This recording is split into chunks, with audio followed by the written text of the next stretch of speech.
appear different to a layperson than it does to an expert.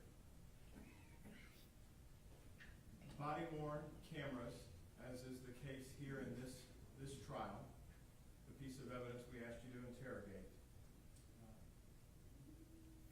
How does a camera, let's start generally with, forget taser or axon taser for a second, just generally, you had to have training and experience both in your degree work and in your professional work on how the human eye sees color, light, objects. Is that true? It's true. Can you explain what rods and cones are to the court? The human eye collects light information and color information, and the cameras are designed to replicate, to the best of their abilities, technically, the human visual experience, but it has limitations. So we have what's called rods and cones in our eyes. That's how we detect and translate the reflection of light off of objects. The cones represent the color. The rods are basically allow us to see certain kinds of light at a certain frequency. So that helps us distinguish brightness. So people who have fewer cones in their eyes will see color differently than the rest of us, and are sometimes referred to as colorblind because they may not have enough cone receptors. The rods will allow us to see in darkness. So if as we age, our rods deteriorate and we don't see as well at night. So cameras are different. Cameras use what's called a CCD, a charge-coupled device, which is the optical system directly behind a lens, and it collects what's called photon energy, which people refer to incorrectly as light. But that photon energy is in a broader spectrum than what our eyes can see. By spectrum, I mean electromagnetic spectrum. So it sees light or a frequency of reflective information in the infrared frequency, which our eyes can't see, and that's above 750 nanometers, and it sees all the way down to about 430 nanometers, which is what we can see. So that spectrum is where color is, and that's where our rods and cones are sensitive to. The cameras have a little bit more broad sensitivity if they have their infrared filter removed to allow infrared light in. So it gives them it gives the cameras an ability to see in darkness. Many cameras, like body-worn video systems, have the infrared filter that is locked, and so it doesn't see that frequency above what is the 750 nanometer cutoff. So if it's dark, it's going to be dark. If the infrared filter were removed, which can be automated, then it would see into darkness. Things would look black and white, but we'd see in that dark area. So for an example for the court, when we see the proliferation of home video camera systems, CCTV for the house, the do-it-yourself stuff, that at night we may see a black and white image of our house. In the daytime, the same camera's color. We're controlling it from our phone. We haven't done anything. That's the cutover? Correct. So the camera has a sensitivity to a certain light level. They're all slightly different. I have a number of cameras around my residence, and at a certain time of darkness, the camera will switch from color to black and white. And it'll be a switch, you can see it. It'll flash over. Do cameras, and I guess go back into this, you're aware that there was a particular type of axon camera in this case? Yes. Is that correct? Yes. Do you remember the model type? Yes, it's a Flex 2. And as part of your interrogation of the matters in this case, did you learn the technical specs of a Flex 2 camera? Yes, I teach how to use Axon cameras, the different variations, different models, and I consult for Axon, so I'm very familiar with the Axon Flex 2. Are there limitations or range, lack of, poor question, Mr. Fredericks, is there a field of view for a Flex 2 camera? Is that the proper, if I'm looking at this, if I understand your field of science, the human eye can see it about 180 degrees, even if we put our hands behind our... More than 180 degrees. More than 180, I can see my fingers even though they're behind my eyes at this point. Correct. As an example. Mm-hmm. What is that called when we're looking at Field of view. The Flex 2 camera, what type of field of view does it have? It has a horizontal field of view of 102 degrees, vertical up and down field of view of 55 degrees. Can a Flex 2 camera or any body-worn type camera like this, how does depth perception captured in a camera system? How does it versus how a human eye would see stuff? Well, in most law enforcement configurations for cameras, they're designed, and I was part of the design for the standards for the federal government. The cameras usually employ a wide-angle lens, different from what we'd see from a television camera, for instance. The wide-angle lens has the effect of having a bit of a distortion around the edges, so that we get what's called barrel distortion, where it becomes sort of more circular around the edges. The effect of having a wide-angle lens, excuse me, makes objects look further away than they actually are. So the best example I can give is when we're driving our car and we look at the side view mirror, the National Highway Transportation Safety Authority mandates a certain warning that when everybody looks at their mirror, they can read it, and it says objects are closer than they appear. And that's because it's a wide-angle lens. So it's a warning to drivers. The same applies to body-worn video, in-car video for law enforcement, for the majority, not for all of them, but for the vast majority, and certainly the Flex 2, that when you look at the video and you see what should be on the edge of the image, a straight object like a window, the window will look like it has a curve on it. The result is that it makes the window look a bit further away than it is, that then gives the illusion and the misinterpretation for a layperson that the object is further away than it actually is. So that's part of the warning that we provide to say, that occurrence, that event that's happening, is actually closer to the person wearing the camera than it appears to be on the video. With respect to Flex 2, those were purchased by the city of Fort Worth to be assigned to their patrol officers, that's your understanding? Yes.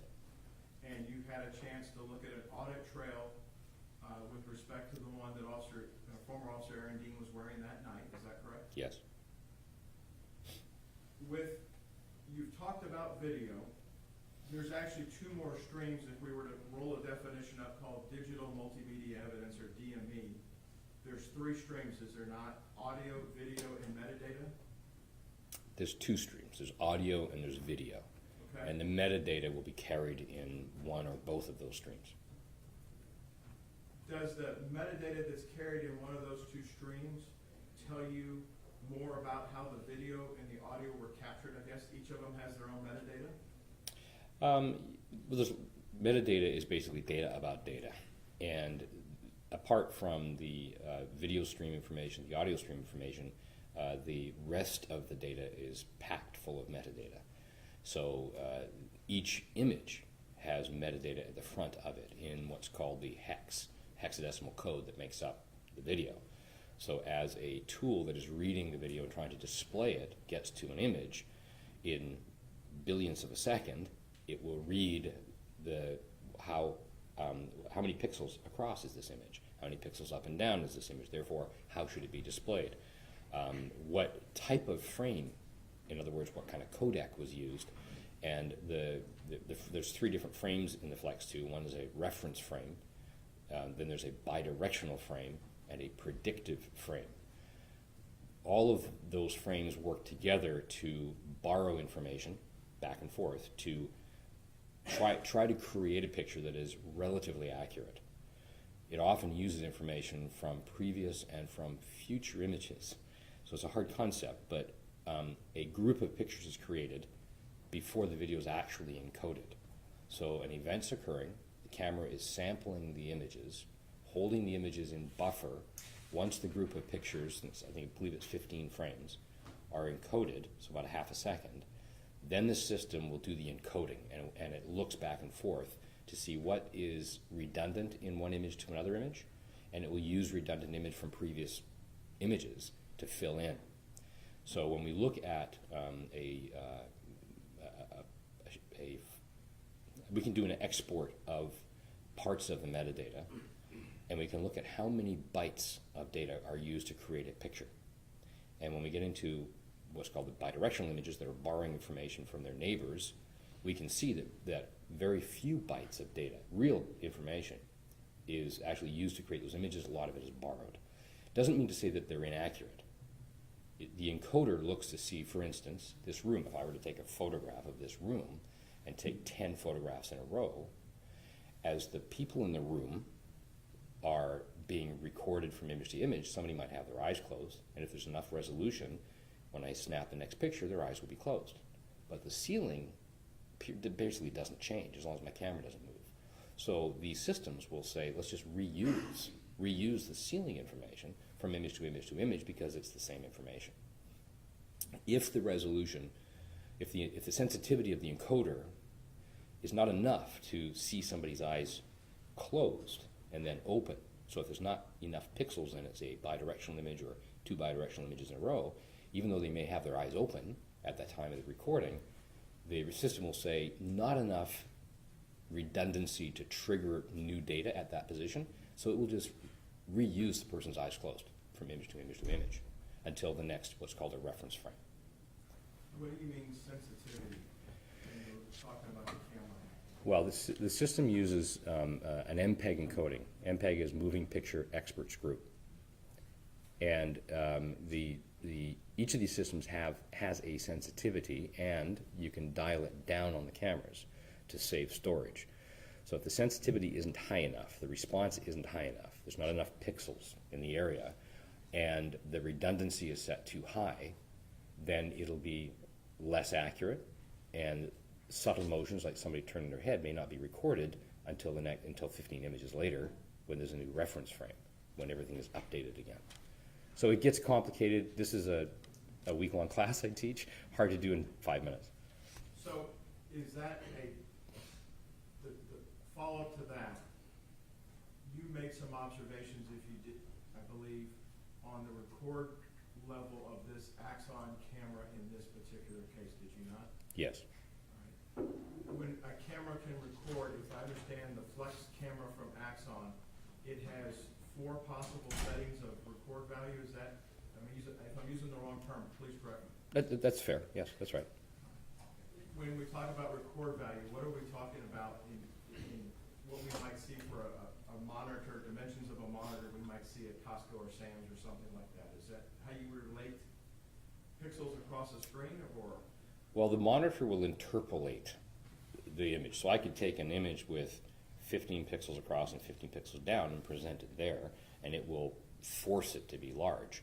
And it will use what's called an interpolation method, and I don't know what that does to it, but it will alter the information. It will change the edge pattern and the color, and it will not be the same if I'm looking at a small image.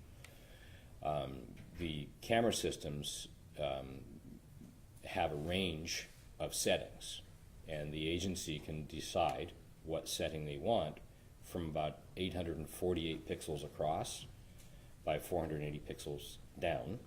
That's the lowest setting, to 1920 pixels by, I believe it's 1080 pixels up and down. So that would be what they refer to as high definition, HD. So generally, with the same kind of compression technology, the more pixels in an image, that would be a 2K image, the 1920 by 1080, the more resolution, the more accuracy we're going to get, and the more likelihood that if somebody's eyes are closed, they're going to be recorded as being closed. If they're open, they're going to be recorded as being open. Is this a user in the field setting, or is this something that has to be done through a firmware update at the department level? It's an agency level setting that all of the camera systems for that agency would be set to. And your understanding from your work with Axon Taser that the cameras ship at the 1920 by 1080 setting, is that correct? I think there's an option when it's shipped that the agency purchasing can say ship it at this is the resolution we want. I think an agency has the option to then update the firmware and ask for the setting to be changed. I don't believe that the agency can simply hit a button and it changes. I think it's a request through firmware updates. I could be wrong about some of the newer technologies that are coming out, but I think that's how this Flexi works. For this particular camera, for what you were able to observe in your lab, the frame rate, or excuse me, the resolution was low SD or 480p, is that correct? Low resolution, correct, yes. 480 pixels from top to bottom, and the P stands for progressive. Have you had an occasion, based on your experience and your work in your field, to testify as an expert here in the state of Texas before? Yes. In fact, you've testified as an expert here in Judge Gallagher's court before, correct? Yes. Where else have you testified? Globally? I've testified in most states in the U.S., most provinces in Canada, testified in Ireland, New Zealand, the U.K., the Caribbean. May I approach him, Your Honor? Yes, sir.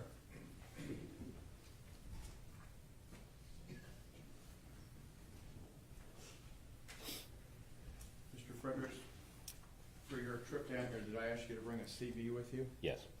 I'll show you what's been marked for identification purposes is Defense 33 and ask you to take a look at it.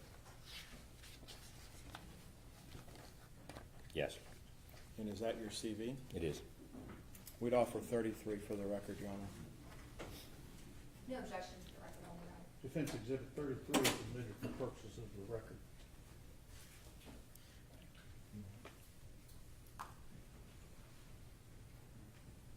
Mr. Fredericks, that doesn't have all your testimony before various tribunals listed in it, does it? My CV goes back about 10 years for trials. I have records that go back to the very beginning, but my current CV is always 10 years back.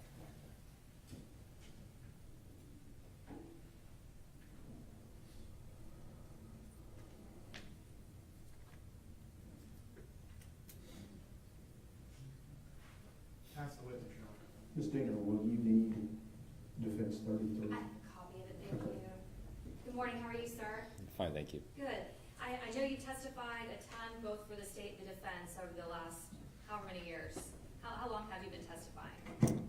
Oh, since the early to mid-90s. Long time? Yes. Okay. I just have a couple questions. I was provided a USB this morning by defense counsel that is labeled a government copy, and I'm presuming that this is the work. It looks like 6 different files. Is that right?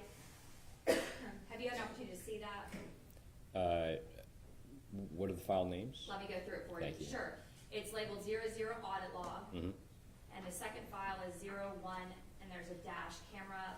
I believe it's, Yeah, it says, I'm sorry, yes, it should go from 00 to, I think, 06 or something, and then they all have file names after that. sure. So I have audit log as a file name. I have camera limits. I'm assuming it's LIMTS. I have file named light tracking. I have another file named Axon camera specs, a file named audio timeline, a file named laser images recovery of weapon, and then I have a file named source video.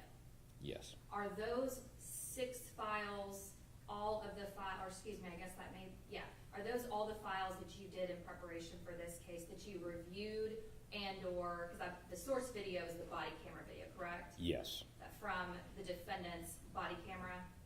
correct. And so those other files are all files that you reviewed and or created? Created, yes. Okay. The audit log, though, that would not be created by you. Thank you, yes. Par for now. Sure. So audit log's not by you, source video is not by you, but it looks like everything else would have been created in preparation for your testimony? Yes. Okay. Is there anything else that you created outside of these files that I just mentioned, sir? No. And obviously all your training background, being a video forensic analyst, did you apply the science behind the forensic analysis of videos and audios in making these different files? I did. Okay. And is there anything else that you reviewed, or you tell me, what did you review in preparation for testimony as well as in preparing these files, sir? I reviewed scene photographs. Do you know how many, sir? Or did you review all of them? I reviewed all that I was provided. Okay. Do you remember by chance how many were provided? I'm going to guess 30-ish. 30-ish, okay. All right. What else, sir? I was provided with a number of other documents that I did not review. I had a discussion with Mr. Brissett that I didn't want to know what anybody else said. I didn't want to see anybody else's reports. The work request was specific to the operation of the video system and what the video camera can reliably show, so I didn't need any more information. So I told Mr. Brissett I wasn't going to review the other files that I was provided. So I don't know what was in those file folders. So the only thing I can recall is reviewing the body-worn video system. I did look at other body-worn videos very quickly, all of which arrived after the event, so I didn't do any analysis of those. And then the scene photographs, and that was it. Did you look at the Leica scanner by chance in No. this case? Have you been out to the scene, sir? No. Have you done any measurements in relation to the scene using either the body-worn camera or the scene photographs you No. reviewed? And are you limiting your testimony today to purely just the body camera that was worn by this defendant? And the scene photographs. Okay. And the scene photographs that you reviewed, you said you reviewed 30 photographs. Generally speaking, what were those photographs of? They were from the interior of the room, and my focus was just on what the window looked like, so nothing else. And so as far as the interior of the room, the photographs that you were shown, did it show that the lights are on or off?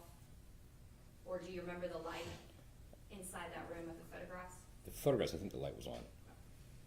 And you did not review any, even though you were maybe provided some interviews, you did not review any interviews of any of the other witnesses that were there at the scene, either at the time or shortly thereafter? I avoided looking at anything like that.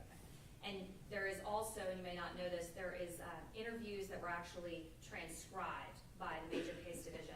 Did you review that transcription? I'm unaware of that. Purpose being so you can be as objective as you can, just tailoring your focus to the body camera and the scene photographs. Correct. Now, we've talked a lot about all the body camera and the capability and the technology behind it. Is that the same type of technology that would be applied in the scene photographs in your analysis? No. Tell me about that then. The scene photographs? Yes. The scene photographs would have been taken by a still camera, Okay. so And quite different. Okay. And so as far as, you're the expert in the area of when you talk about body camera versus a fixed image or a fixed camera, but as far as the scene photographs, what do you plan to testify about today in those photographs that you reviewed? Just that I considered what was in the window, the condition of the blinds, the location of the window. I believe that's all my focus was. There's one or two images. Did you look at any of the physical evidence in this case? Apart from the video, no. No, and what I mean is did you look at the defendant's gun or the victim's firearm? No.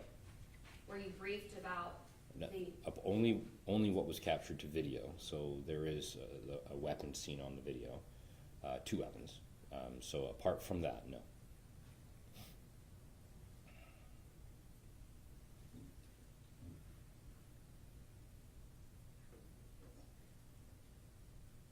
I don't have anything further for this witness for the purposes of this hearing. Understood. Redirect. Mr. Fredericks, in fairness, we kept you away from the videos of anybody else. In addition, we kept you away from Mr. Dean at our office yesterday when everybody's coming into town for today. So you didn't talk to him, he didn't talk to you. No, this is the first time that I've seen Mr. Dean. We haven't spoken yet.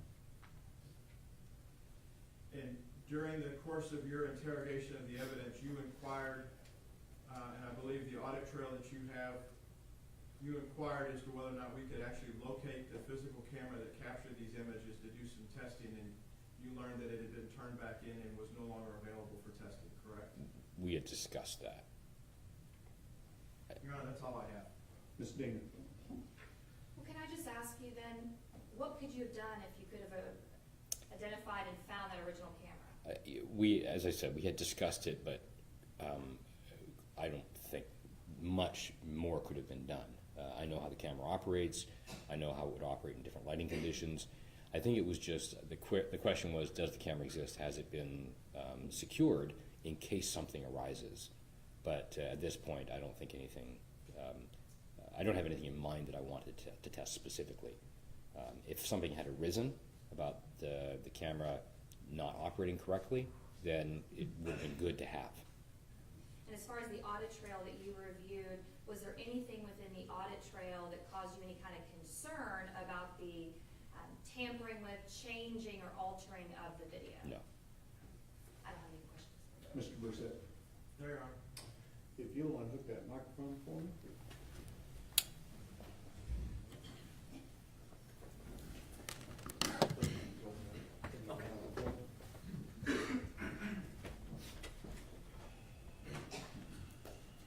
Does the state have any objections? I do not, Your Honor. All right. You need a few minutes before we get started. He has a motion. Oh, I'm sorry, Mr. Gill. Judge, the state having rested its case in chief on the guilt innocence phase of the trial. The defense at this time would ask the court to direct a not guilty verdict through the jury, and that the state has wholly failed to bring forth evidence as to all elements of their case. That request is denied. How long do you anticipate you'll need? We have all the jurors present. 10 to 12 minutes, Judge, quickly. Let's start at 9:25. Okay, 9:25.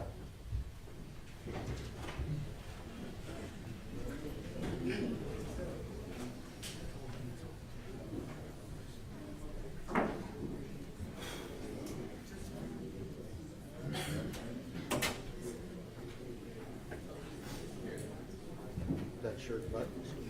Yes, sir. And I got some room to grow.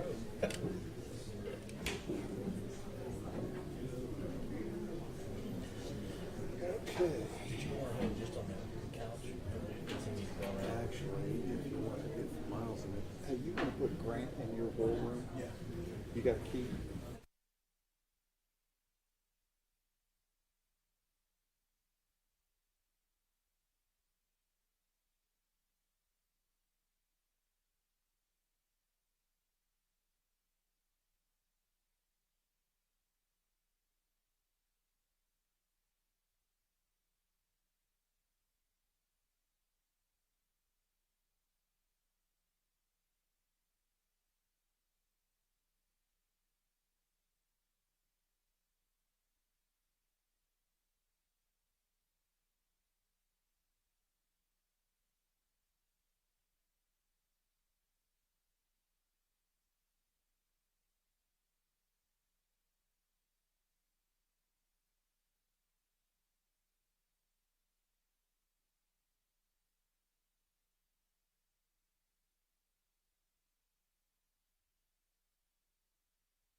here is defense 33.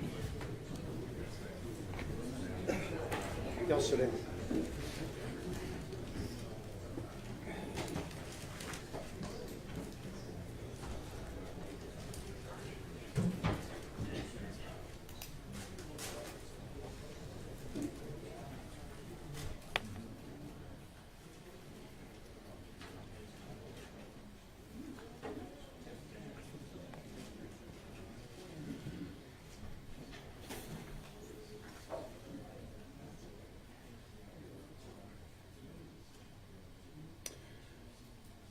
Are both sides ready for the jury?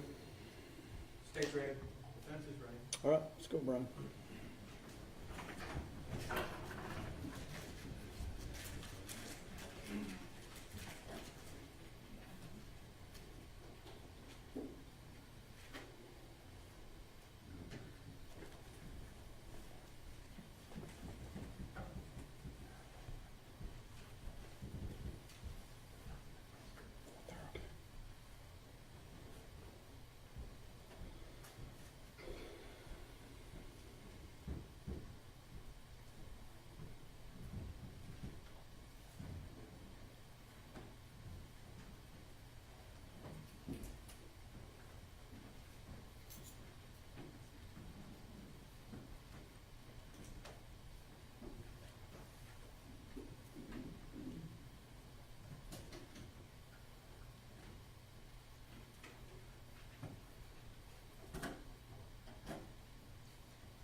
Everyone may be seated.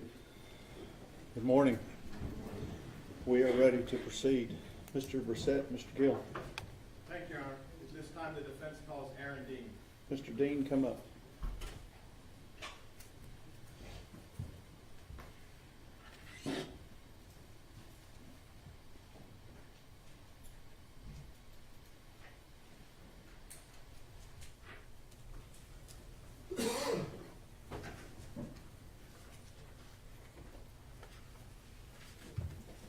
Solemnly swear or affirm testimony given this cause to be the truth, whole truth, and nothing but the true self of God. I do. Have a seat. Mr. Brissett. Thank you, Your Honor. Sir, can you state your name for the record? Aaron York Dean. Aaron, you and I had a conversation, you and I and Jim had a conversation about you testifying at your trial, correct? Yes, we did. I explained to you that you don't have to testify under the Constitution, and we could arrest it right behind the state. You understood that? Yes. And you understand that once you hit the witness stand, you're treated like any other witness, and that these prosecutors are liable to ask you some tough questions. Yes. Isn't it true, we also talked about the fact that if you choose to testify, that you could get nervous, scared, upset, all sorts of things during cross-examination or during direct. Yes. And knowing all that, you still wish to testify. Yes, I do. Why? Because this jury needs to hear from me and hear the truth. Aaron, how old a man are you? 38 years old. Without a specific address, did you grow up around here? Yes, I did. Where? In Arlington, Texas. Mom and dad still with us? Yes. Do you have any siblings? I have 5 siblings. How many brothers, how many sisters? 2 sisters and 3 brothers. Out of the group, where are you in the pecking order? Second oldest. Where did you attend K through 8 or K through high school? I was homeschooled through high school. By your mother? Yes. Did you go to college at some point? Yes. The University of Texas at Arlington. The TCU folks like me, we call that UTA. Yes. What did you study at UTA? I have a major in physics and a minor in mechanical engineering. What's a major in physics? Bachelor of Science in Physics. Okay. So, what is that? What did you learn? What's physics all about? Well, physics is the fundamental. To relevance, Your Honor. Sustained. Do you have an engineering degree? I have a minor in mechanical engineering, yes. Prior to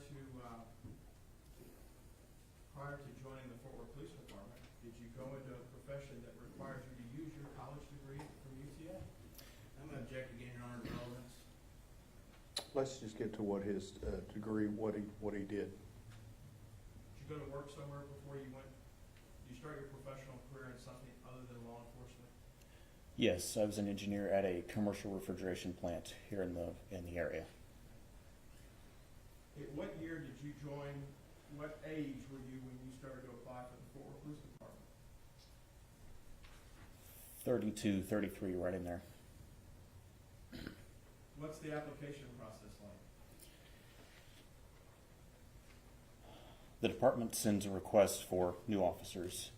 You apply, you go through there's a lengthy backgrounds process, there's interviews with detectives in the backgrounds unit, drug tests, all manner of, you go through a polygraph, there's a physical test, we have to run an obstacle course, and there's a lot of steps to this.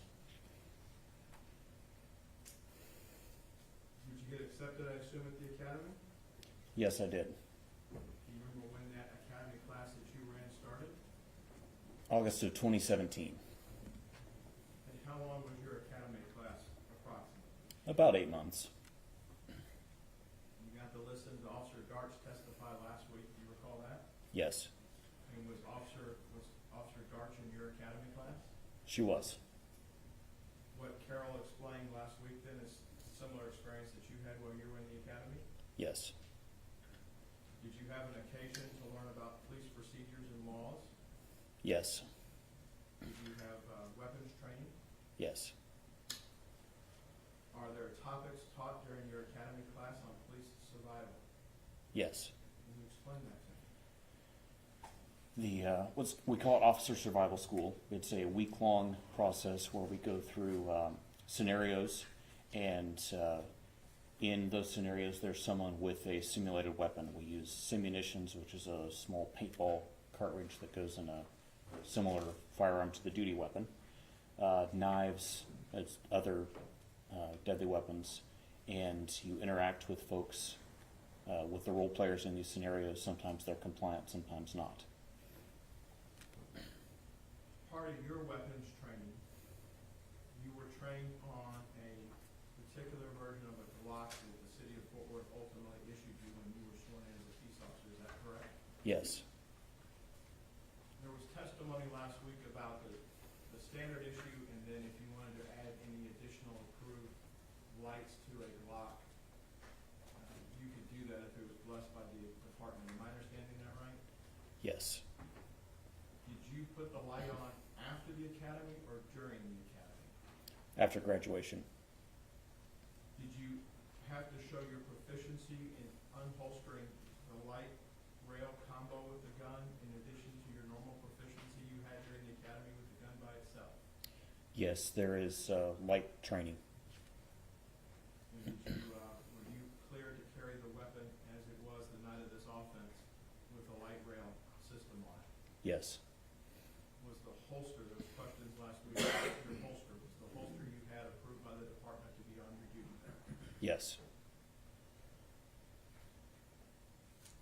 Part of your training at the academy, did you receive training on simulated towns or cities or streets or buildings as part of your training? Yes.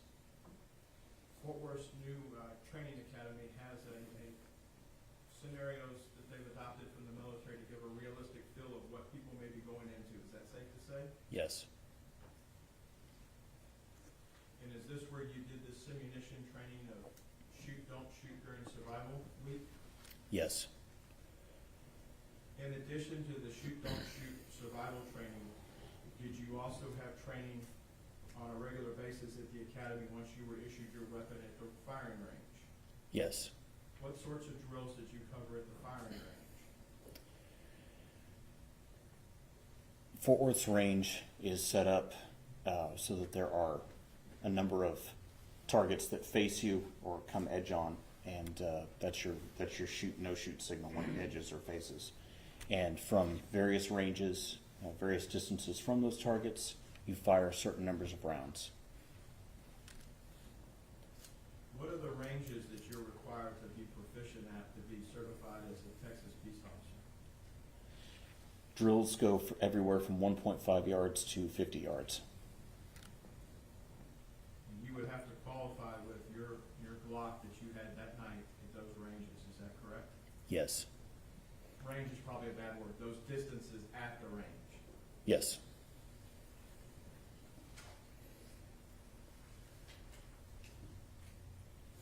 During your time at the academy, did you and Officer Darch, did you get to practice some of these drills together when you're in the survival classes or in the other parts of the training where you're acting as a team? Yes, we were on some scenarios together. At some point, did you take the final test both at the state level and for an department, and were you cleared to leave the academy? Yes. After graduation, you go immediately, if I understand, right back into an in-service class for a couple weeks? Yes, that's correct. And what is that class all about? The state of Texas requires a continuing education program for peace officers, and it consists of, when you're, excuse me, when you're at that level, it consists of about 40 hours of training. After that in-service, are you immediately cut to the streets by yourself? No, there's a field training program. What's that all about? For about 5 months, you ride alongside other officers, multiple other officers, and work calls with them, and they grade your performance and critique what you've done and give you tips on how to do things better. Are you working days, nights, or a combination thereof? Combination of all of them. Where did you do your field training at with respect to the divisions in the city? East Division and Central Division. During your time with a field training officer, did you have an opportunity to respond to different priority levels of calls within the city of Fort Worth? Yes. Is it safe to assume that as part of your training at the academy, you learned how to use the mobile data computer that's in the car? Yes. Is there an acronym for that? Yes. What is it? MDC. And were you given training on the radio system at the city of Fort Worth for the police department? Yes. The night of October the 12th, you had how many radios available to you? 2. Where were they located?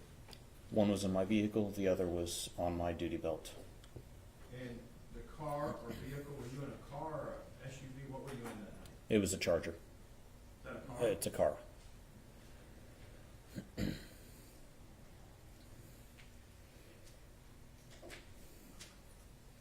What is your understanding of the difference between a priority 1, priority 2, priority 3 call of the city of Fort Worth? Priority 1 is a very high priority call.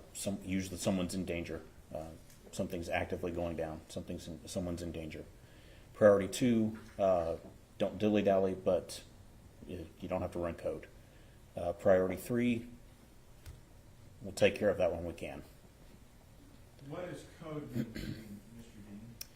Code, shorthand for code 3, it means lights and sirens. You've heard some extensive talk about general orders in the city of Fort Worth in the last week, have you not? Yes. As part of your academy class, are you supposed to memorize every page of the general orders? No. What are you supposed to have upon graduation? A working knowledge of the general orders. At the time of this incident, you were what is known as TCOL certified to be a Texas peace officer, correct? Yes. Much like we heard from the communications call taker, she was TCOL certified for her role, correct? Yes. Are those tests in addition to tests the city of Fort Worth gives in charge? Yes. Did you take and pass the statewide TCOL certification test to be a peace officer? I did. And am I safe to assume that Fort Worth was the only city carrying your commission at the time? Yes, it was.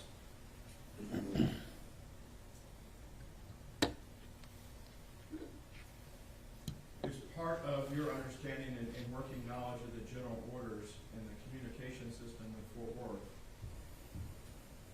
at the time you went through the academy, signals were still prevalent for how they dispatch stuff, correct? Yeah, yes,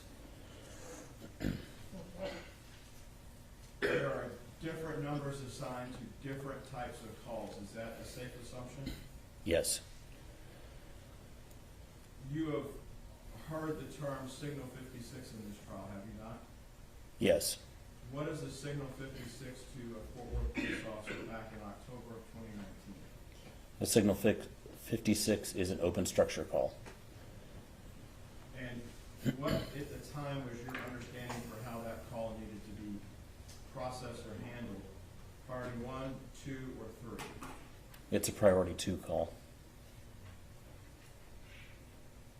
We've heard testimony that the city's divided into divisions and then to beats. Is that correct? Yes, Do you recall back on the night of October 11th going into the 12th what your beat was? yes. What was it? Baker 15, What did Baker 15 roughly entail? I-35 over to almost 287 on the east side, north to Rosedale and south to Berry. In addition to a beat designation, did you also, your charger or you yourself, get assigned a call sign for the radio? Yes, What are call signs used for? it's a specific identifier for a specific officer. Is that how dispatch keeps up with y'all? Yes, The night of October 11th when you went on shift, what time was that? about 7:45 p.m. Are you the same call sign each and every night?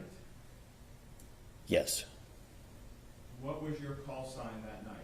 Baker 325, Do you remember what Officer Darch's call sign was? Baker 321. So though you may be in a beat of, I think it's B15, is that correct? Yes, Your call sign doesn't, the numbers don't match up perfectly, do they? Where you have a 3 series for your call sign. the first number is the shift, so third shift. The second number is the team, second team, and then the last number is the beat number. What's third shift to the city of Fort Worth back in 2019 when you were employed? It's roughly 8 to 6, 8 p.m. to 6 a.m. When you got to work on Friday night, October the 11th, what was the weather like, if you recall? It was cold. Had a front come through? Yes,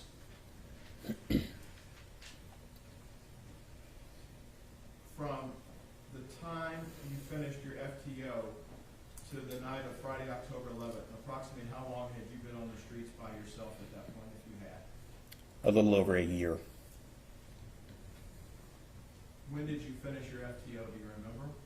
Yes, When was that? September 1st, 2018.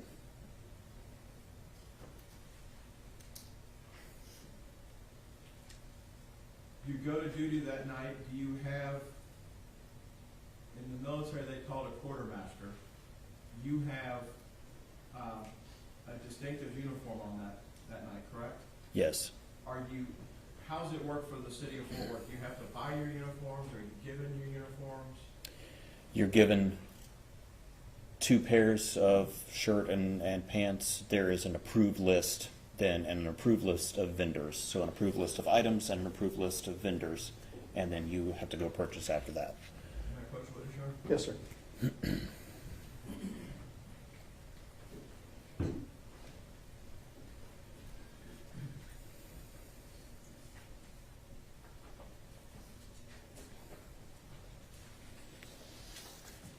Mr. Dean, I'm going to show you what's been marked and admitted as defense 28. Is that how you looked on the going to work on the night of October 11th, 2019? Yes, The watch cap, is that something that was on the approved list for you to wear that day? yes. And what does the watch cap have on the front of it? In silver lettering, it has the letters FWPD. Is that an acronym for something? Yes, What's that an acronym of? Fort Worth Police Department.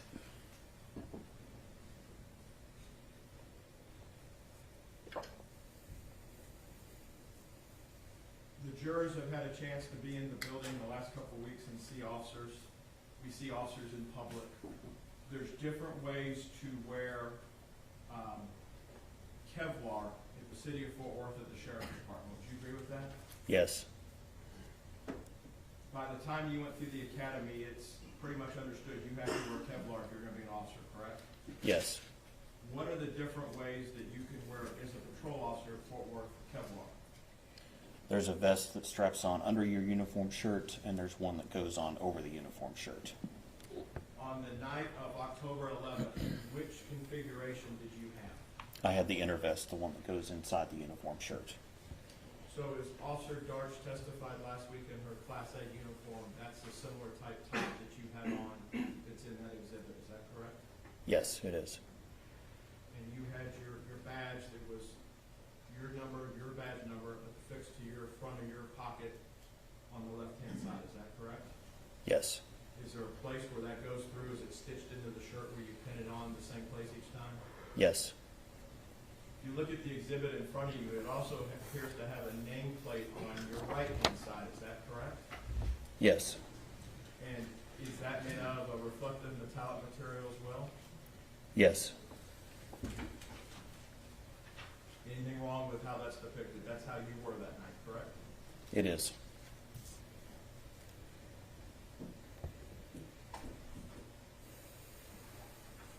The night, October 11th, 2019, going into Saturday morning, early hours Saturday morning, the incident that we're here to talk about in trial, this wasn't the only call for service you had worked that night, correct?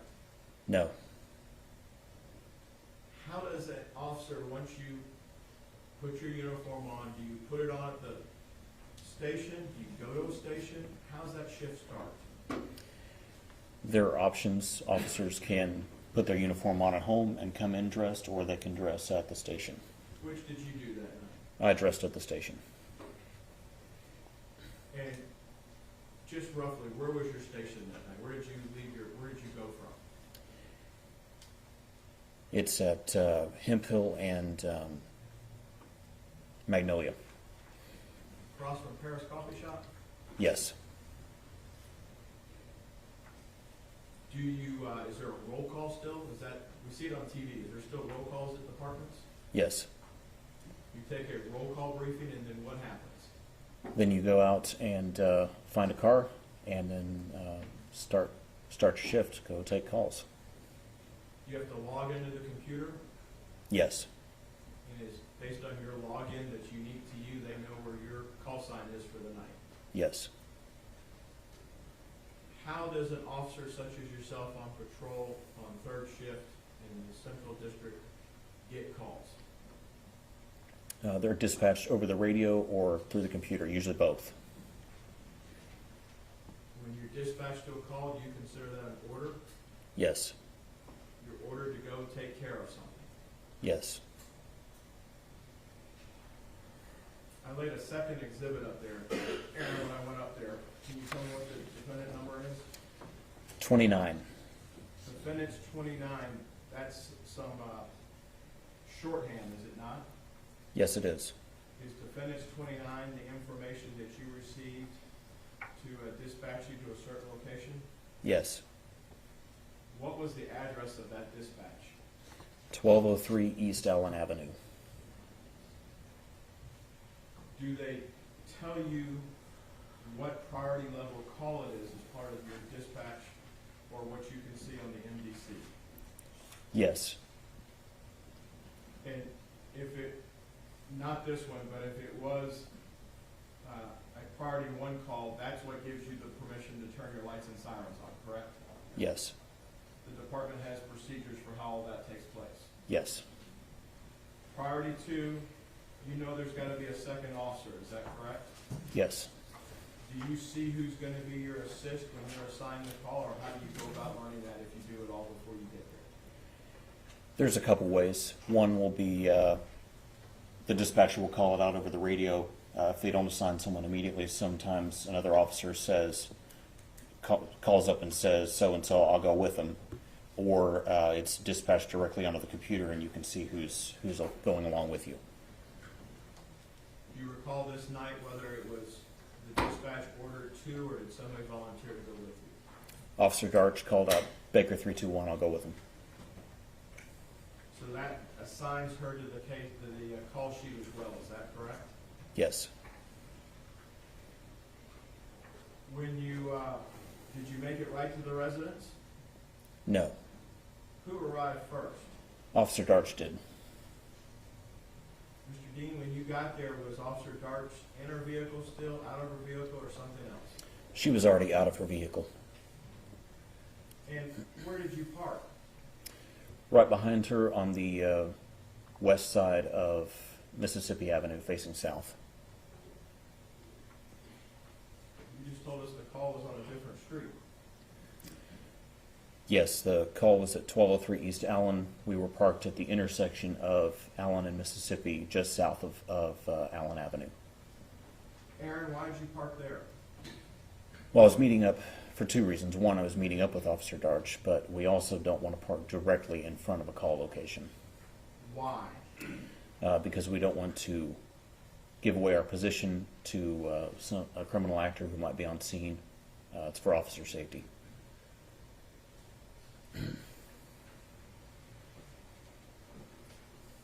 Is there a term or a phrase in Fort Worth, your beat, your sheet? Yes. That doesn't equate to your beat, your lead though, does it? Usually it does. Darch was already out looking for the address, correct? She was. Y'all worked together before. We have. Any issue with that? Not at all. Besides, you got the wrong house. Right. Did y'all come back to the car, either yours or hers, and figure out what the address should be? Yes. From where you're at Mississippi with your cars, because you're parked right next to each other, Yes. so you're behind Darch, Yes. where do you and Carol walk next? We walked across the street from the southwest corner of Allen, Mississippi to the northwest corner of that intersection.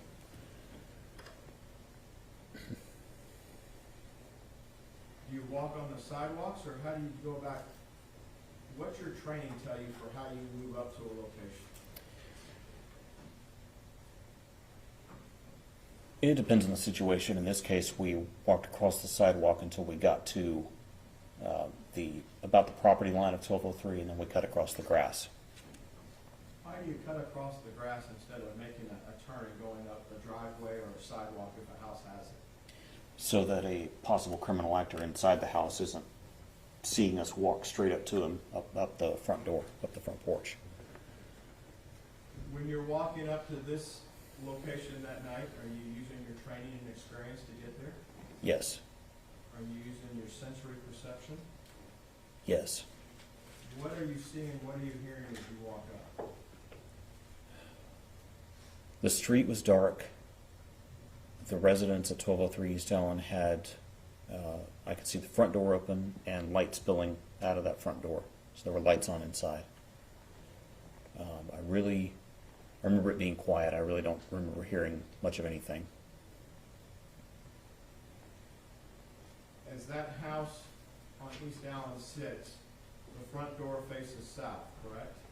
Yes, it does. You told us earlier that it's cool and the wind's coming from the north, the cold front had come through. Yes. Could you hear anything from across the street at all with the wind the way it was blowing? Not likely. You've had a chance to look at the photos that have been admitted, and there is a empty field. If you're facing this address, there's an empty field to the right. Yes.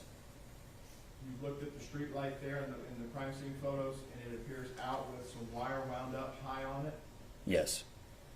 Was that light operational that night when you were out there? No, it was dark when we got there.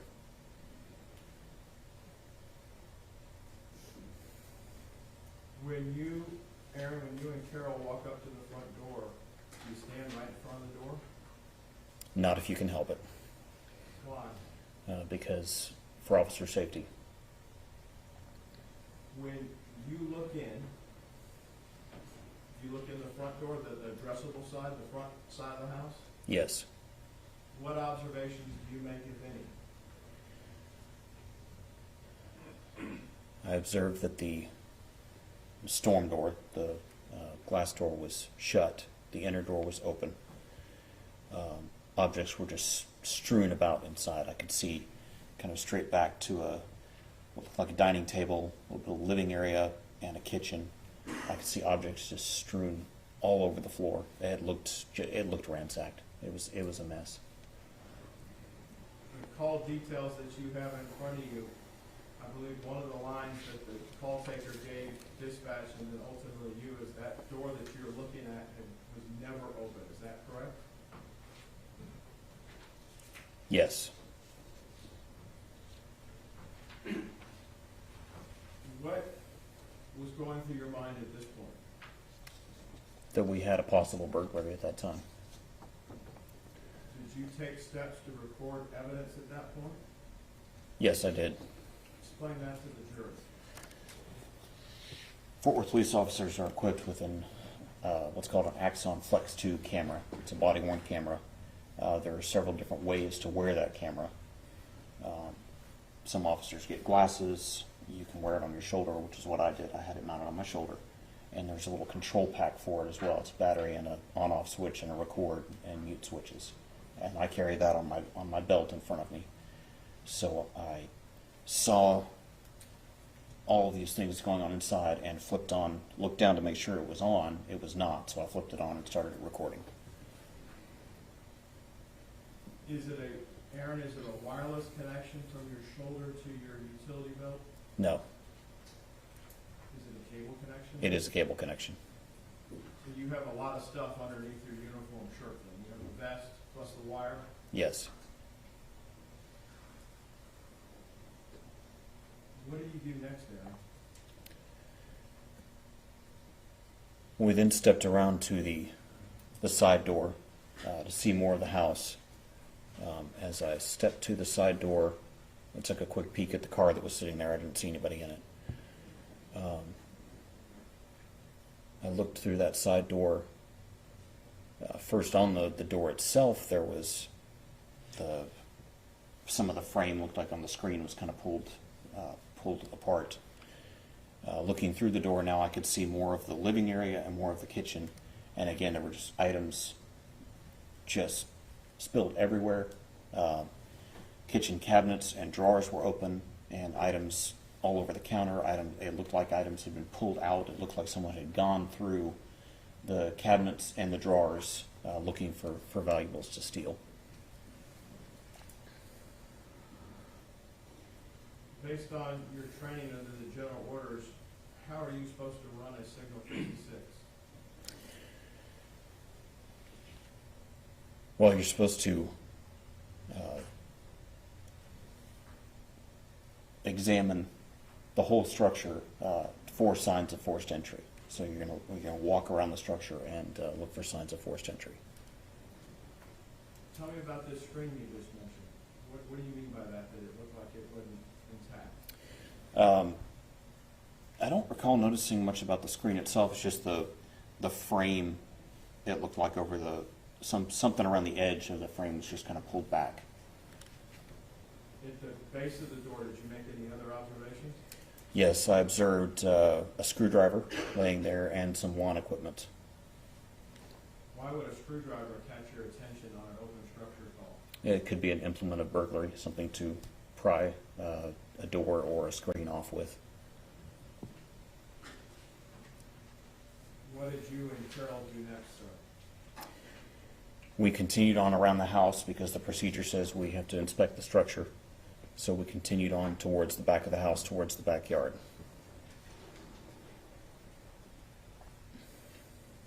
You've been on the streets for approximately a year by yourself at this time, a little over a year. Is that correct?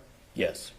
And you had time under your field training time to be on the streets with other officers, is that correct?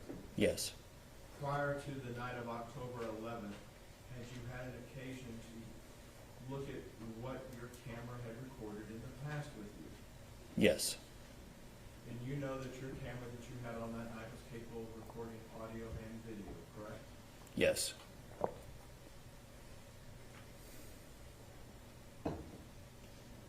Did the camera always capture what you saw?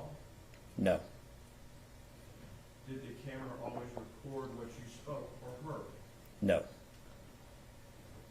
For the jury's benefit, the picture of you that night, Officer Darch, I believe, testified last week that y'all were wearing a Motorola handheld radio at some point on your belt, correct? Yes. And am I right that it loops behind you and hooks onto the front of your shirt? Yes. From that mic that's there in front of you, you can key that with one hand, yes? Yes. Does it also have an earpiece that goes back to your ear if you so choose to do that? Yes.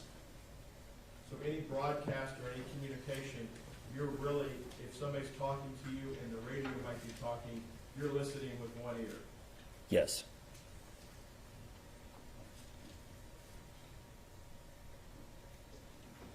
As you're past the second door at this point, are you and Darch whispering to each other?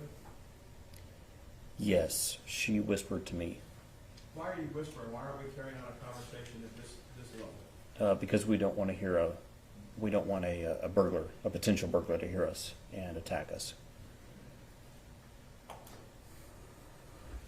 Do you whisper outside of domestic violence calls when you're standing outside? Yes. Why do you do it then? 2 reasons. One, we don't want an actor to attack us. We also don't want someone to hear us and then attack their significant other. Is there a third reason, maybe to gather intelligence? Yes. When you're listening, did you hear anything other than Darch whispering back to you? I heard something knock, bump. At the time, I wasn't sure what it was.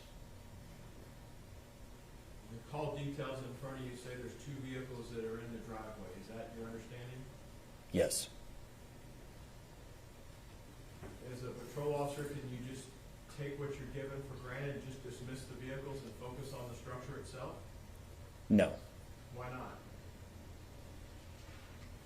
Well, we just don't know what's going on there. And, a caller, it's just basic human perception, right? Sometimes we don't always see everything that's going on. Sometimes we make mistakes, but a caller doesn't necessarily know everything that's going on. And they call us out there to go take care of something. And so we need all that information that we can get about what's going on scene in order to make both safe decisions and to make the legal decision, make the proper legal decision. So how do you have to address those 2 vehicles in the driveway? We have to clear them. We have to look inside to see if someone's there. You don't, when you say clear, you don't open them, do you? No. How do you look inside? Just shine a flashlight inside and see if there's someone in there. Did you do that in this case? Yes. Did you and Carol, did you stay together, or what happens at that point? Where are you taking through from where you just left the screwdriver in that area? Did you have to step across anything? Stepped across a weed eater, yes. You've got to clear these 2 vehicles. That's the discussion y'all have. Yes. How do you, as a team, go about doing that? One of us goes down one side, the other one goes down the other side. Who went left, who went right? Officer Darch went left and I went right. What's ahead of you when you get down to the second vehicle? The detached garage at 1203 East Allen. And can you tell the members of the jury, because Darch doesn't have her camera on that night, correct? Yes, correct. That's correct. Where was Darch as you guys are clearing the vehicle? Off to my left. Did you see her? Yes.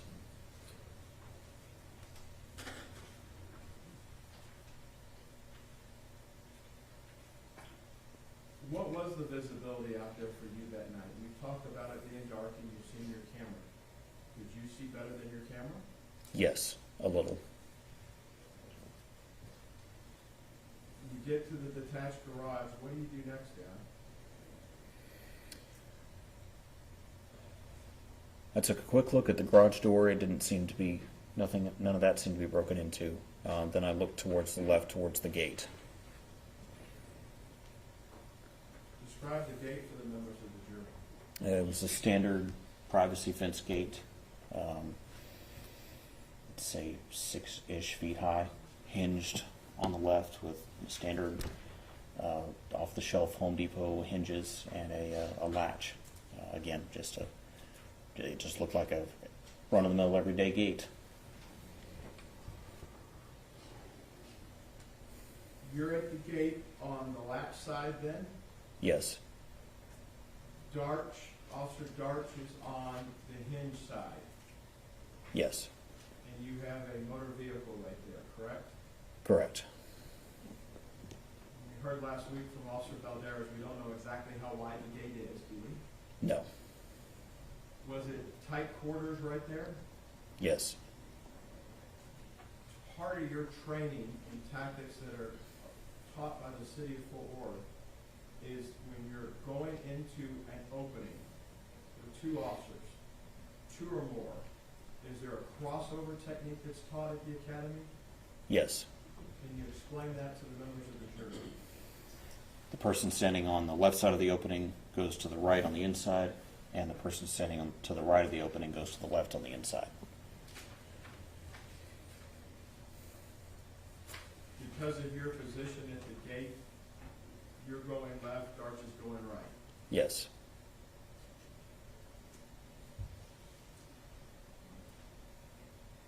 Had you completed your investigation before you opened that gate?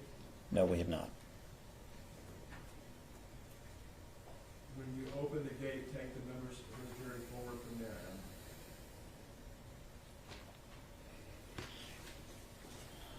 So I opened that gate with my handheld flashlight, took a quick look to the left, and observed the back of the house with a window and an air conditioning unit to the side. The window was pretty much right up against the fence. Quick look to the right just to make sure there was nobody standing there, and then moved on into the left. Could you sense or feel that your partner, Carol Darch, was coming in and covering your backside? Yes,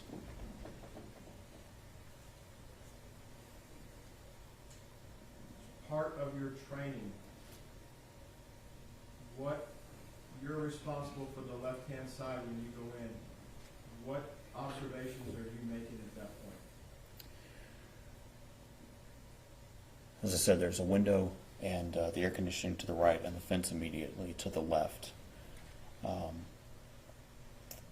Was looking at the window to see if it appeared, signs of forced entry.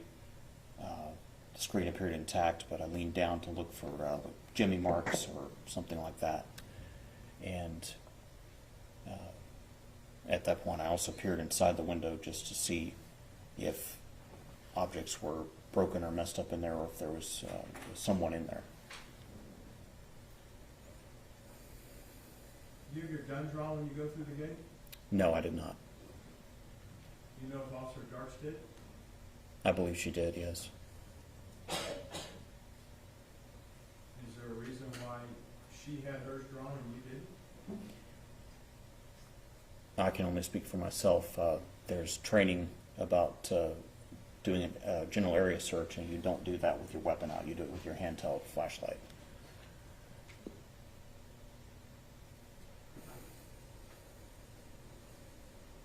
Aaron, when you looked into the window, did anything catch your eye? Yes. Can you explain that to the jury? As I looked through that window, low in the window, I observed a person.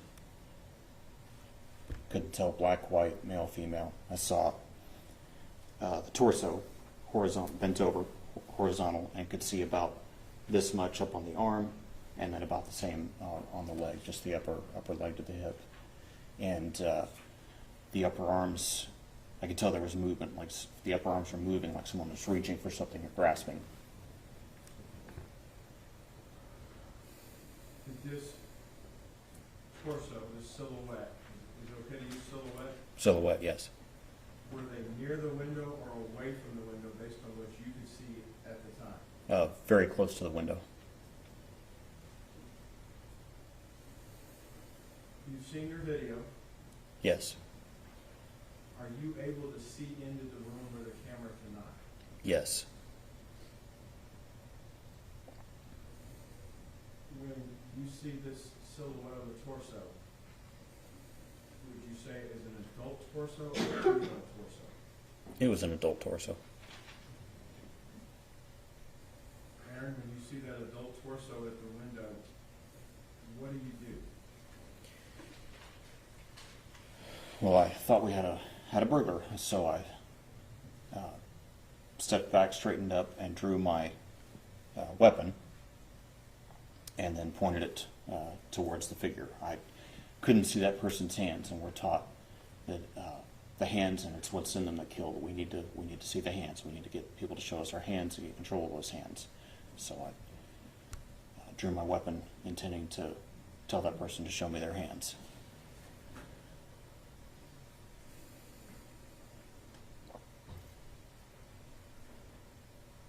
In your training at the academy and your training at the Fort Worth range, you've gone through a lot of drills to develop what they would call muscle memory. Is that safe to say for officer survival? Yes. Is that part of the training curriculum? Yes. Why is muscle memory and repetitive action, especially when you're dealing with a level 3 holster, so important to an officer's survival?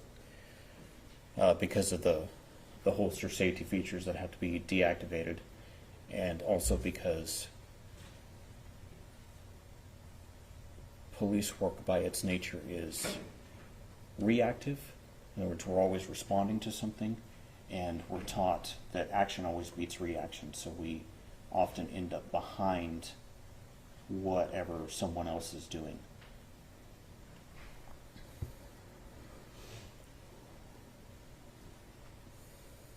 You, at this point, have unholstered your weapon, is that correct?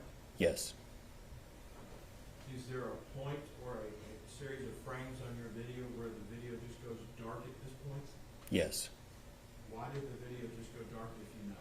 Where did your light source go?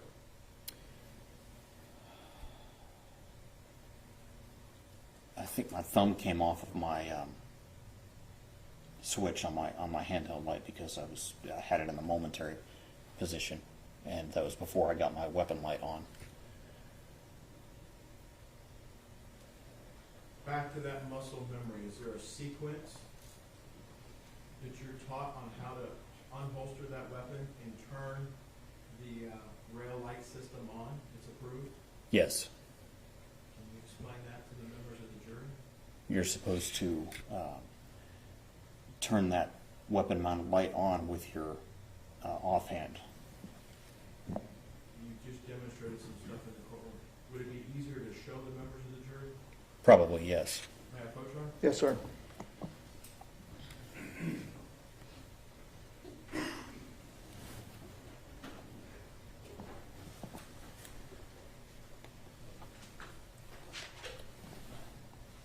Do you need me to stand?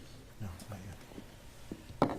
Aaron, I've just handed you a flashlight. It's a stream light, is that correct? Yes. And is that your stream light? Yes, it is. And is that a rechargeable light that officers are allowed to carry? Yes. Now, does that stream light have several different buttons on it? Yes. It has two, does it not? It has one. Okay, yours is only on in the back? Yes. That button has a couple of different functions in, is that correct? Yes, it does. What do you mean by momentary on? If you would, if you're gonna just energize it, point it toward the judge's smart board. What do you mean by momentary on? Momentary means you slightly depress it and it only comes on for a moment. If you let the pressure off, it comes off. It turns off. And is there a way to click it and turn it all the way on? Yes. Okay. When you were going around, if the jury looks at the exhibit again, the video, when you shine your light on and off, that's you toggling the back of that light with your left hand? Yes. You mentioned an offhand. Is there a primary hand for your firearm at the academy? Yes. Are you right-handed or left-handed? I'm right-handed. So that would be your firearm hand, your right hand, correct? Yes. So your offhand would be the one that your string light that you just showed the jury against the judge's smartboard? Yes. And how are you taught to turn on the light system? If we were on my rubber gun here, how are you taught to turn on the light system here? To use this hand to do it. So if I have this, if I have your flashlight in my left hand, how am I supposed to, what are you supposed to do? If the flashlight's not in my hand, is there a switch on your rail light? Yes. Is it like a flapper switch that comes down? Yes. Is it on both sides? Yes, it is. Were you able to turn it on the left-hand side? I was not. How did you turn on your light's on from the video, how did you turn it on? Once I realized I wasn't able to get it on with my offhand, I reached up with my trigger finger and flipped it on. Explain that to me. Well, since it rocks on both sides, I came up, was trying to get it on, it wouldn't come on, and so I just reached up. I keep my trigger finger off the trigger until I'm ready to shoot anyway, so it would have been up on the frame of the weapon, and then just reached and flipped that light switch on. When both of the lights came on, were you able to see more depth of field inside that room?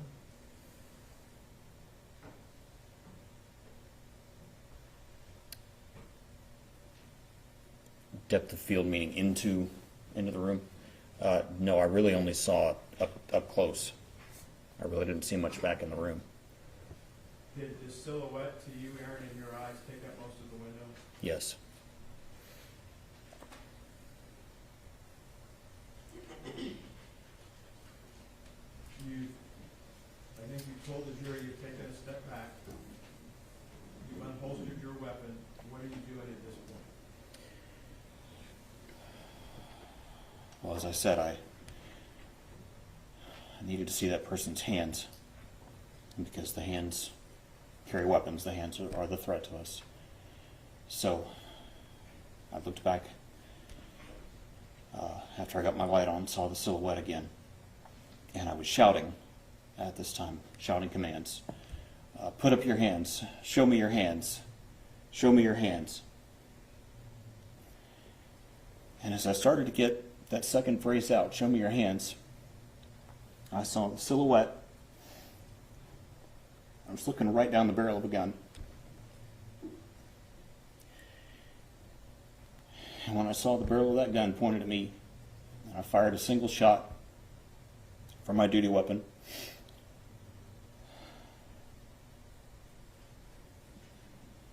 And immediately had the flash from the muzzle reflecting off the window, and of course, as my weapon recoiled, the light was bouncing back in my face, so I couldn't see. When my vision cleared, then I observed the person that we now know as Miss Jefferson. I heard her scream and saw her fall like this. And I knew that I'd shot that person.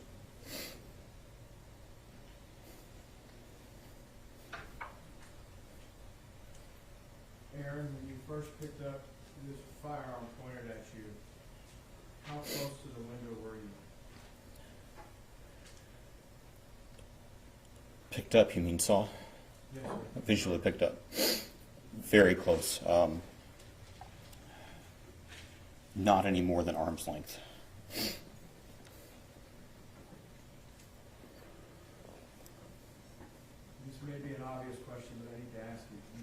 see the weapon, is it in the silhouette's hand? What do you see? I just saw the silhouette of the person and the gun. I don't recall seeing hands, but I did see that weapon pointed at me. You're not saying the gun's on the floor. No, the gun was pointed directly at me. And about how high up on the silhouette was the gun in your mind when you're looking at this?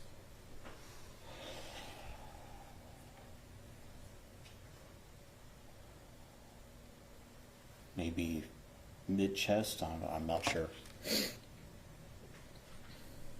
You have your city-issued firearm out at this point, is that true? Yes. You're giving, or in the process of giving commands.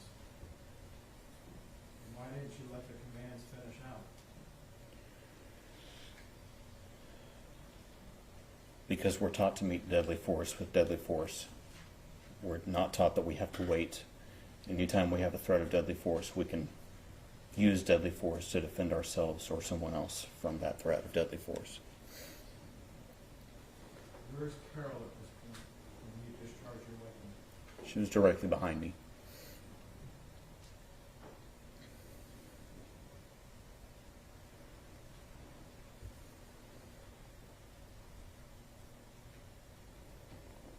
What happened next in your mind,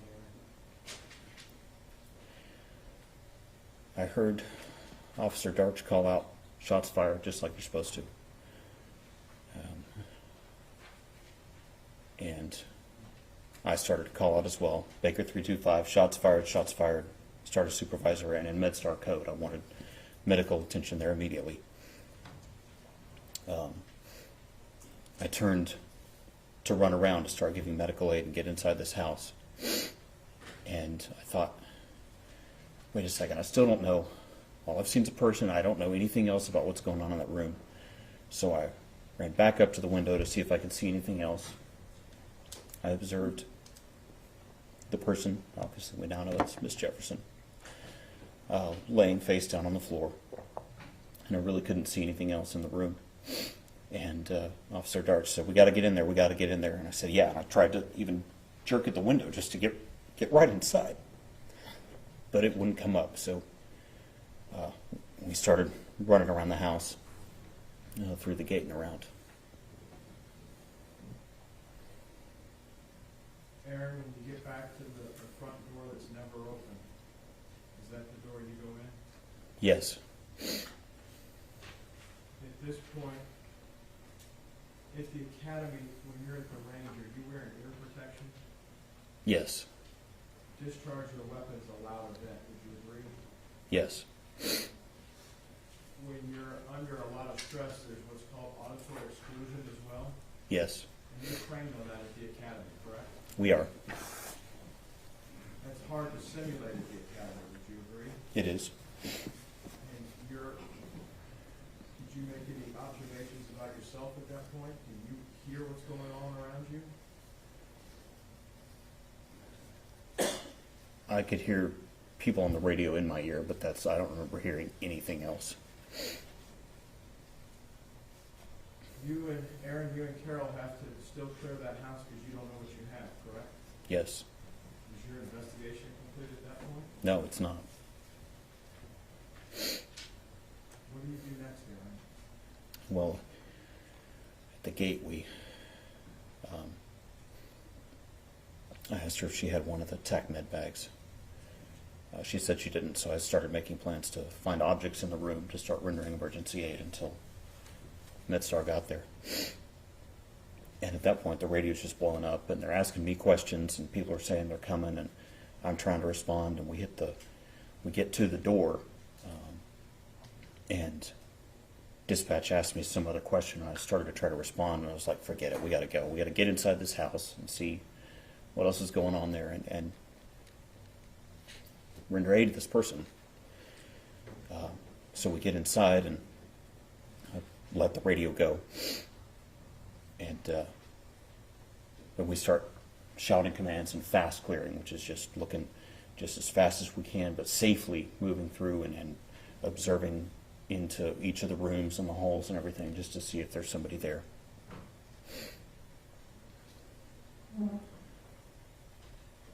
And we got to that back bedroom. And as we moved through the house, all of the rooms, they were all a mess. Everything was a mess in the house, just objects everywhere, objects all over the floor, all over the furniture. It was just, it looked trash. It looked like somebody had just gone through everything. And I get to that back bedroom, and off to my right, I see a kid. Of course, it's, we know it's Zion. And I'm thinking, who brings a kid to a burglary? What is going on? I see a dog. And at that point, I was just like, never mind. Forget what else. You got Doris. Just shut up and work. Shut up and work. Get the weapon. Render aid to her. Get the weapon. Render aid to the person. And I remember going over to the person laying on the floor and saw the weapon between her feet. And I remember putting my gloves on and then picking up the weapon. And at this point, I could hear Officer Dart saying something to Zion. Of course, we now know from the video, he says, I don't want to go to jail. And she tells him, don't worry, you're not going to jail. Of course, I'm sorry, I'm getting ahead of myself, Judge. I didn't actually hear all that at the time. Just processing everything. And there was talk last week when Carol was here testifying that she had an attorney named Terry Daffron. You know Terry. Yes. And as part of your training at the academy, Ms. Daffron came in lectured y'all. Yes. As part of the faculty that came and taught you. Yes. And she gave recommendations for how to handle and not handle evidence in a scene, correct? Correct. She told you not to touch anything. Correct. Your instructors are the final word, though, on your training, correct? They are. In your survival week training, did you get yelled at for not removing the weapon from a suspect that was down? I did. That have a lasting impression on you of what you're supposed to do for officer safety? Yes, it did. What are you trained to do to get weapons away from anyone? Just to move that weapon away from the person, from any person, Prior to doing anything else? prior to doing anything else.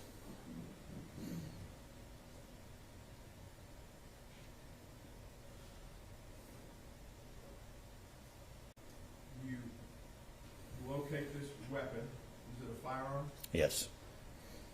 You locate it near Ms. Jefferson's feet. Yes. And I believe what do you do with it at that point? I picked it up just to move it away from her, and as I picked it up, I saw a green laser tracing across the white wall. And Is that your concern at that point, though? no, I'm just getting it away from that person. You know from what's blowing up in your ear, because we can't hear the radio traffic as it sits on your body-worn camera, that the cavalry is coming behind you. Yes. What precautions, how are you trained to render first aid? You're not a paramedic, correct? Correct. Are you a basic EMT? No. What sort of first aid have you had in the academy then? CPR and then bleed stoppage on bullet wounds and knife wounds. There's discussion on the video, your video, Mm-hmm. about a trauma kit. Is that, am I using the proper term? Yes. A week or so prior to October 11th, did your trauma kit come up missing in your patrol vehicle in the shift? Yes. Did you put a request in for a new one? Yes, that Monday I had sent an email request, so this was Friday, but that Monday, yes, I'd put in a replacement request. From having watched your video, the two officers that come in behind you that have a little bit more advanced training, they have one of the kits with them, correct? Yes.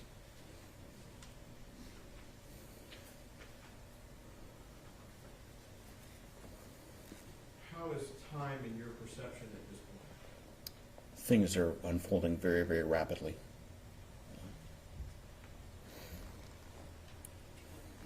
Why do you put gloves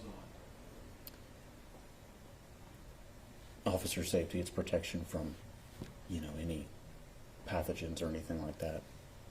Is that how you're trained at the academy to handle fluids? Yes, it is. And you know that you shot this lady, Yes. and you've done a visual exam, and you know she's gravely wounded. Yes. At the time that you're in the room, when you enter the room, what is the lighting condition inside the room, other than your flashlight? There was a pair of computer monitors on a desk to the left, and then there's a television up on a shelf of some sort to the right. Lighting for the room only comes on when the additional units come in, is that correct? Correct.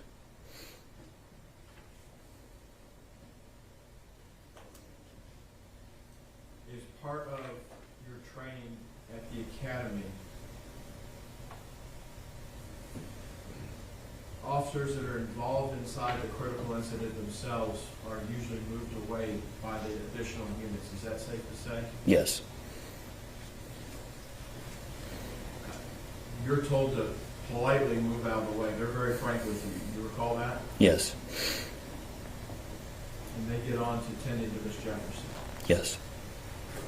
Had, at that point, you're the one with knowledge of the weapon found at Miss Jefferson's feet, correct? Yes. Had you rendered that weapon safe yet? No, not yet.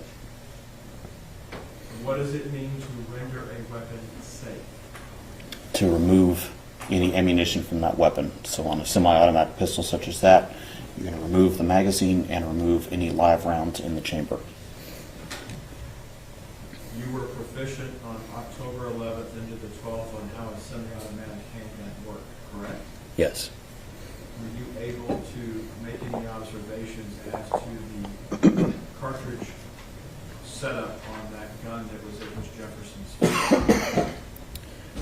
Yes, it had a magazine inserted into the magazine well, and it had one round in the chamber.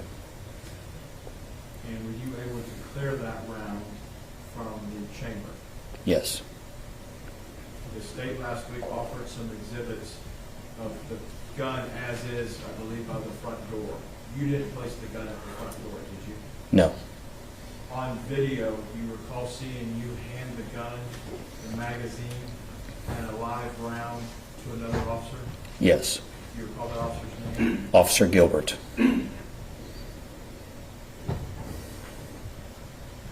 When you're in the hallway outside the room where Miss Jefferson and Mr. Carr were,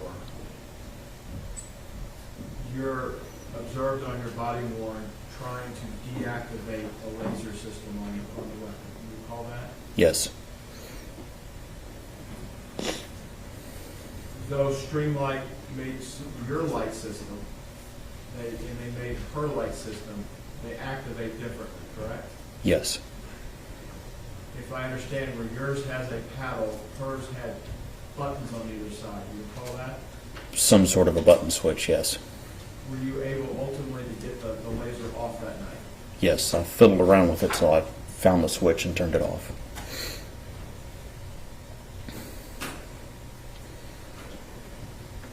Are you had a sergeant that night for your beat in Central, correct? Yes. That Sergeant Horner? Yes. Any doubt that who's in charge at that scene once she gets there? No.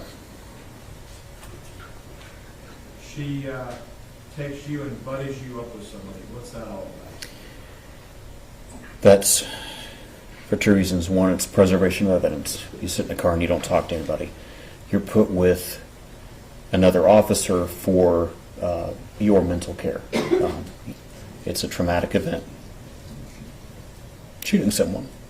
And over the years, departments across the U.S. have discovered that it's a better practice not to just shut an officer alone in a car. So they put someone with them, and you talk about sports, you talk about food, you talk about your family, you talk about anything and everything but the incident. At some point, you're there at the scene in this car with this person for a long period of time. Yes. Who was the officer? Officer Fuller.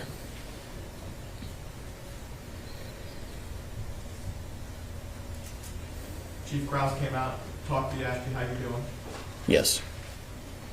Other command staff came out and checked on you. Yes. At some point, are you directed, and Officer Fuller drive you to 1000 Calvert, the old training academy, Yes. just over here on the other side of the river? Yes.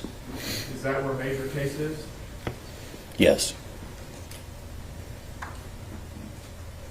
Prior to getting to Major Case, had a lieutenant from your patrol division taken your particular camera from you?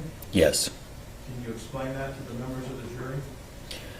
Lieutenant Halford came and got my body camera, just the camera unit itself that unplugs from the cable, and that he took it back to the sector to put it on the dock, which is both the battery charging unit and the data streaming unit, and he wanted to get that data captured right away. He wanted that video uploaded right away. So if in an audit trail it shows where it was uploaded, that's how it came to be uploaded at that particular time in day? Yes.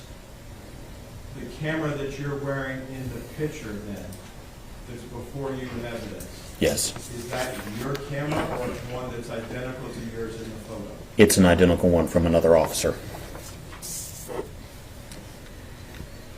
The picture's to reflect how you looked when you were there at the scene, correct? Yes.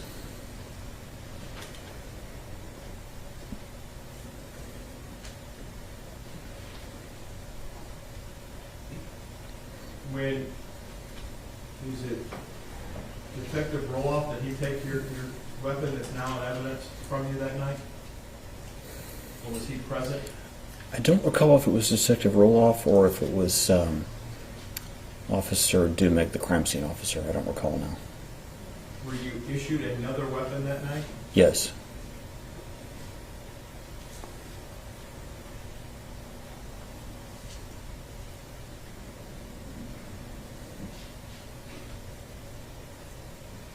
Aaron, when you look at the scene itself and you look at the window, I want to take you back there for a second if you're okay with that. When you look at the weapon in the window,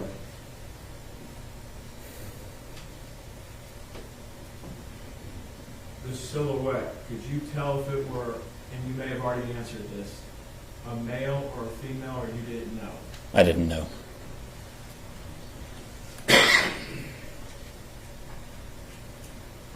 You didn't know if it was a male or a female. Could you tell if it was what race or skin tone the individual had? No.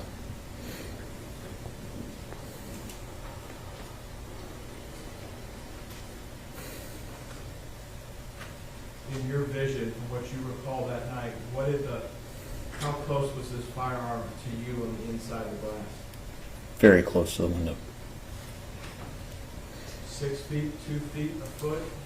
A foot or less.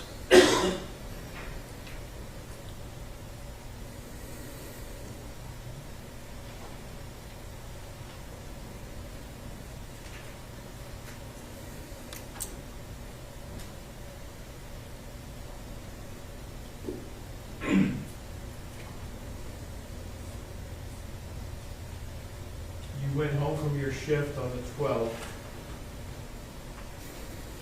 And you go on administrative leave because you've been involved in a shooting, correct? Yes. When you took your uniform off on the 12th, you understand that was the last time you were going to be a peace officer anywhere in this United States, correct? Yes. Thank you, Your Honor. Pass the witness. Let's take our morning break before we do cross-examination. You'll retire to your jury room. We'll call you back out in just a few minutes.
narrow area that is difficult to move in or out of, and you can be injured or shot there.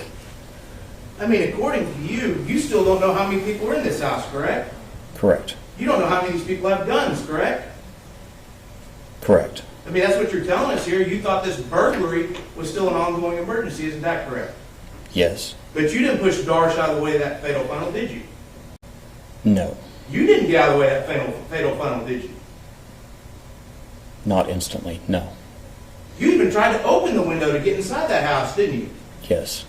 You tried to open the window to get inside a house where you didn't know where unknown assailants could be hiding that could be armed. Is that what you're telling this jury? Yes. That's your sworn Is that good police work? No. And let's go back to this. You said that it was Officer Darch's idea to go in that house, right? No, we both intended to go inside. Who was the first one that said, let's get inside there? Officer Darch. And then you tried to get into the window of the house filled with dangerous people. Yes. But you didn't tell Officer Darch there was a gun in that house, did you? Not until we got inside, no.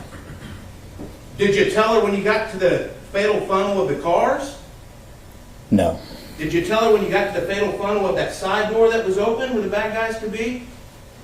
No. Did you tell her when you got to the fatal funnel of the front door? No.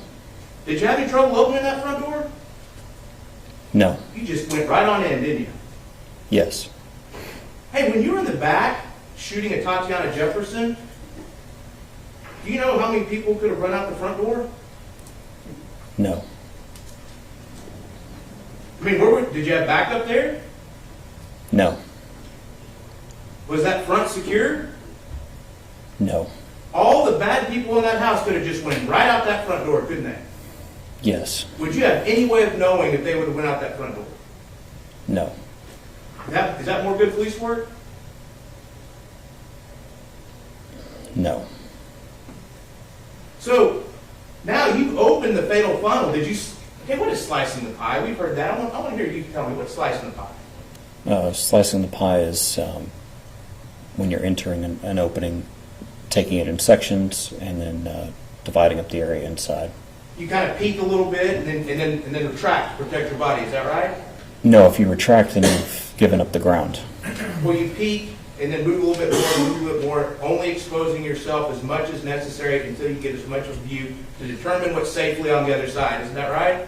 Yes. How fast did you slice the pie at that fatal funnel of the front door before you went in? You can do it quickly or slowly. Did you do it? Very quickly. Oh, you did? You determined there was nothing unsafe on the other side of that front door for you to just walk right in.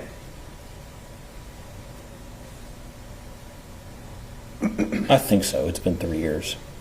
You saw the body cam. It took as long as it took. Do you really think that in the body cam, if you were being graded on that slicing the pie at the front door, you'd get an A+? Probably not. It's more bad police work, isn't it? It's not the best. It's more bad police work, isn't it? Yes. When you got in the house, did you tell Darch there was a gun then? When I found it, yes. Oh, when you found it. Now I'm talking about in the living room after you opened the fatal funnel of the front door. Did you tell her there was a gun in that house? No. You got another fellow officer from the Fort Worth Police Department entering a home which you have determined to be a burglary in progress with possible armed assailants, and you didn't think to tell your partner, hey, there's a gun inside? No. You didn't think to tell her, hey, I saw somebody with a gun? No. Do you not like Officer Darch? I like her just fine. But you didn't seem too concerned for her safety. If in your head is what's going on, and there's this burglary in progress, and bad guys are there with guns, you let your partner walk into that house without giving her any heads up whatsoever that the bad guy might have a gun. Is that really what you did? We were talking on the radio and yelling commands. Did you tell her there was a gun? I did not. Is that good police work? No. That's more bad police work, isn't it? Yes. So, in your head, You testified that whenever you saw Zion, the first thing you thought was, who brings a kid to a burglary? So before you get to that bedroom, you still think there's a burglary in progress, right? Yes. Did you clear every room of that house?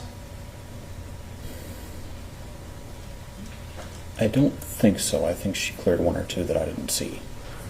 Is it good for an officer to clear a room by themselves? No. When you have two officers, how many officers does it take to clear each room? 2 is best. Two's best. You had two there, didn't you? Yes. But y'all didn't use 2 officers to clear each room, did you? No. I mean, in your mind, there's still bad guys with guns. You just let darts possibly walk into a bedroom where there could be a bad guy with a gun, right? Yes. And you gave her no heads up that you had seen a gun inside. No. Is that good police work? No. Was that good work for your partner? Do you think Officer Darch appreciates that now? Probably not. Would you ever want a fellow Fort Worth officer to let you walk into a house without telling you they'd seen somebody with a gun inside? No. But that's what you did on October 12th, right? Yes. And so, y'all didn't really clear those rooms. Y'all just kind of peeked your head in each one, didn't you? And we did a fast clear. What's a fast clear? A quick check for threats, and then you move on. How were you taught to do a fast clear? Quickly looking into the room to see if someone's there, and then moving on. Do you do fast clears whenever you have potential perpetrators with firearms armed inside a residence? Not usually, no. You don't do it, do you? Not in that ultimate dangerous situation, do you? No. So that was more bad police work, correct? Yes. So you get back to that bedroom and you finally see Atatiana Jefferson. How fast did you start CPR? I don't recall. Did you see the video? Yes. You saw us play States Exhibit 1, right? Yes. How fast did you start CPR? It was a while. Did you start CPR? No. Okay. So again, when I ask you how fast did you start CPR, your answer should be I didn't, right? Yes. I mean, you saw she was bleeding, correct? Yes. You heard her last breaths, correct? I heard what I now know to be her last breaths. Because you didn't know they were her last breaths then, did you? At first I thought it was the dog. So, she still had a chance in your mind, didn't she? Yes. She still had a chance in your mind, and you didn't get down there to help her, to stop the bleeding? I did. I rolled her over and pressed an Afghan to her chest. How fast did it take you to... you didn't roll her all the way over, you kind of just lifted her up, didn't you? I lifted her and observed that she had a bullet wound to her chest and looked around for something to stop the bleeding, found an Afghan, and then rolled her all the way over and pressed that Afghan to her chest. How long did that take you to finally put pressure and cover that wound? I don't know. A long time? In watching the video, it appears to be a long time, Tell yes. you what, if you were laying on the floor shot, how long would you want someone to take that long to cover your wound? No. Why? Because bleeding out. Because it's dangerous to that person, right? Yes. So, I know you're crying right now, but on October 12, 2019, you weren't crying when you decided not to administer CPR to Atatiana Jefferson, were you? I didn't decide not to. But you weren't, were you? I was about to when the other officers ran in. Oh, you were about to start crying. About to start CPR. Oh, about to start CPR. But you didn't do it, did you? No. So you shot Atatiana Jefferson thinking she was some bad guy in a back window, is that right? Yes. A bad guy who had just been hunched over and who had a gun that you couldn't even see if their hands were around it? I saw the gun pointed at me. Is that all you could see? Is that what you're saying? The gun in the upper part of her body. That's all you could see. That's all your memory is said that you saw that night was an upper part of the torso of that gun. Yes. Do you remember seeing anything behind her? No. So you don't know if there was anything behind her. No, I don't. How smart is it to shoot a gun at a target without knowing what's behind the target? I took a well-aimed shot with ammunition that's designed not to overpenetrate. How smart is it to take a shot at a target without knowing what's behind the target? It's not. You're trained against that, aren't you? Yes. And like one of the 4 most basic rules about firearms is don't shoot at a target unless you know what's behind the target, isn't it? Yes. Like the top 4, right? Yes. But you disregarded that, didn't you?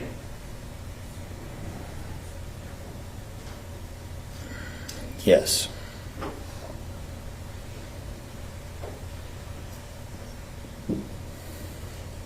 So, I want to go back. May I approach the witness, Your Honor? Yes, sir.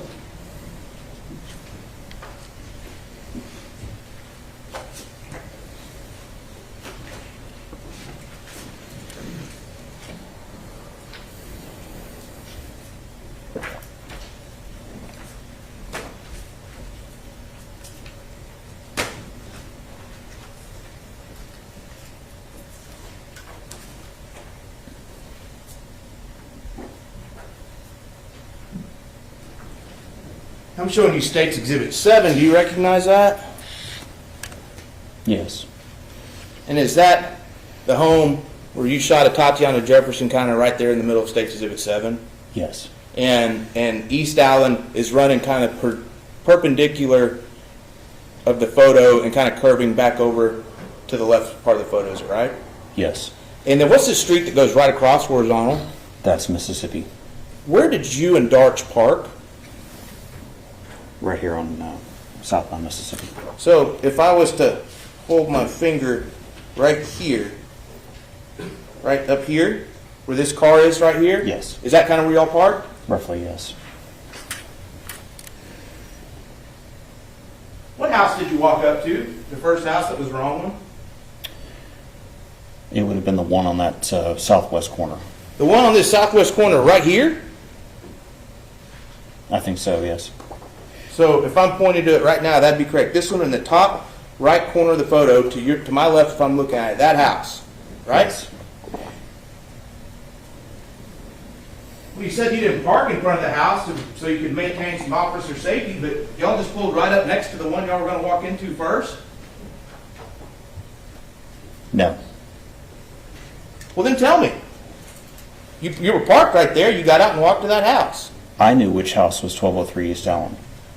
Oh, you knew, so it was Officer Darch. It's her fault that y'all parked over there. I pulled up behind her, yes. Okay. So again, that's someone else's fault. That's Officer Darch. Is that right? I pulled up behind her because I wanted to meet with her, and I knew that we were going to 1203 East Allen. I didn't know that she didn't know. Why? You didn't. When she started walking towards the other house, you didn't stop her? I believe she was coming back from that house already. She already knew that it was the wrong one at that She point. already knew. So how'd you get across the street on State's Exhibit 7 from those cars parked to Atatiana Jefferson's home? We walked across. You walked across. This intersection, you went just straight across? I think so. So just diagonal straight across the intersection, is that right? I don't recall. That's what you testified to earlier. Did you forget from just a minute ago? It's been 3 years. I don't recall if we went diagonally or if we went across the crosswalks. I don't remember now. But you were out in the middle of the intersection, right? Yes. If you're trying to conceal cover, isn't walking out in the middle of the intersection of two streets a dumb way to do it? We had to cross the street somehow. But you could have crossed the street closer. Aren't you taught, like, maybe to conceal yourself better? You don't walk out in the middle of the street. You might walk around the house line. Isn't that right? We could have. You're taught that, aren't you? Yes. But no, y'all just went right out across the street in the open, in the most obvious place you could cross, where anyone in that intersection could see it. Isn't that correct? Yes. Wouldn't you agree with me that's not a good way to sneak up on anybody? Yes. So more bad police work?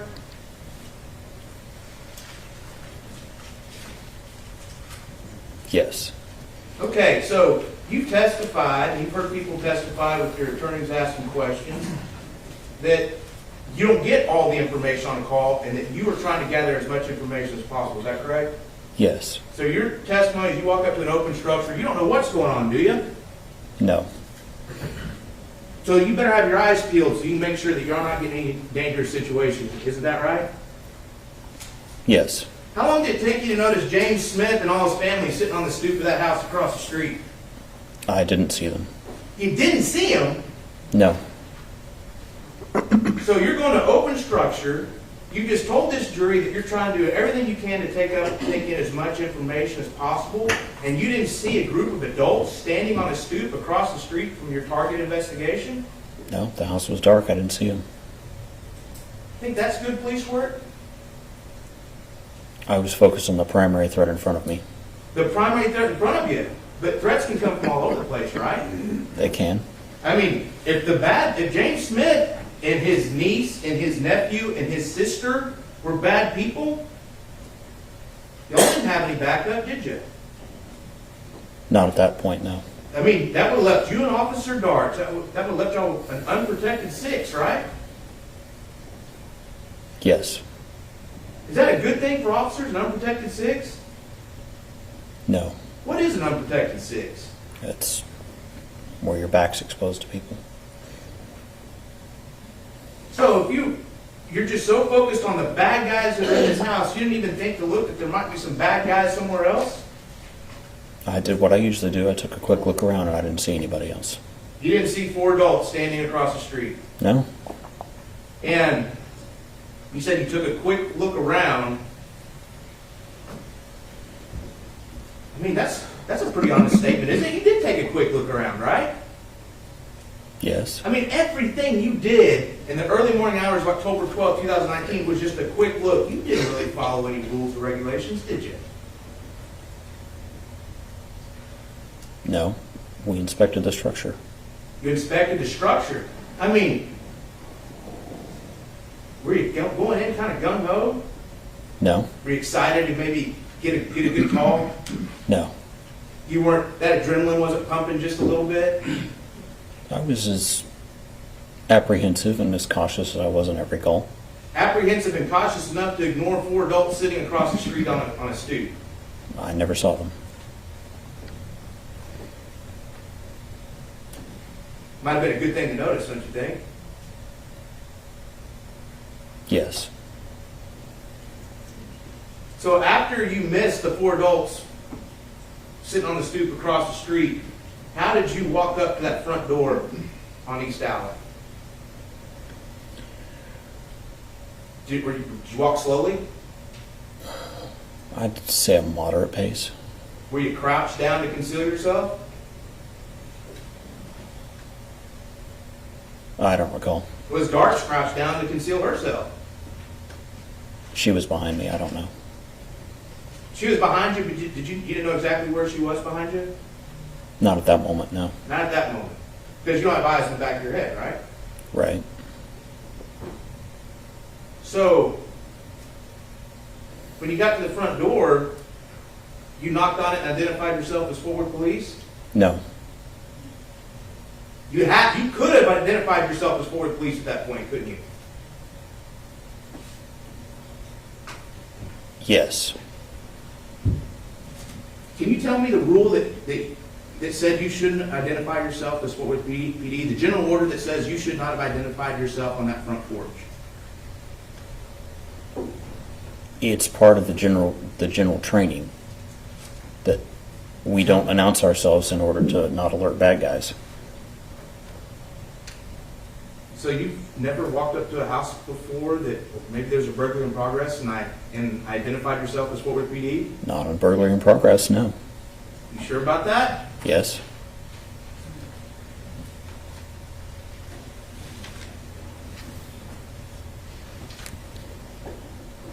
Tell me specifically the rule that says you shouldn't have identified yourself as Fort Worth Police on that front porch. There isn't a specific line and a specific general order. It's the general practice. It's the general training. Tell me specifically what that general training was. Can you tell me who told you that? The person. The instructors at the academy. Which one? I don't recall specifically. Several. Several instructors told you never to announce yourself when you walk up to a home. Not never to announce yourself, just not on that kind of call. On an open structure, you never announce yourself. Correct. Ever. No. Do you announce it for a burglary in progress? No. Would you have gotten in trouble for announcing Fort Worth Police at the front of that house? Yes. You would have been written up by the Fort Worth Police Department for identifying yourself as Fort Worth Police? I wouldn't have been written up. I'd have been told by a sergeant, don't do that. You're going to tell this jury that a Fort Worth sergeant would tell you not to identify yourself on the front porch? On an open structure call, yes. Because what in your head, what should you be doing at this point?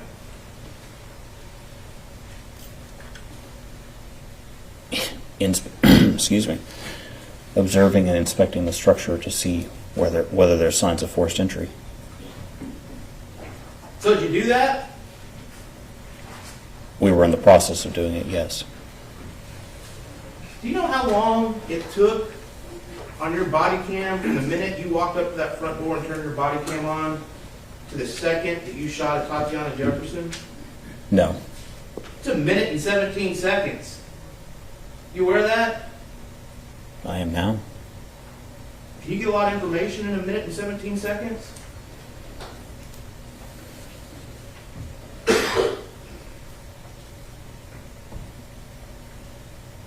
It's hard to be specific. I guess that depends. Are you going to tell this jury that in 1 minute and 17 seconds you can check whether 2 doors have any damage that they've been broken into, that you've also cleared 2 cars and made sure there's not anybody else in them, that you've also then opened a gate to someone's private backyard, that you also then went in that backyard and that you saw a silhouette with a gun all in 1 minute, 17 seconds, and you had all the information you needed at that point?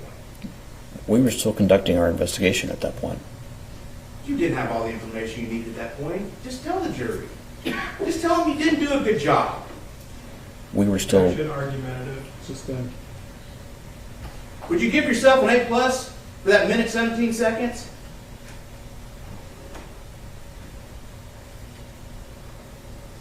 There's probably things I could have done better. What grade would you give yourself? A to F? I'd like to see how you... No, go ahead, tell us. I'm talking before you pulled the trigger. That minute and 17 seconds before you pulled the trigger. A to F.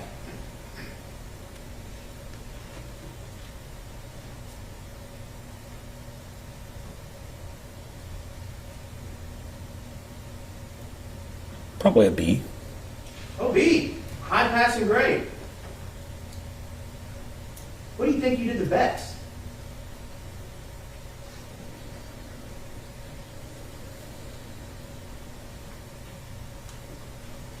Not sure. You gave yourself a B and you can't tell this jury what you did the best, not minute and 17 seconds?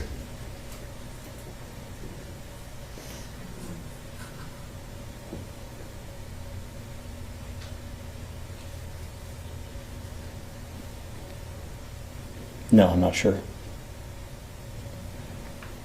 You want to change your grade, maybe?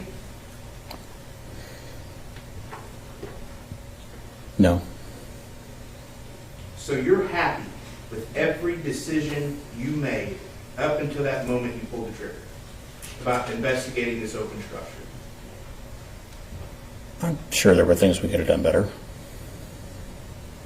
You're telling this jury you're happy with every decision you made from that, when you first turned that body cam on to the minute and 17 second mark? Based on what I knew at the time, yes. All checking that house, checking that perimeter, you're giving yourself a B.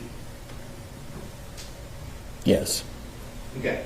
Gunnar, may we play State's Exhibit 1? Yes. And I'll be stopping it next. Thank you.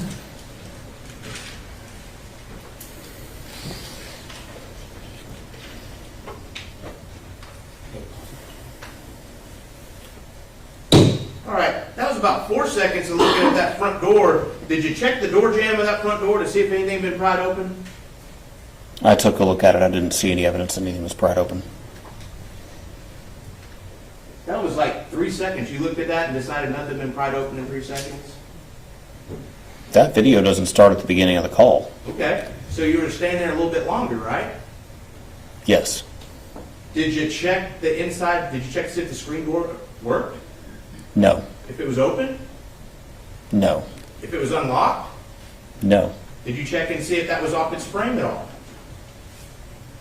A visual inspection, but other than that, no. Did you check the hinges? No. Did you see any tool marks on the doorknob? No. Did you look for tool marks on the doorknob like somebody tried to jimmy a lock open? Yes. You didn't see any. No. But at this point, you've already decided this is a burglary in progress. No, at this point it's an open structure and I'm doing what the policy says and inspecting the structure for signs of forced entry. Where'd you go next? To the side door?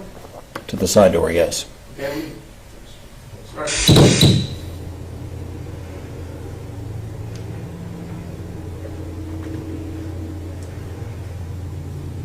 Okay. Now, I see some like weather stripping or something coming off that screen door. Is that what you were talking about? Yes. That was your big evidence that somebody had maybe tried to manipulate this door open some way.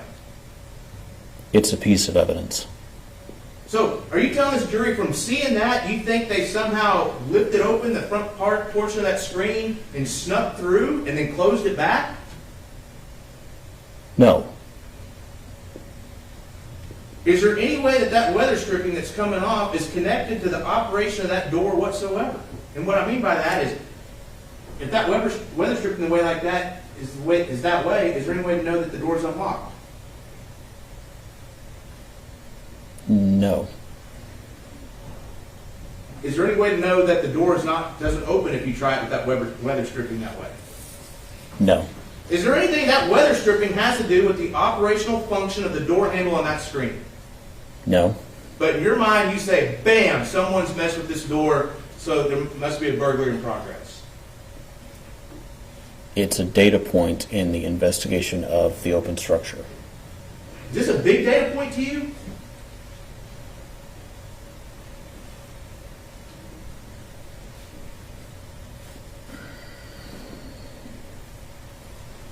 I don't know if I'd say it's big. It goes into the stack. So, but did you try this door, the side door? No. Did it work? No. Did you knock on it? No. Could you have knocked on it? Not without alerting someone that I was there. So you were doing everything you could to not alert somebody you were there. That's what we do if we're concerned about someone burglarizing the house. But if you would announce yourself Fort Worth Police, then maybe Atatiana Jefferson would still be alive, correct? Maybe. If you would announce yourself, Atatiana Jefferson would still be alive, correct? I don't know. You still might have shot her anyway? It would have depended on if she came out the front with a gun. Are you telling this jury there might have been a situation where you still might have shot her anyway? Only if she pointed a gun at me.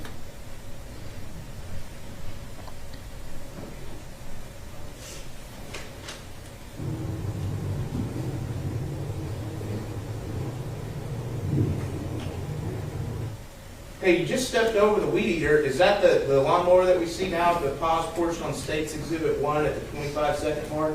Yes.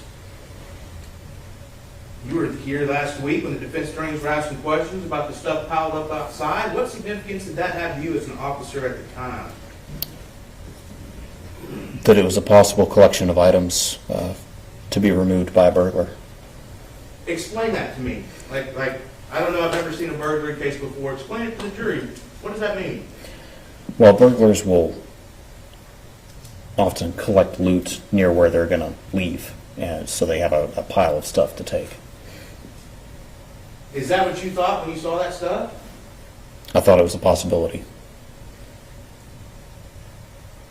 How many people keep a lawnmower in their house? I'm not aware of any. How many people keep a weed eater in their house? I'm not aware of any either.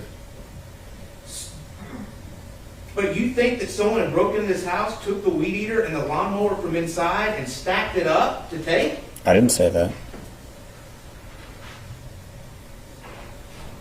But you just said that people stack up things to take in a burglary.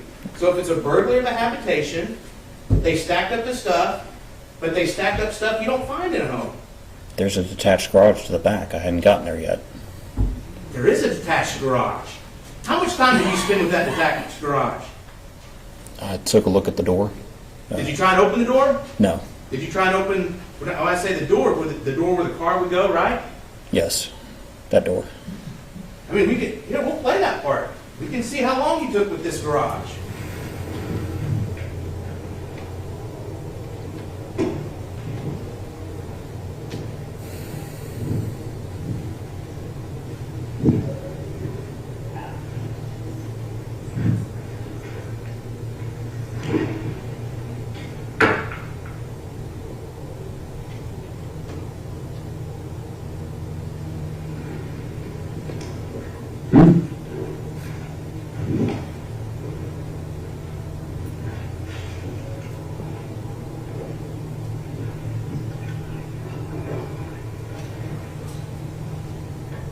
All right, you just watch yourself. We paused it at the 1 minute and 5 second mark. How good a look did you take at that garage? Just a quick one.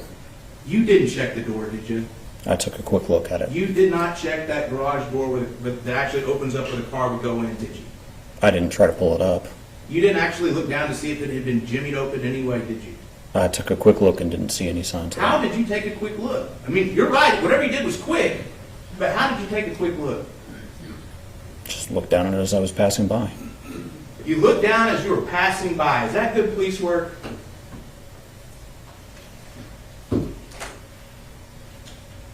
The focus was the house at that point. But you just told this jury that you got people stacking up stuff that's outside of a garage, and you're just going to ignore the garage? I would have turned my attention back to the garage after we took care of the house. Did you check the actual door that the people walked through in that garage? I didn't try to turn the knob, no. Did you even look at it? I believe I took a quick look as I passed by. You didn't check to see if there were tool marks on that door, that it could have been jimmied open some way? I didn't see any. You didn't see it, that it could have been pulled to and was still kind of just barely open? You didn't check it, maybe push on a little bit? No. You didn't think that maybe if the bad guys had taken that stuff out of the garage, they could still be there, and that's where the danger is? No, I was focused on the house at that moment. All this stuff that's stacked up for these burglars to take is stuff that's out of the garage, and you didn't think that the garage might be a place you need to check out a little more? My focus was on the house at that moment. You didn't think the garage needed to be checked out at all, did you? I did, and I would have done it after taking care of the house. You didn't think the garage needed to be checked out at all, did you? No. But that could have been another place bad guys were hiding out, correct? Yes. So, let me get this straight. We've got the first fatal funnel of the front door. Did you stand in front of that fatal funnel? I moved across it. Is that good police work? You have to move across it. Could you have stepped away from the residence, maybe put some distance between you and the fatal funnel? Yes. Could one of you have covered the fatal funnel while the other one crossed to make sure there wasn't a bystander back behind the wall? Yes. Could you have knocked and said, "Forward, police," to see if there's anybody inside?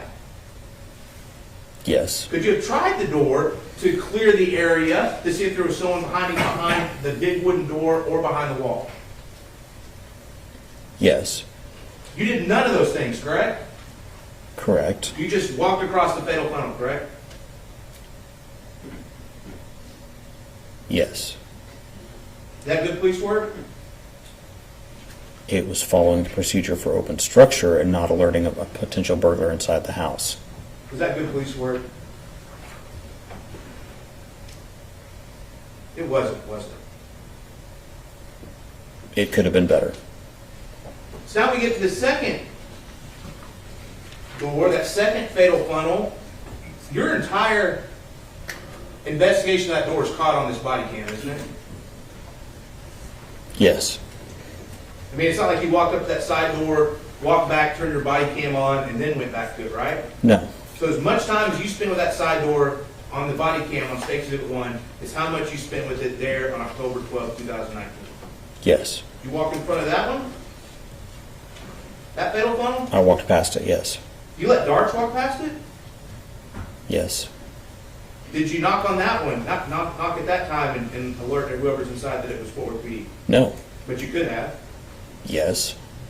You could have tried the door to see if it even opens, correct? Yes. But you didn't, did you? No. You could have gone inside maybe to clear if there was someone behind either door or around the corner, couldn't you? Yes. But you didn't. No. And still, is that good police work? You don't knock on doors and announce yourself when you're investigating an open structure or potential burglary. If you're so afraid of this fatal funnel, what's going on with this open structure and this burglary, you're just walking in front of the doors without a care in the world? I didn't walk in front of it without a care in the world. I moved past it, looking to see who was inside. You didn't treat it as a fatal funnel as the way you're taught, though, did you? Can you be more specific? I'm not sure what you're asking.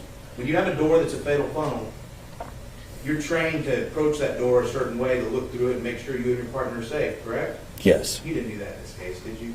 I looked and moved across it. You, in the short time you looked, decided it was safe, and then moved across it. Yes. That's not exactly how you were trained, right? Come on, be honest. There's no specific amount of time given to move across the door. It should have taken longer if you're actually concerned about your safety and Officer Darch's safety, correct? No. Really? Or were you just not concerned at the time about y'all's safety? I was apprehensive and cautious as I am on every call and moved across it in that manner. This wasn't good police work at that second door, was it?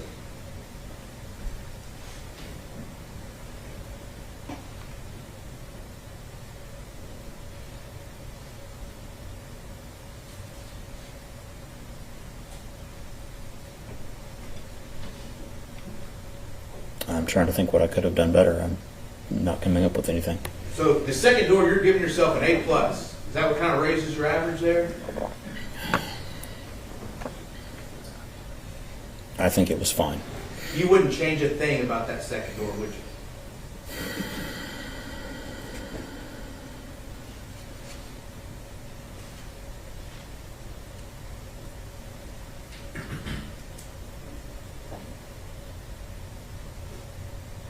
I'm not sure. We'll move away from the second door and your quote-unquote pile of stolen goods from the garage, and you went past the cars. Now, explain to the jury again, why'd y'all check the cars? To see if someone was hiding in there. Did those cars have tinted windows? Yes. Was it easy to see inside?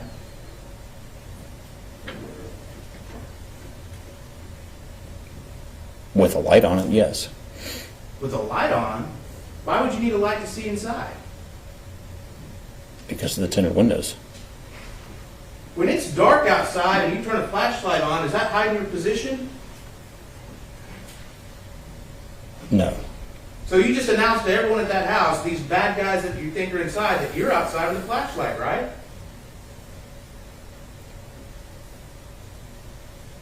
It's possible.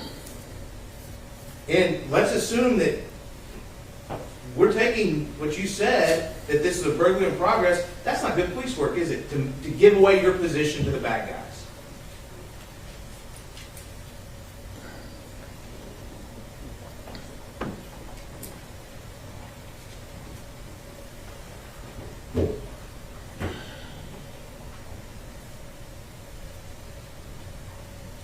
There are certain risks involved in police work, and some of police work is balancing the risks. And in this case, because I couldn't see anyone right there, I decided to go ahead and turn the light on.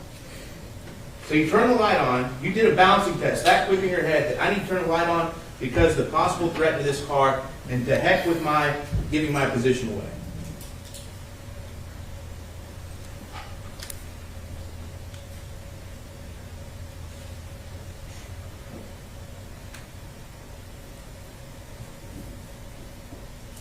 Do you not understand my question? Not really. You just said you did a balancing test. Who are you looking at over there? I see you keep looking to the left side of the courtroom. Who are you looking at? My attorneys. Why are you looking at them? I was trained to address the room. I'm trying to look at various places when I'm Who trained talking. you to address the room? That's basic public speaking. Basic public speaking. That's Okay. So let me get back to my question. You said that you did a balancing test right then, and that's why you used your flashlight to look in the cars. Is that correct? yes. So is it safe for me to assume that you decided that it was worth it to give away your position for the safety of you and Officer Darch in checking those cars? Because I hadn't seen anybody in the house, I didn't think I was giving away my position. Okay. But by shining a flashlight, you are giving away your position, right? You can be, yes. So you chose not to knock on the front door because that would be giving away your position, but yet you're just going to turn your flashlight on to give away your position. Is that correct? If I'd knocked and loudly announced, anyone in the house would have known I was there. I didn't see anyone there when I turned my light on, so I didn't think anyone would see that. Oh, so right at the cars, you don't think there's anybody in the house? Not in the doors or windows facing, not in that front part of the house, But, so there still could have been people in the back part of the house that could have seen the flashlight then? in the back part of the house, Okay. yes. I just want to be clear that I didn't think, so you still don't know who's inside that house? Is that Correct. Okay. So, how fast did you clear those cars? At a moderate speed, I'd say. Moderate. You felt completely safe walking past them after you looked inside. Yes, Did you check the floorboards? yes, Did you check the cars to see if that the car doors were open? no, all I need, Did you check the trunk, see if it had been open? no, Did you check to see if there had been any tool markings on the locks of the car? no. What did the what information did you learn about these cars from your MDC? That they match the description of the cars belonging to the person at the house. Now that's kind of important, isn't it? Yes, I mean, you knew walking up that the owners of the home, their cars, match the description, were in the driveway, right? yes, And matter of fact, you were also told that the owners are usually home at that time, correct? yes, Had you already determined that the owners weren't home? no, I didn't know that. So in your mind, while you're looking at those cars, you still think the owners are in that house, correct? No, I thought they weren't there. Oh, you thought they weren't there. You thought that there's no way those owners are at home. I didn't think they were, no. You thought there were no way that the owners of the home were present? Based on everything that I saw inside that looked like a burglary, I didn't think the owners were there. What exactly what about it inside that made it, that you said burglary? Everything that was a mess on the floor, the cabinets and drawers open, and items that just looked like they'd been gone through somebody looking for valuables. But you've been to messy homes before, right? Some, yes, I mean, come on. You've been to calls where people put their cigarettes out on the carpet, correct? yes, I mean, some people have dirty homes. Is that right? yes. Where was the TV?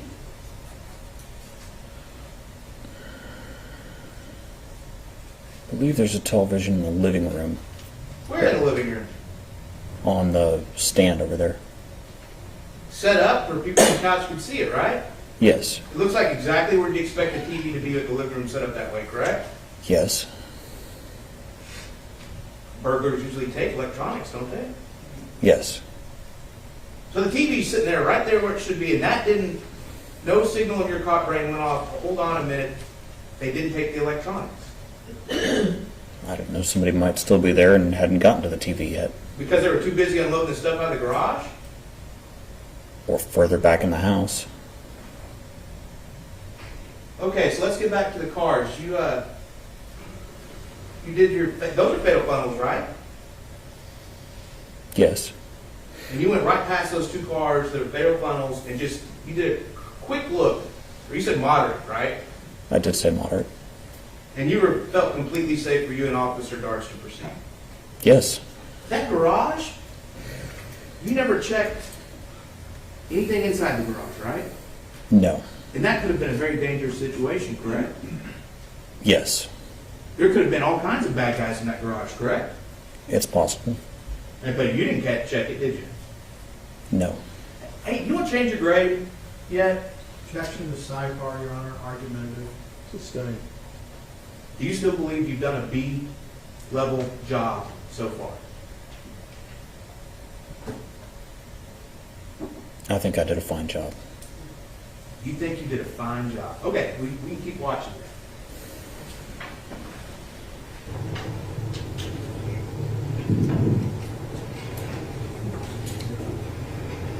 May I approach the witness, Your Honor? Yes, sir. How? So that garage,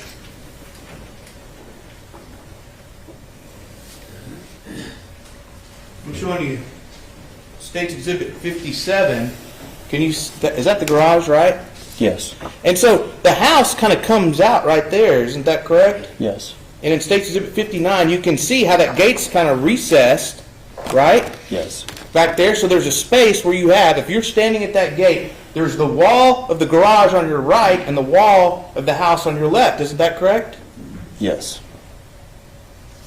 And so somebody, if you're standing at that gate, somebody, I'm showing you State's Exhibit 58, somebody could be back over here behind this corner at the bike and you'd never see him, would you?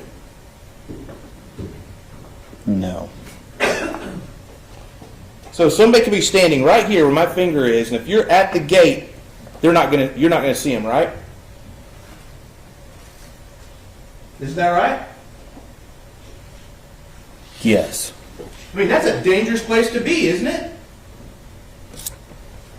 Officer Darch had come through there. I'm not sure what you're asking. Who's covering the front doors when you're back at this gate? We were both back there. Who's covering the front doors when you're back at this gate? No one. So who could have seen anyone? Could anyone just walked out of that house at that point? Yes. And if you were back here in this recessed area of State's Exhibit 59 at the gate, somebody could have been around that corner we were just talking about, correct? Yes.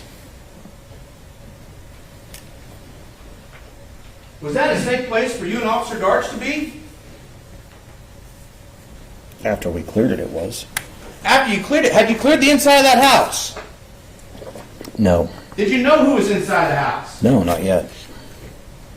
So that could have been a very dangerous place if somebody from inside that house had come out around the corner. Is that correct? Yes. I mean, because y'all hadn't secured the house, right? No, we were in the process of inspecting the structure. You were inspecting the structure. With open structures, aren't you supposed to, after you're inspecting the structure, make sure that all exits are covered? Yes. That's part of the general orders, right, with open structures. Yes. But you didn't make sure all exits were covered, did you? Not yet.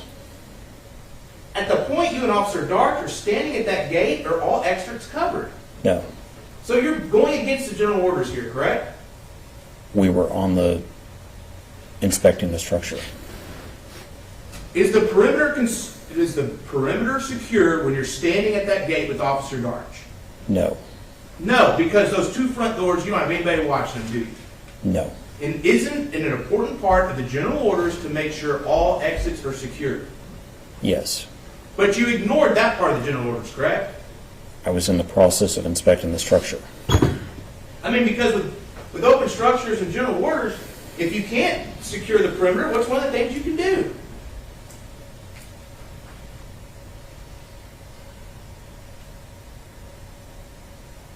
Call for help?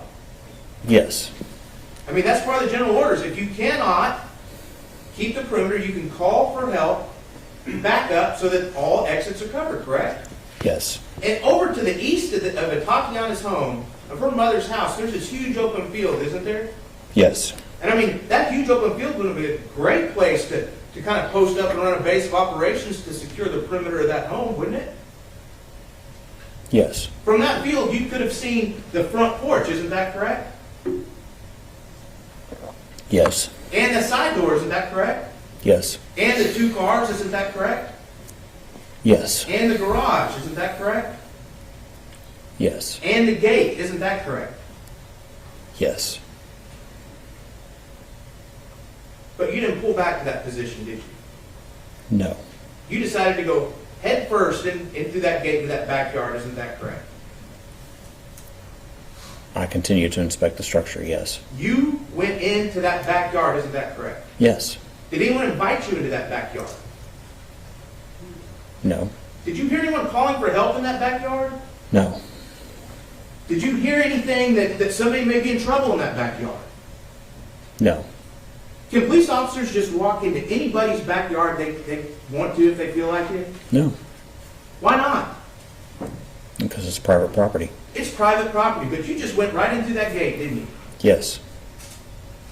Because you said, you're telling us that you're looking for, what, more doors or something?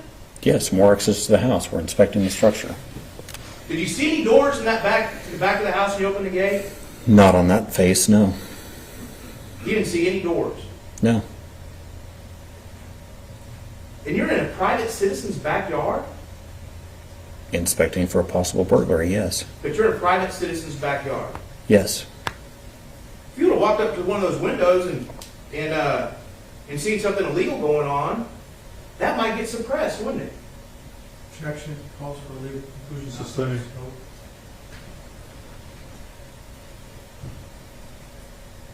So, you did a quick check of that second door, a quick check of the cars, a quick check of the garage, but yet you get in front of this window that Atatiana's in with her nephew, and you linger there. Isn't that correct?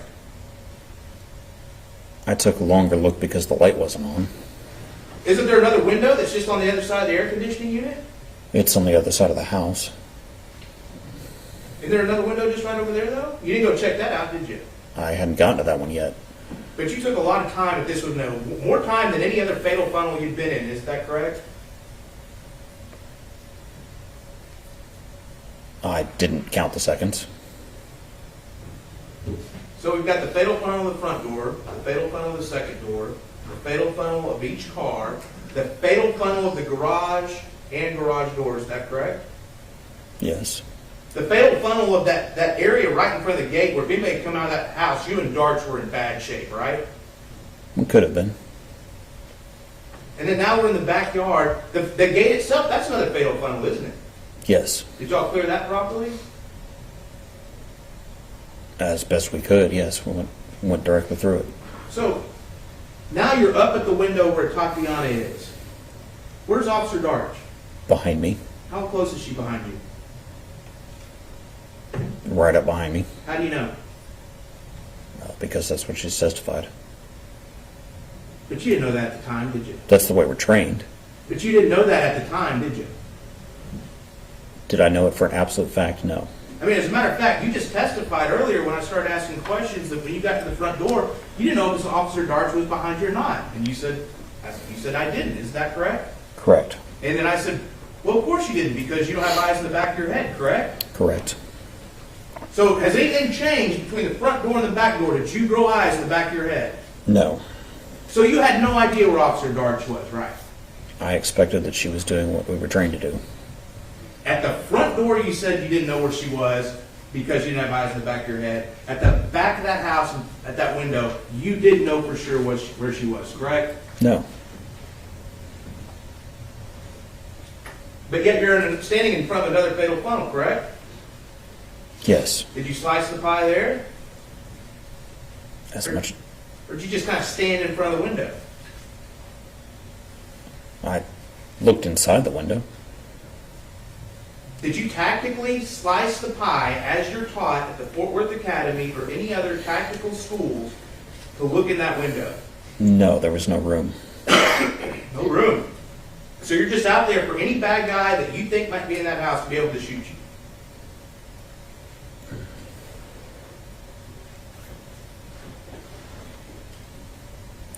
Yes. Is that good police work? It's part of inspecting the structure.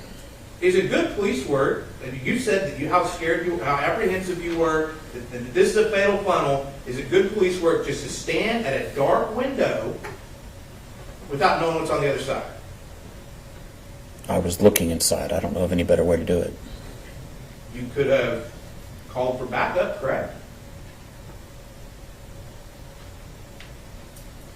Someone had to look inside that window, look at the window. You could have called for backup, correct?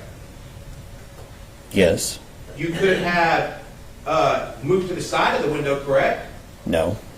You couldn't have moved to the side of that window real quick? I'm talking about before you even saw anything. You saw there was a window there. No, there's an air conditioning unit next to me. There's not enough room for you to stand there?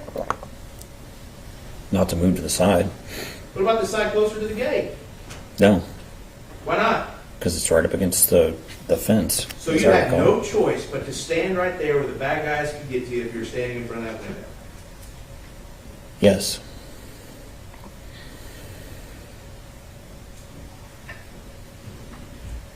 Did you use your flashlight going into the backyard? Yes. What did we just talk about with flashlights? What do they do? Let me see. What else do they do if there's bad guys around? They can alert them to the position.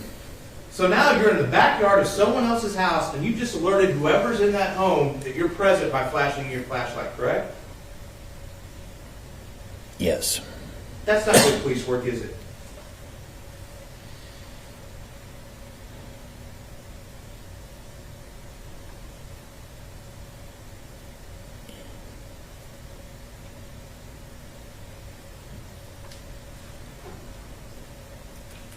It's an unavoidable part of me inspecting the structure and looking around. Well, I mean, because it's just not matching up. If you're so concerned about this structure and what's going on inside, then why are you also so cavalier with giving away your position in a private citizen's backyard? I'm not being cavalier. I'm approaching it as cautiously as I can. Cautiously as you can. Who's covering the front door while you and Officer Darts are in the backyard? No one. How many people could have run out that front door as you and Officer Darts are in the backyard? I don't know.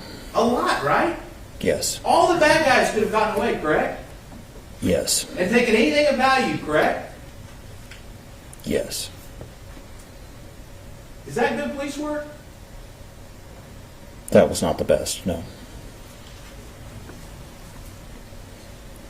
But now you've given away your position to whoever's inside the house because you decided to turn your flashlight on in the citizen's private backyard. Is that correct? Yes. So now, if there's anyone in that home, they know for a fact that someone is in their backyard with a flashlight. Is that correct? Yes. Now, is this an open area backyard? I mean, what I mean is it an easy backyard to get into? No, I believe it's fenced all the way around. Fenced all the way around. Is it one of those was there a cyclone fence where you can see through it? I don't recall. It was a wooden privacy fence, wasn't it? I know it was at the gate. You couldn't see in that backyard unless you opened that gate, right? Correct. Excuse me. Was it safe for you and Officer Darts in that backyard? We didn't see anyone else in the backyard. May I approach the witness, Your Honor? Yes, sir.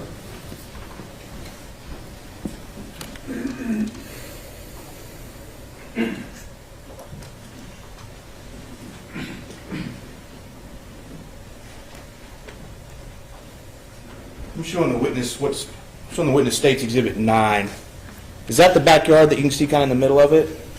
Yes. And you can see the fence that goes all the way around it? Yes. What is this building that's back behind the house? I don't know. Was it a tall building? Yes. Multi-story? Yes. With windows looking down into that backyard? Yes. Is the garage, I mean, that's right there too, right? In the backyard? Yes. Now, over here to the side of the backyard, to the west of where Atatiana was living, do you see another structure there? Yes. And is that a multi-story structure? Yes. With windows looking down into the backyard? Yes. So you led your partner into a backyard with multiple multi-story structures with windows looking down into the backyard where any bad guys from anywhere could have taken shots from protected points of view at you or your partner?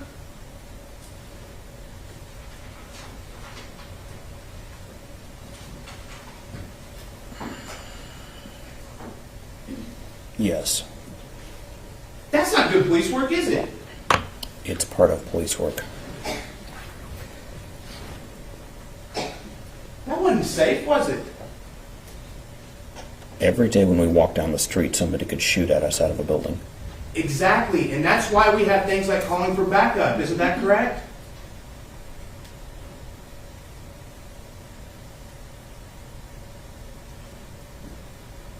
Who was screaming for help inside this house?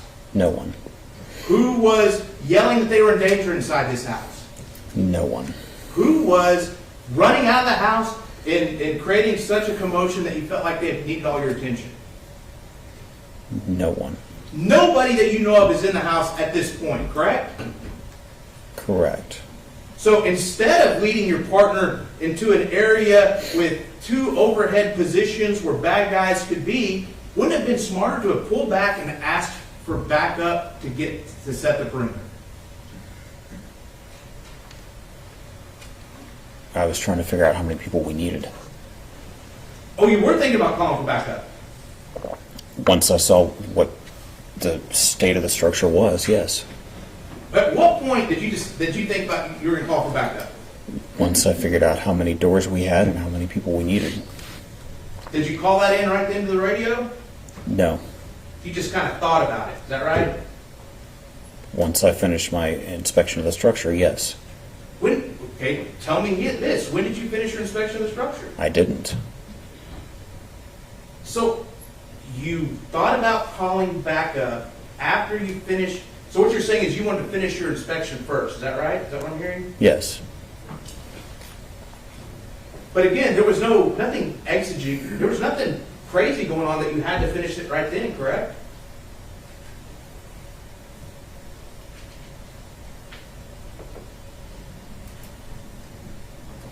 I guess I'm not understanding your question. There was nobody screaming for help inside, correct? No. There was no hostage situation, was there? No. There was nobody's life in danger, correct? Not that I could see. You didn't have any information that anyone's life was in danger, did you? Not at that moment. Matter of fact, you didn't even have information that anyone was inside that house, correct? No, not yet.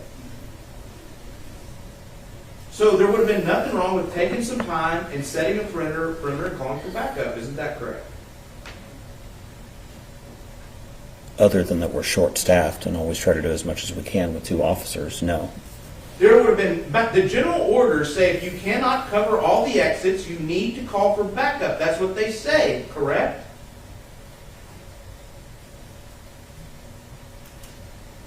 No, that verbiage is not in there. Does it say that you have to secure all exits? Yes. And what happens if you can't secure all exits? Then we'll call for backup. Okay, so we'll use your verbiage. If you can't secure all exits, then we'll call for backup. Is that a better question? Yes. But you didn't secure all the exits here, did you? No. Matter of fact, the 2 biggest exits that there are, the 2 front doors, are just wide open for anyone to walk in and out of, correct? Yes. While you're in this backyard. Yes. That wasn't safe, was it? That was not the best move, no. And that's not good police work, is it? No. Do you want to take your grade down some?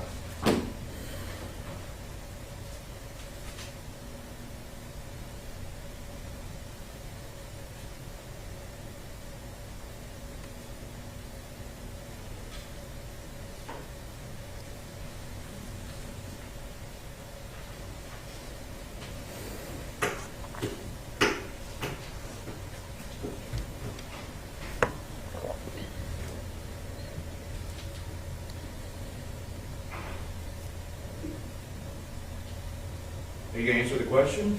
Oh, I'm sorry. I thought that was rhetorical. No, that's a question. Do you want to take your grade down some? I just thought you were thinking about it like some of your other answers. I don't think I did the best job at that, on that point, no. You know what, let's stop for lunch, okay? We have to lunch here, and we'll come back at 1:15, okay? See you then.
Yeah, I'm still trying to, it's just not working very well. My computer's just stopping. Do you need a hard line? I don't think so. I'm moving some stuff to my desktop over the break, and now it's just not cooperating with me.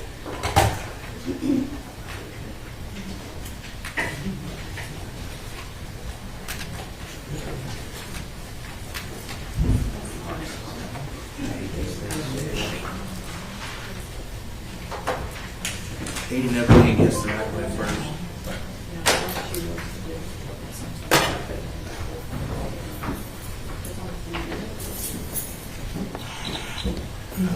These are just some like. There's another one.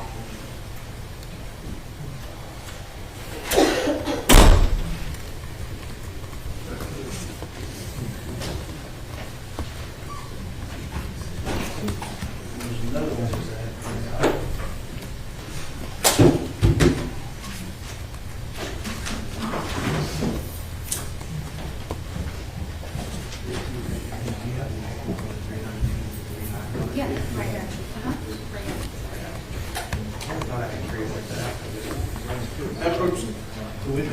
Yeah. But we're not on the record yet, so just let me know when you're ready.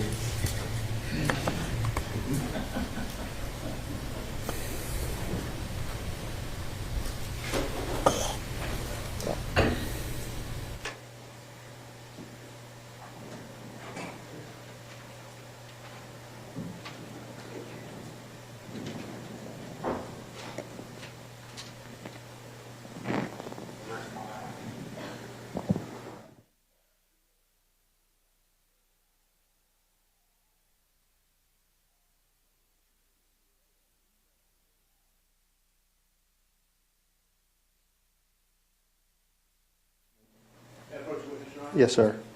I'm handing you what's been marked as State's Exhibit 118. Do you recognize that?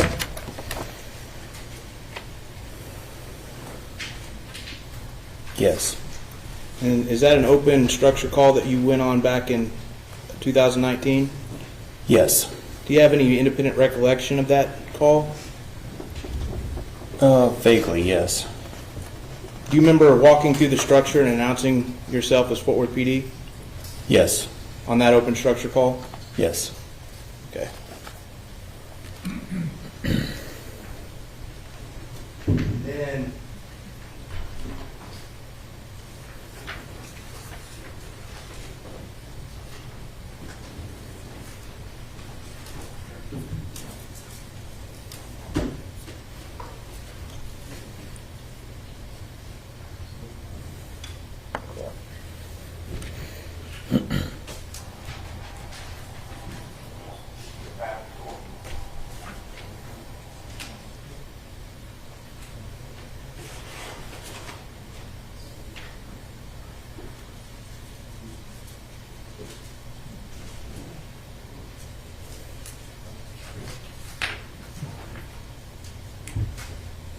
I'm handing you what's been marked State's Exhibit 119 and 120 if you want to take a second to review those.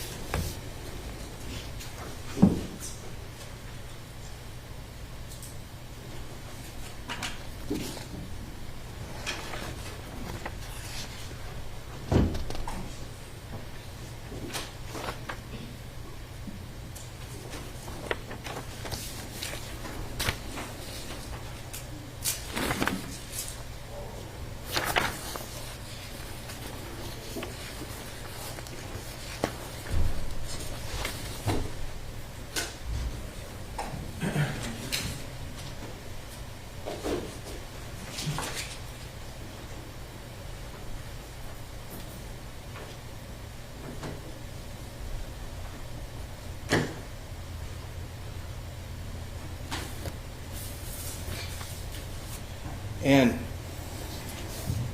so State's Exhibit 119 and 120, are they about a burglary report call that you were dispatched to on May 14th?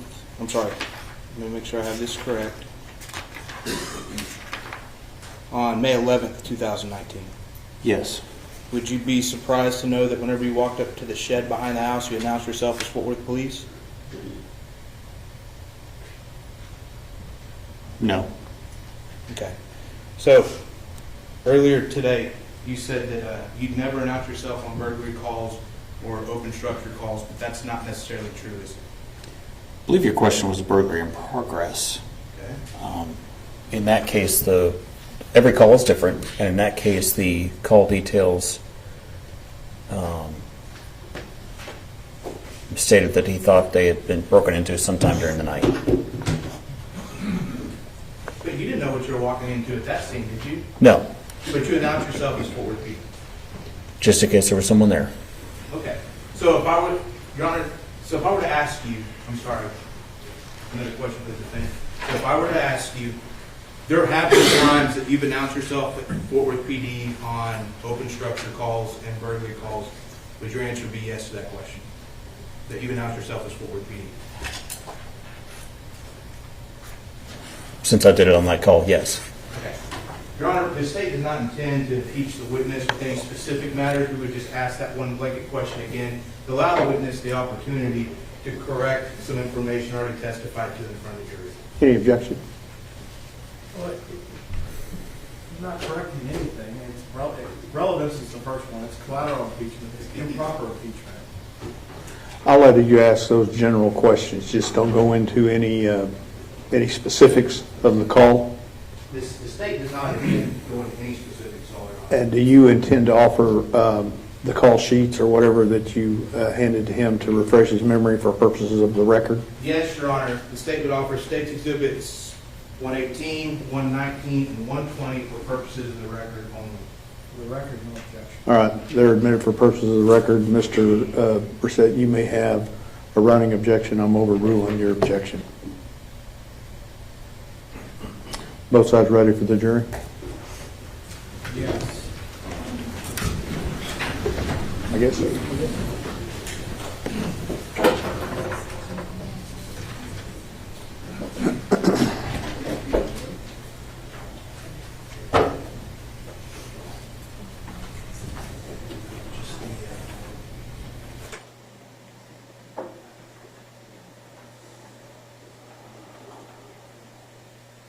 Oh, Brian?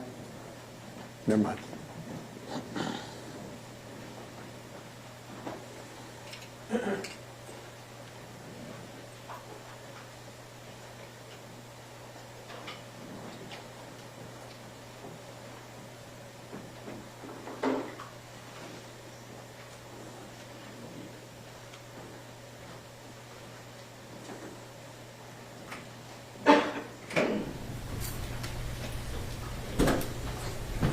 All right, everyone may be seated.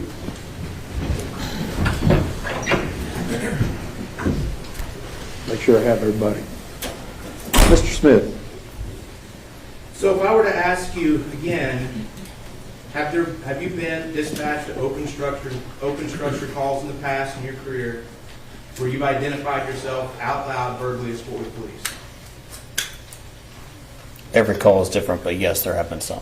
And there have been burglary calls that you've been dispatched to where you've verbally announced yourself as Fort Worth Police, isn't that correct? Again, there are different types of burglary calls, but yes. So, all that stuff that's stacked up, the lawnmower, the weed eater, the bicycle that's being stacked up by you think the bad guy that's there in the house, did you ever confirm the license plates of the cars to see if they did belong to the owner? No. Wouldn't it have been a good idea to determine if one of the license plates did not belong to the owner of the home, so you could maybe identify if your imagined perpetrator had a getaway car outside? At the time, both of the cars matched the description that said they were supposed to belong to the house.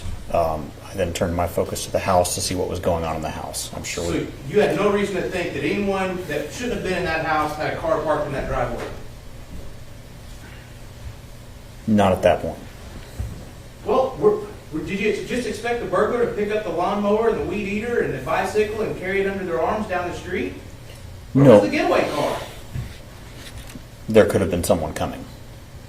Could have been someone coming. Did you leave someone in the front yard and watch and see when they showed up? No. That would have been a good idea, wouldn't it have? Objection to sidebar. Stay. Was that good police work to leave no one out in the front yard to see if the getaway driver was coming? Objection, asked and answered. Overruled. It could have been better. Was that good police work? Objection, asked and answered. Sustained.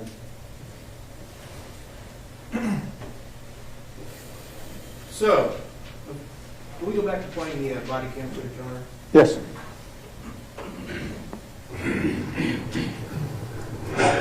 Okay, I'm gonna... Again, you're gonna tell this jury you had no room to stand somewhere to the side of that window? No, not at that point. Okay.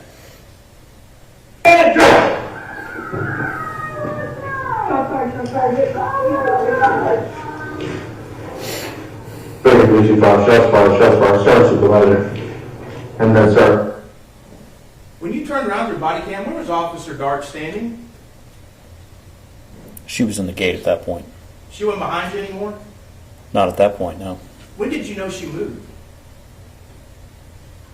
I don't. So there is no way for you to know who was, that if Officer Dart was behind you whenever you're up at that window, is there? I trusted that she was standing behind me like we were trained to do. But you have no way of knowing that night that she was behind you, do you? If you're asking if I felt her, no, I did not. And you don't have eyes in the back of your head, as you already said, so you did not know where she was, did you? Again, I trusted that she was behind me like we were trained, but no, I don't know for an absolute fact. And so right now, you've just shot Atatiana Jefferson. Is your gun, that Glock, is that a firearm? Yes. Is a firearm a deadly weapon? Yes. When you pointed your gun at Atatiana Jefferson and pulled the trigger, did you intend for the person on the other end of that bullet to die? I intended to stop the threat. And stopping the threat means stopping the threat that they could die, right? It's a possibility, yes. And because pointing a gun and pulling the trigger, that's an act really dangerous to human life? Yes. If you do it to somebody else? Yes.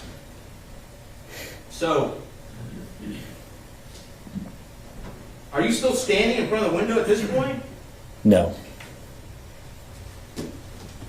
If somebody was looking outside that window that we see, and we've got this paused on 1:28 seconds, I believe, someone from inside that window couldn't see out to you? My apologies. I'm sorry. I thought you meant directly up against it. No, but anyone inside that window, inside that house, can see you from that window, can't they? Yes. And if there were 10 bad guys, they could have 10 guns trained on you right now, correct? Yes. And you're not doing anything tactical to protect yourself at this point, are you? You're just standing there. Isn't that correct? Yes, I believe so. So all the bad guys that you think are in that house, they can take a free shot at you right then, and there's nothing you can do about it. Your gun's in your holster, isn't it? No, it's in my hand. Oh, it's in your hand. You still have your gun out. I think so. How come it's not trained on the window there? It's a quickly evolving scene. We're moving around. But the bad guys are all in that house. They're free to take any shots at you they want to in this position, correct? If there were, it's possible. Well, that's what you thought. That's what you told this jury earlier, that this was, you had determined this was a burglary in progress and there could have been lots of bad guys in the house. I didn't have any way of knowing how many people were in there. Code. We need to get in there. Yeah. You guys are talking, kid? Okay, so we paused it at 1 minute and 37 seconds. Where are you heading at this point?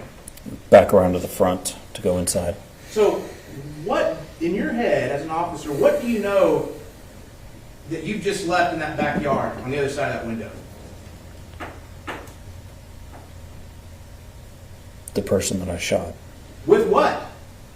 with my gun. I know, but what else is that person you just shot? What do they have? A gun. Did you leave anyone back there to cover that exit at that back window? No. I mean, could the person, do you know for a fact that you hit the person that you shot at? Yes. Do you know if they're mortally wounded? No. Or did you know if they weren't capable of getting up and climbing out that window?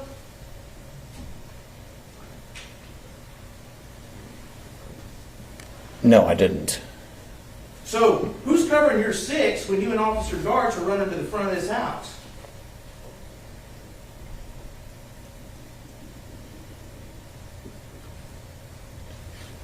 We've had a threat.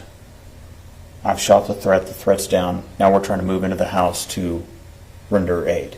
You just said you didn't know if the wound was mortal. The person was laying on the floor and not getting up, Could they have been playing possum? I suppose. Did you know if there were other people, other bad guys in there with guns? Not at that time. So who is covering your 6, and Officer Darts' 6, when y'all turn tail and run to the front of that home? No one. Is that good police work?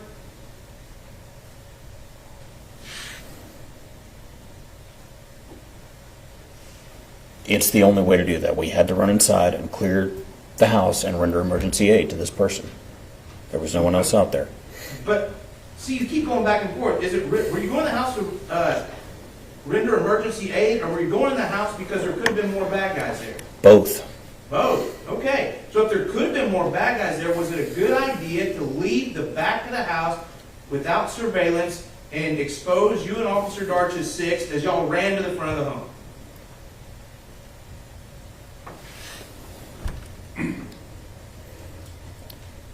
As I've already stated, there are risks in police work, and I had to make a choice. It wasn't a good idea, was it? It was the only idea. It was the only way to do that. Just like the only choice, just like you're telling the story, the only choice you had was to shoot and kill Atatiana Jefferson. Yes. Did you have a choice whenever you didn't knock on that front door? Yes. Did you have a choice when you didn't announce Fort Worth police? I could have, but I would have exposed myself to a potential burglar inside. Did you have a choice when you did not knock on the side door? Yes. Did you have a choice when you did not announce yourself as Fort Worth police on the side door? That's not what we're supposed to do. Did you have a choice? There's always a choice. Did you have a choice to enter that home and open the door and see what was going on inside? Not a safe one. Did you have a choice whenever you could have stepped back, established a perimeter, and called for backup? Yes. Did you have a choice whenever you saw those cars parked in the driveway to establish that they were in fact the owners?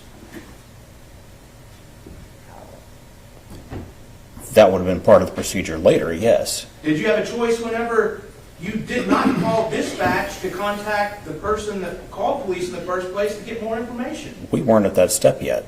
But you had a choice, you could have done that, couldn't you? Not without violating the general orders. We weren't at that Which step one would that yet. have violated? That would have been, we hadn't finished inspecting the structure yet. I thought this situation was fluid. Was it not? We were still investigating we were still inspecting the structure.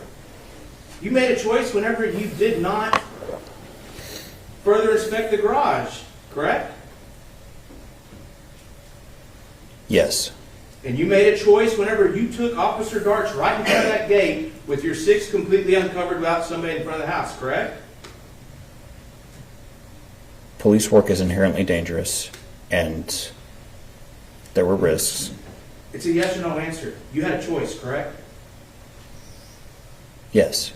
And you had a choice whenever you walked off, you and Officer Darts walked in that backyard with exposure to unknown buildings that were looking over the backyard. You had a choice there, correct?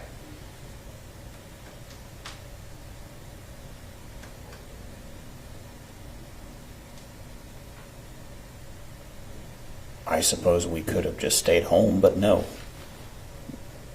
Oh, you could have just stayed home? And why do you joke about just staying home? Is that because home is supposed to be a safe place? It's not a joke. My point is simply that It sounded like a joke to me. Is home supposed to be a safe place? Your Honor, we object to the badgering, allow the witness to finish the question and answer it. Sustained. Have the witness answer the question? Well, re-ask your question, Mr. Smith. Is a person's home supposed to be a safe place? It is. You should feel, if you don't feel safe in your home, there's nowhere else you're gonna feel safe, is that correct? I agree. And this is Texas, there's nothing wrong with a person owning a firearm, is there? No. As a matter of fact, if one of your loved ones was at home alone with a child and heard something in the middle of the night, you would hope that your loved one maybe would go to their backyard window with a gun, wouldn't you? Maybe. To protect themselves and the child, isn't that correct? Yes. Especially if they saw flashlights in their backyard, isn't that correct? Possibly. Flashlights of a person announcing their presence in their backyard where they're not supposed to be. Possibly. So you had a lot of choices that night, didn't you?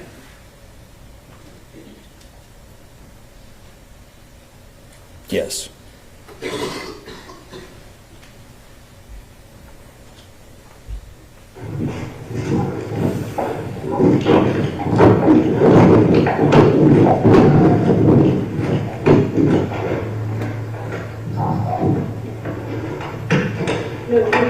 Ready? Okay, just pause it a minute, 50 seconds. You had no trouble with that front door, did you? No. You could have opened it just as easily whenever y'all first got to the residence, isn't that correct? Yes, but that's not the procedure. Atatiana may still be alive, though, correct? I don't know that. You still may have killed her? If she had come out of the back of that house and pointed a gun at me, yes, I'd still have shot her. Guilty pleasure. Hands up! Hands up! Show me your hands! Show me your hands! Show me your hands! Did you just clear that room? That you just pointed your gun into? I just did a fast clear. Was that a really clearing of the room? That was a fast clear. That's what you do. Did you know if there could have been someone else standing to the side where you couldn't see once you walked through that door? The camera doesn't see everything I'm seeing. What did you see then? I did not see a person in that room. Do you know if they were hiding in a closet? No. I mean, because you're telling this jury that whenever you're walking through this house right now, you're still thinking there could be a threat in this house, correct? It's possible, yes. And you still haven't told Officer Darch that you saw a gun up to this point, have you? No. Hands up! Show me your hands!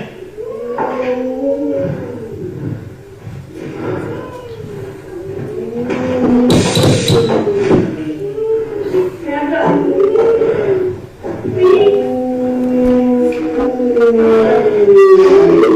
See what looks like weapon here.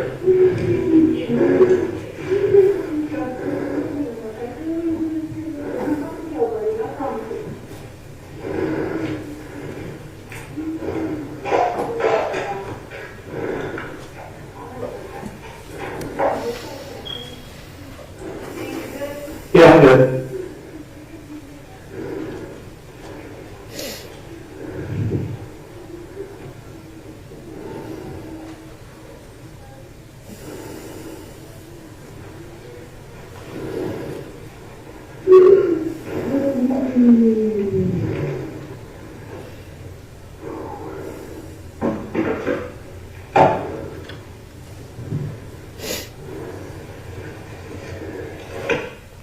All right, we paused it at 3:08. Would you be surprised that according to the clock at the bottom of State's Exhibit 1 that you walked into that room in approximately 1 minute and, 2 minutes and 8 seconds? I wasn't keeping track of time. Well, I was. Would you be surprised if that was the time that you walked into the room? That's what it says. And now it's been almost a full minute later at 3:08, and you're just now touching Atatiana Jefferson. Is that correct? That's what it says. A full minute she laid there at your feet. Isn't that correct? That's what the clock says. A full minute she laid there bleeding out at your feet, at your hands. Isn't that correct?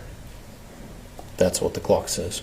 Without you doing one thing to try and save her life. Isn't that correct? I had no idea how much time was passing, but that's what the clock says.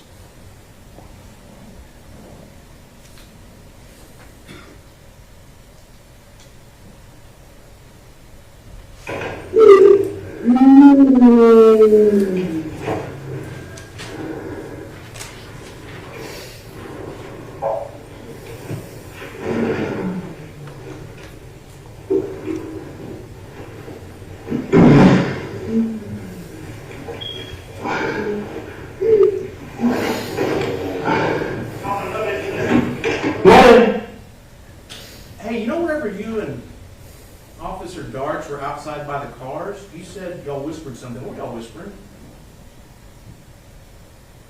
She said, we've got to clear that car. I said, yeah. That's it. That I recall, yes. There was no more whispering or communication other than that before y'all went through that gate. I thought I heard her say something else, and I didn't hear it, and I said, So no planning about what you were going to do when you got on the other side of that gate? We followed our training and did as we were trained. No planning about what you were going to do? We didn't make a specific plan, no. I mean, you had no idea what was on the other side of that gate, did you? No. It could have been an open-air patio with a lot of people on it, correct?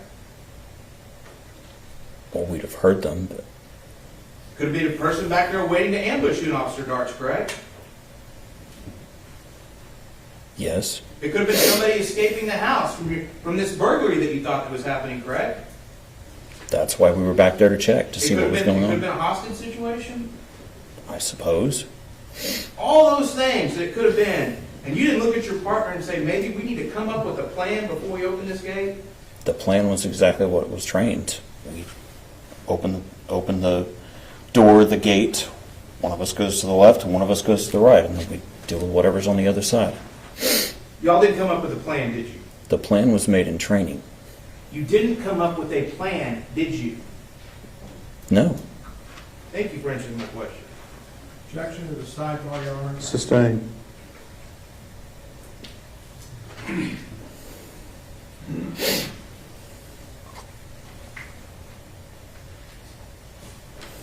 You have a moment, Your Honor? Yes, sir.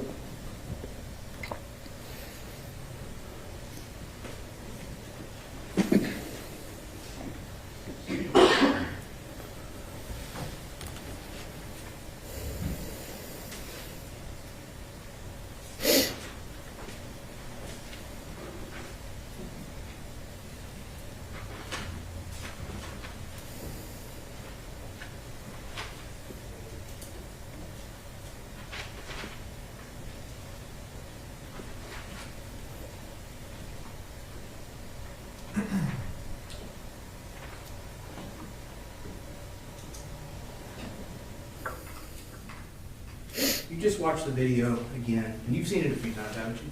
Yes. Did you shine your light right in that back window where Atatiana Jefferson was? Yes. Wasn't that just basically putting a spotlight to all the bad guys that you imagined were inside that house, telling them exactly where you were? Police work's inherently dangerous. I had to go look inside the window to see what was going on, to see if there was a burglary. It's inherently dangerous, but didn't you make it more dangerous by saying, look at me, look at me, look at me? Someone had to go back there and clear that window and see what was going on inside that house. So, and you were going to be the hero, right? No. You were going to charge in and save somebody from whatever was happening inside that house, correct? No. You were going to be a hero, ignore the rules, ignore trying to set up a perimeter because you had decided that you had to do something, correct? No. And you decided to put your window through that, to put that flashlight through that window, correct? Yes. And anybody that was inside would have seen you, correct? Yes. Any bad guy that you potentially imagined being there would have seen you, and they would have been alerted to your position immediately. Yes. Is that good police work? That's how you clear an open structure.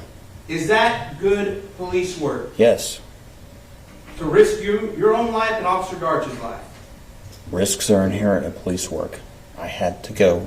You had to turn the flashlight on. There's no other way to see. No other way to see. You made that choice, didn't you? It's a dark night. I had to use my flashlight. Yes. So all this other stuff that you didn't want to announce your presence, that's when you decided to announce your presence. Right then, through that back window, in someone's own backyard, in a private citizen's backyard, through a gate that was shut, back there through a window. Now it's finally when you decided to announce your presence. Because I thought we had a burglary. And you didn't announce your presence with Fort Worth PD, did you? You just used your flashlight, correct? No, I just used my flashlight. And whoever was in that house had no idea, did they? I don't know. Whoever was in that house had no idea what was coming, did they? I don't know. Whoever was in that house had no choice what was about to happen next, did they?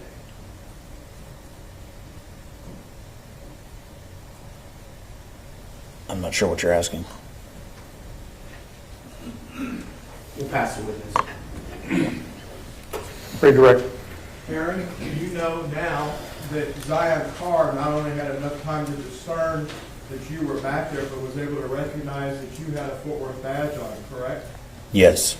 And you know now from watching the entire video Yes. that he knew that the boy police officer is the one that discharged his weapon and not the girl police officer. Yes. The prosecutor spent some pretty significant amount of time asking you what you could see when you went to different parts of the structures. You recall that? Yes. Can you see more than your camera on your shoulder is collecting? Yes. Can you observe a door, whether it's the pedestrian door or the roll-up door of the garage, and make a quick scan by moving your head where your shoulder may not move and see if it's secure? Yes. And that's squeezing into common sense, isn't it? Yes, it is. You were ordered to be there, were you not? Yes. You were assigned a call and you had to check, correct? Yes. Regardless of whether you left anybody at the front door, somebody from the City of Fort Worth Police Department was going to have to step foot in that backyard to clear the open structure, correct? That is what the procedure instructs, correct.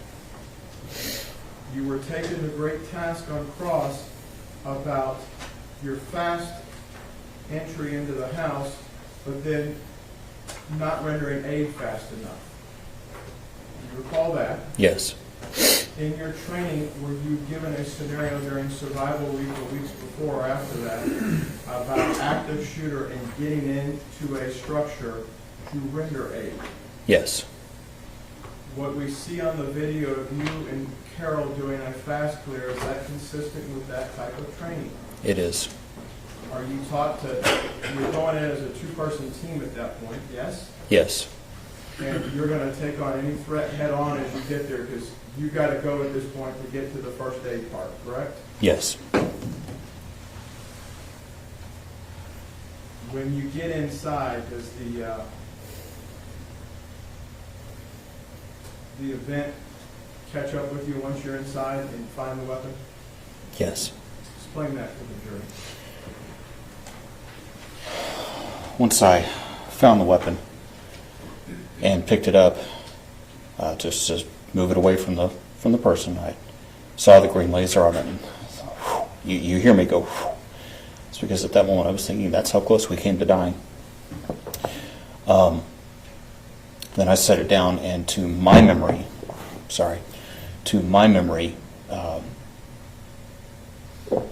was moving right from one thing to the next. This was passing very quickly. I had no idea until several months later when I saw that camera footage at my lawyer's office that much time had passed.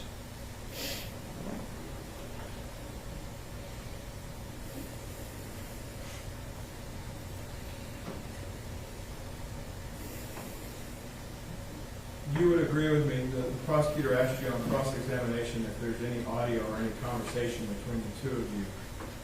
You haven't had a chance in the lab to listen to that under headphones and amplification, and you can actually hear what's going on the mic, have you? No. We wanted you to testify without having any outside influences to what others may hear on the tape, correct? Yes.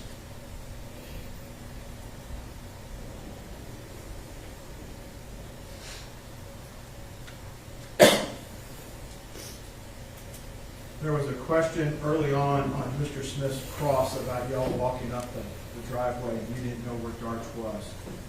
That's different than the training and experience you guys practiced when you cross over in the backyard. Is that, you recall those two different questions at different Yes. times? They're different. You knew Darch was down the left side when you were walking up the cars. Yes. When you eliminate the cars, are there any windows on the, if we look at addressable side A, B side of the building being the east side? Yes. There's no windows down there, correct? No. The prosecutor asked you if you were going to walk into some sniper's nest. whether he calls it or not, that's what it is when you have a perch on a second story, correct? Yes. Did you feel like there was any sniper's nest for this open structure call? No. You have to check all four sides of the structure, and you ran into trouble when you got to the back side of the third side, correct? Yes. Did you ever get to the fourth side of the structure to check it? No. In looking in that window where this incident took place, would you be able to get a better vantage point as to what's inside going back toward the front windows and door? Yes, that's what I expected. You were asked about looking through the front doors and walking across them, and whether or not you backed up to Kansas to walk around the doors. Are you able to make observations inside an area to see if it's clear to slide past it? Yes. Are you able to make observations as an officer and look through a doorway and make a decision whether or not at that second, at that moment in time, there's a threat and you can clear it and move on? I'm gonna object, Your Honor, to leading. Sustain, don't leave your witness. Tell the members of the jury what it is to clear a door properly, since you weren't allowed to answer it on direct across. Well, when you clear the door, whether you do it slowly or quickly, you look through it across it to see that there's no threats at that moment, and then you proceed on at that moment if it's clear. Now, you're an engineer. You didn't have a protractor up here, did you? No, sir. Are you clearing this with a sweep of your eyes? Yes. Are you taught that day in and day out at the academy? Yes. Is that part of the muscle memory you testified about? Yes. On that night when you got in the backyard, were you protecting not only yourself but Officer Dark? Yes. Thank you. Pass the witness. Mr. Smith. But again, you didn't know for sure where Darts was behind you in that backyard, did you? There is no way I could prove it. I trusted that she was doing what she was trained and was standing right behind me. Before the defense attorney got to ask you that follow-up question, you testified earlier that you had no way of knowing for sure where Darts was in that backyard. Are you changing your testimony?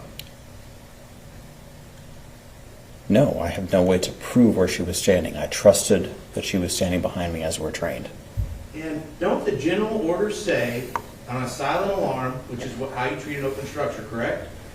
Yes. That all main exit ways should be guarded so as to prevent the escape of any offender. Yes, they do. And y'all did not guard all the main exit ways, correct? No. The two biggest exit ways when you walked up to that house on East Allen Avenue are the front door and the side door, and those were left completely unguarded, correct? Yes. Not one person could tell you if anyone walked in or out of those doors while you and Officer Darch went to inspect the backyard, correct? No. And that's a violation of general orders, isn't it?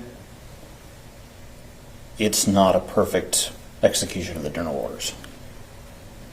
You still sticking with that beat? Yes.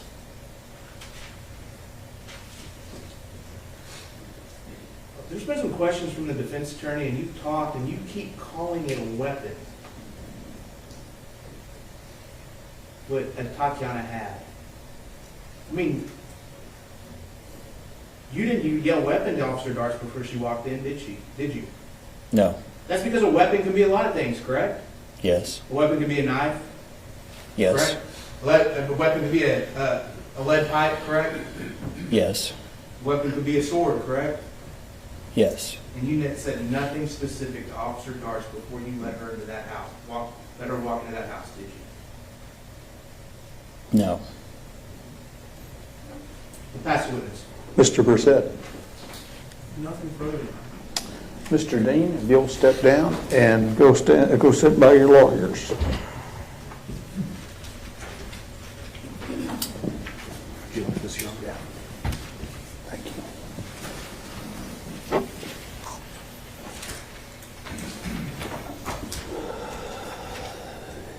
In anticipation of the next witness, we have to set up some equipment for you. So if you'll retire to your room, we'll call you back out when it's ready.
the courses have to be tested. So you can't just attend, you have to test out. And then every 3 years we have to recertify. That recertification requires another 80 hours per certification period of additional training. And when did you become certified? What year? The certification program, I think, started in about 2007. We didn't grandfather I was a lead instructor for that organization for about 14 years. We didn't grandfather anybody in, so I believe I got certified the first time in about 2012. And I've maintained my certification since. Have you had an opportunity to testify in the field of video forensics then in the past? Yes. Many places around the world, is that safe to say? Yes. Have you testified here in the 396 before? Yes. Were you asked as part of this case to interrogate some evidence that I sent you? Yes. What's it mean to interrogate evidence? Video evidence is just a witness with all of the frailties of a human witness. So when I would go to a crime scene as a police officer and find a witness, we wouldn't just accept everything the witness would tell us. We would interrogate that witness. We would want to find out, first of all, what their name is, how old they are, where they might have been standing, what their perspective was. Did they have any relationship with the victim or the suspect, so we can understand what biases there might be. So digital video evidence has all the same frailties of a human eyewitness. And due to something called compression, there are hundreds of different kinds of compression methods to encode video. Each one of them records video slightly different than the other, resulting in changes to color, shape, resolution. So the interrogation process asks the question, is the video fit for the purpose that the examination request is asking? Does it have enough resolution? Are the colors reproduced correctly? What was the position of the camera? How far away? How many pixels per inch, perhaps, if we're measuring? Is the object at the plane from the distance of the camera where we can conduct accurate measurements? So there are a variety of different interrogation questions we ask. Those are just a very small sample. We then get into the metadata. So if there's questions regarding timing, we test the recording device and the data within the streams of video and audio to see if the time was accurately reproduced on playback. So those are just a few examples of many dozens of interrogation processes. What is metadata? Metadata is simply data about data. It is a recording such as the body camera will encode two streams of what we call essence. One is video stream, the other is an audio stream. Each one of those streams is associated with metadata, with timing, and they are recorded with different codecs, compressors, decompressors. So the audio is recorded completely independent of the video, and they will have different results, and the timing will be slightly different. If we're looking at millisecond, thousandths of a second timing, there will be an offset. All of that data is important to the integrity and the understanding of what the video is trying to tell us. And then each image within the video also has metadata that helps players play the video back properly and helps us assess the reliability of one image to another image, which could actually be different. And as part of our representation of Aaron Dean, engaged your services to look at a video in this case of Aaron's body-worn camera. Is that your understanding? Yes. And we let you have wide range of what you thought needed to be done with the video and look at it and give us your professional opinion. Is that safe to say? Based on the specific request, I understood what the request was, then I conducted an examination of the video to answer the questions that were put to me. Mr. Smith, Ms. Diener got with Fort Worth PD and were able to send us a link from a system known as evidence.com, and you received a link at some point for evidence.com to download a video. Do you recall that? Give me a moment. I can receive the video in two different ways. One is to receive a link and download it, and the other is to receive the video and then an audit report, so I can validate that it's been downloaded properly. I don't recall in this case whether I downloaded it or not. Excuse me. For those, and for the jury's benefit, evidence.com is a system used by a company known as Axon, I believe? Axon, yes. And Axon is the manufacturer of the camera in this case? Yes. Do you have an understanding and a working knowledge of how evidence.com uploads video from a department such as Fort Worth? I do. Can you explain that to the members of the jury? Yes. I consulted for a large number of departments on the implementation of body-worn video. I've researched and written and published about body-worn video. I am also a consultant, a paid consultant for Axon right now, so I have an intimate knowledge of their systems. The camera itself, worn by the officer, is after it's been used, the end of the shift is placed into what's called a docking station. Prior to it being placed into the docking station, the officer has no access, control, more control over the images, so they can't be changed. The data is uploaded to a cloud service. And in this case, it's I believe it's the Amazon cloud storage device, and which has silo storage systems all over the world that they deposit pieces of this data on for protection.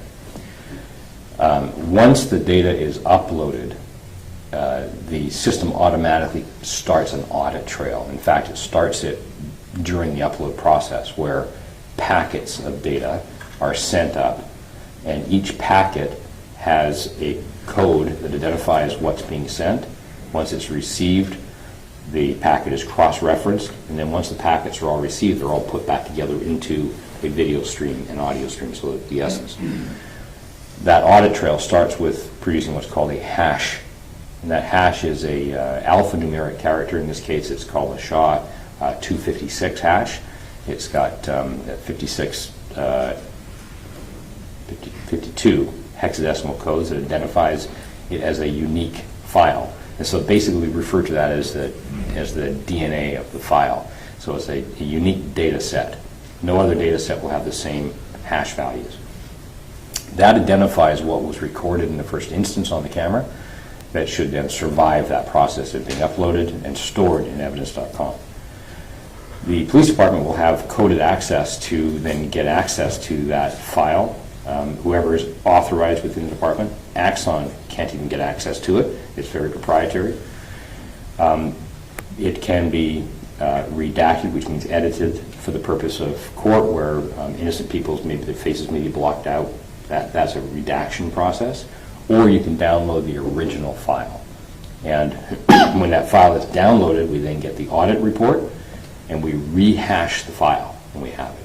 And we use the same hash algorithm, 256, SHA-256, and we compare, and all the numbers and characters have to be the same, and we can validate that what we have got is the original recording. And that's how all of the Axon camera systems work, and that's how the Flex 2 works. Which one, Sharon? Yes, sir.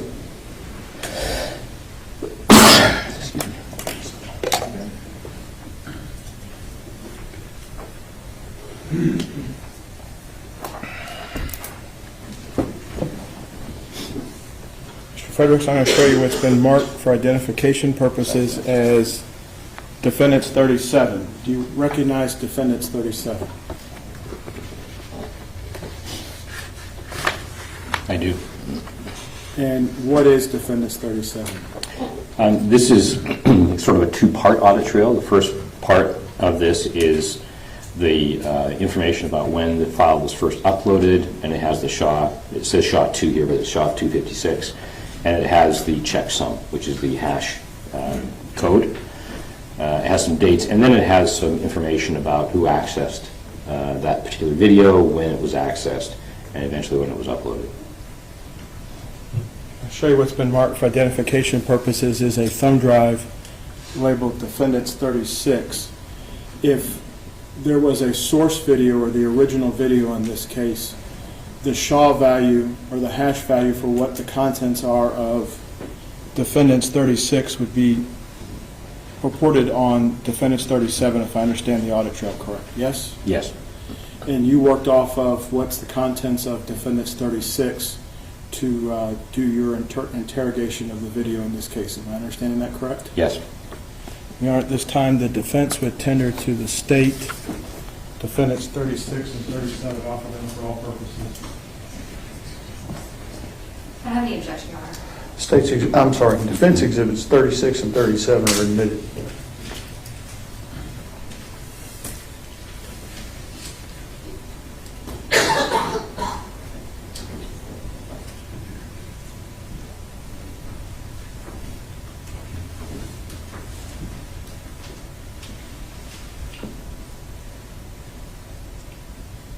Is there a particular model number, Mr. Fredericks, for this type of Axon camera that Officer Dean had on that night? Well, the model is a Flex 2, and then each of the cameras has a unique serial number. And is that data conveyed or transferred in hex form as part of the metadata that goes with the video when it's uploaded?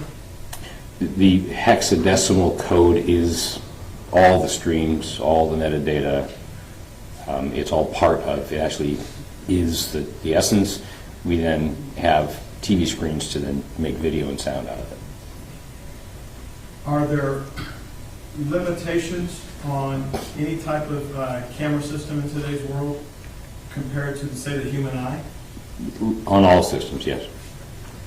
And in preparation for your testimony today, did you prepare a bullet point chart to summarize some of that, to explain to the jury what we're dealing with when we look at limitations of a camera system like the Axon camera used in this case? Yes.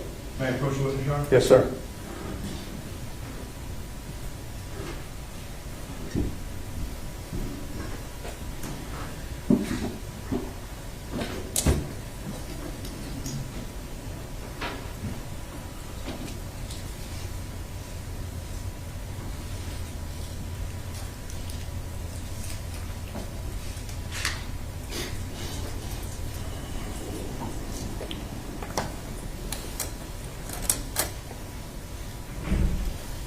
Fredericks, I'm going to show you what's been marked for identification purposes is defendants 38 and defendants 39. And purport to you that the 39 is a printout hard copy of what you prepared on 38. Yes. And is this the summary of the testimony to explain the limitations of an Axon 2 camera and what we should be looking at with? This exhibit provides a 10,000-foot level understanding, basic understanding of the immediate limitations. It's not a complete exhaustive list, but it's relevant to this examination. Would it aid you in your testimony today before the jury to explain what you found during your interrogation and what some of the limitations are with the camera system as a whole? Yes. Show you what's been marked for identification purposes is defendants 42. Do you recognize defendants 42? I do. And what is that? This is a publication from Axon, the manufacturing company, about the camera specifications. It's a particular make and model, and it outlines some of the features and capabilities of the system.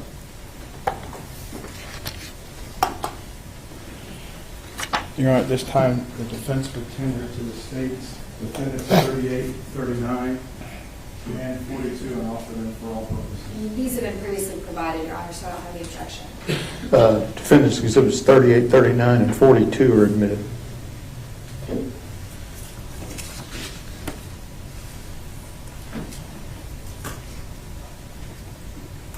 Mr. Fredericks, with the ability of your computer system, do you have defendants 38 already keyed into your system? Yes. Can you, with the court's permission, Judge, may we publish 38? Yes. Can you bring that up? And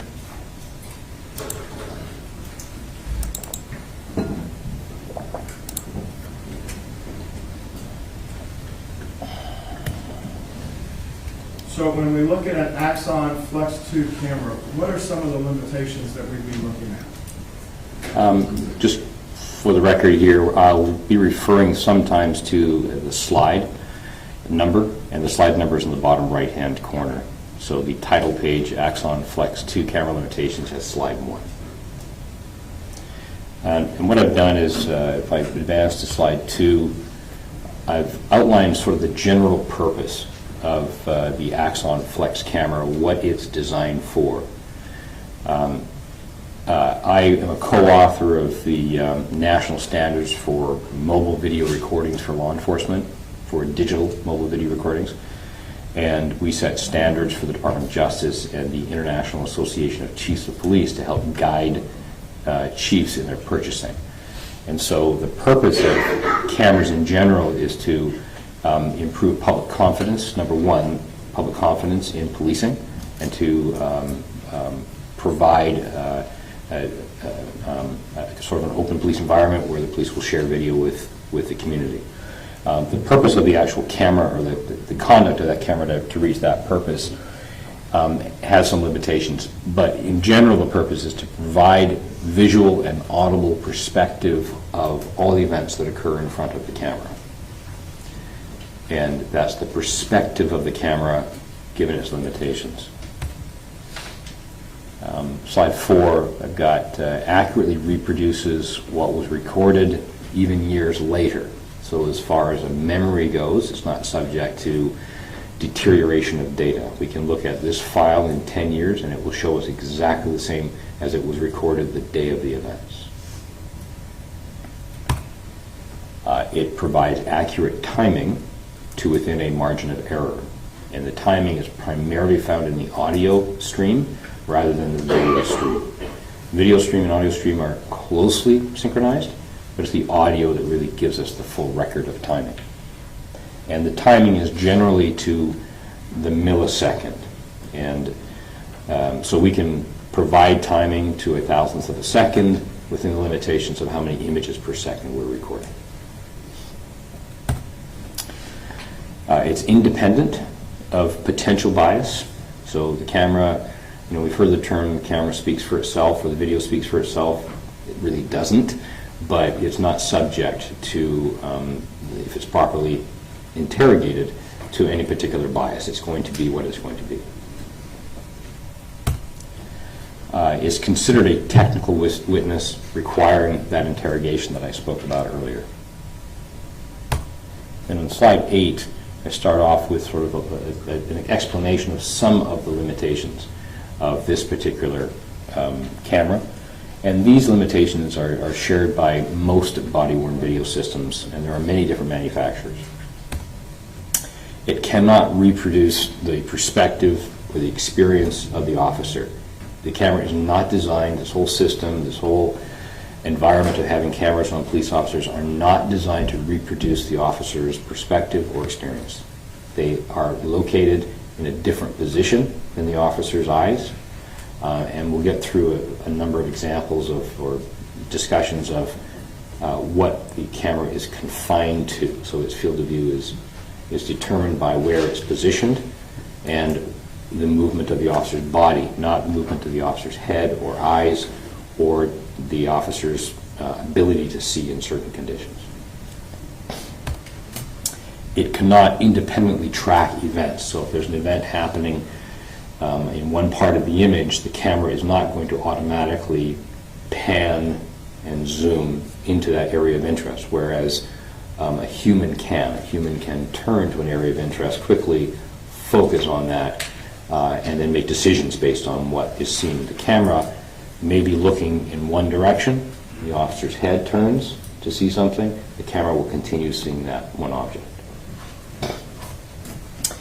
It has what's called a monocular vision, so a single perspective, single lens. We have two eyes.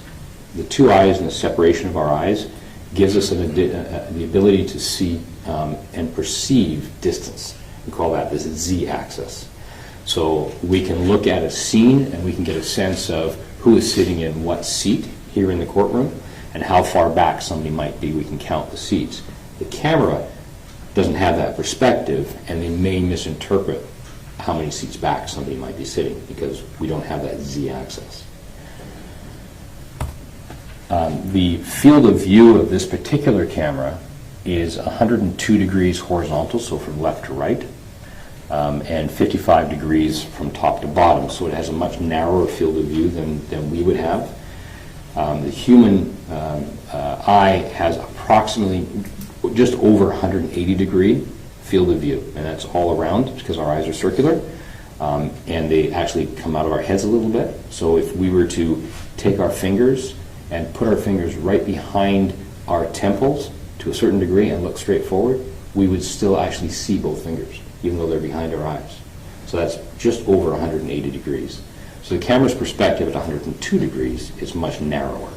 So it can't, again, perceive what a human can perceive. The frames per second are 29.97 frames per second, and that odd number, 0.97, is a holdover from old broadcast television in the United States. It goes back to 1953 on how images are transmitted over a broadcast signal. So these cameras are still maintaining, some of these cameras, maintaining that frame rate. That frame rate, if we were to figure out at 29.97 frames per second, that tells us how long it is between the beginning of one image being captured and the next image starting to be captured. And that's 33.33 seconds, or 33.33 milliseconds, thousandths of a second. So we can calculate timing based on that.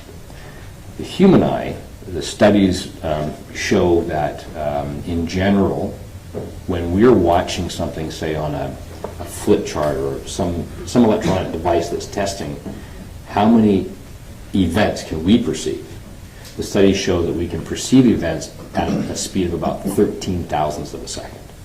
So if we were watching something that were recorded at that frame rate and there was a jump frame or something moved or switched at 13 thousandths of a second, most of us would be able to say, hey, something just happened there. There's something moving, let's go back and take a look.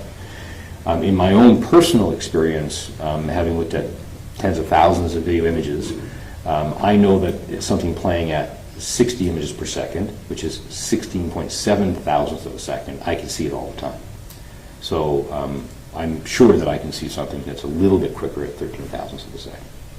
I think most people could probably even see 16.7 milliseconds. That's 60 frames per second. If we're watching sporting events on television, we're watching a hockey game or a football game, they're basically presented on ESPN at 60 frames per second, so we get the movement of the ball over the puck. Otherwise, it would be kind of jerky like that.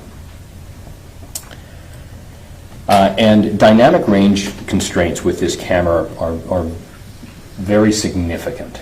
And by dynamic range, I'm referring to the camera's ability to adjust to light and dark in a scene.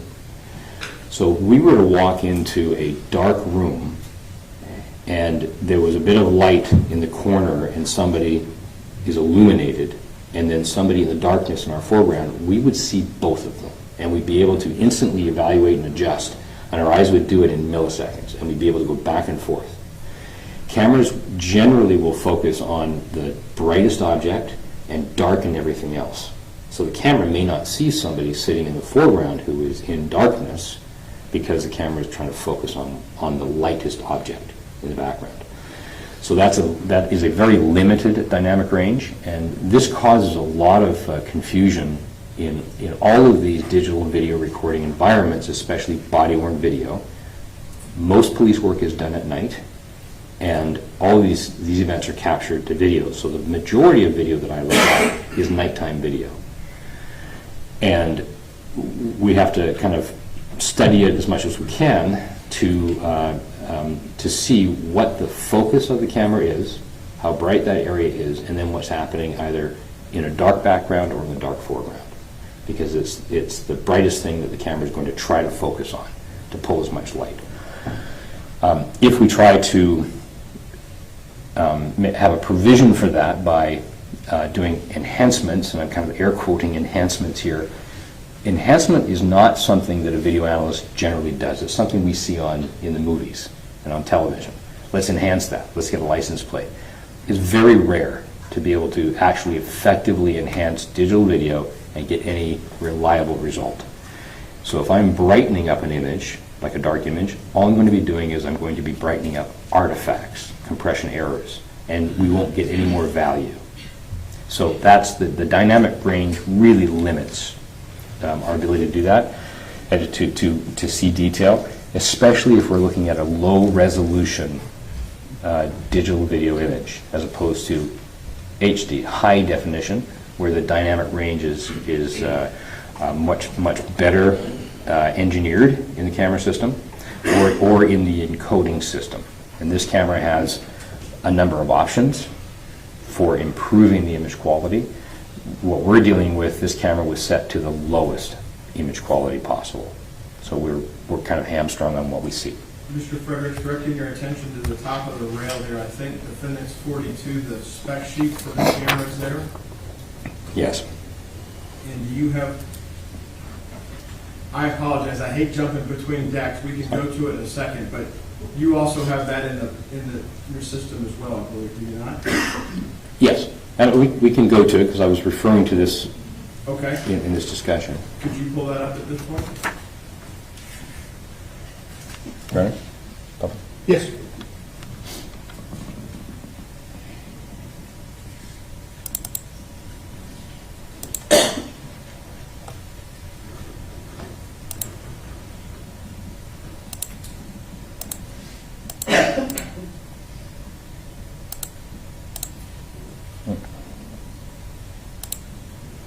I'm just going to make this a bit bigger.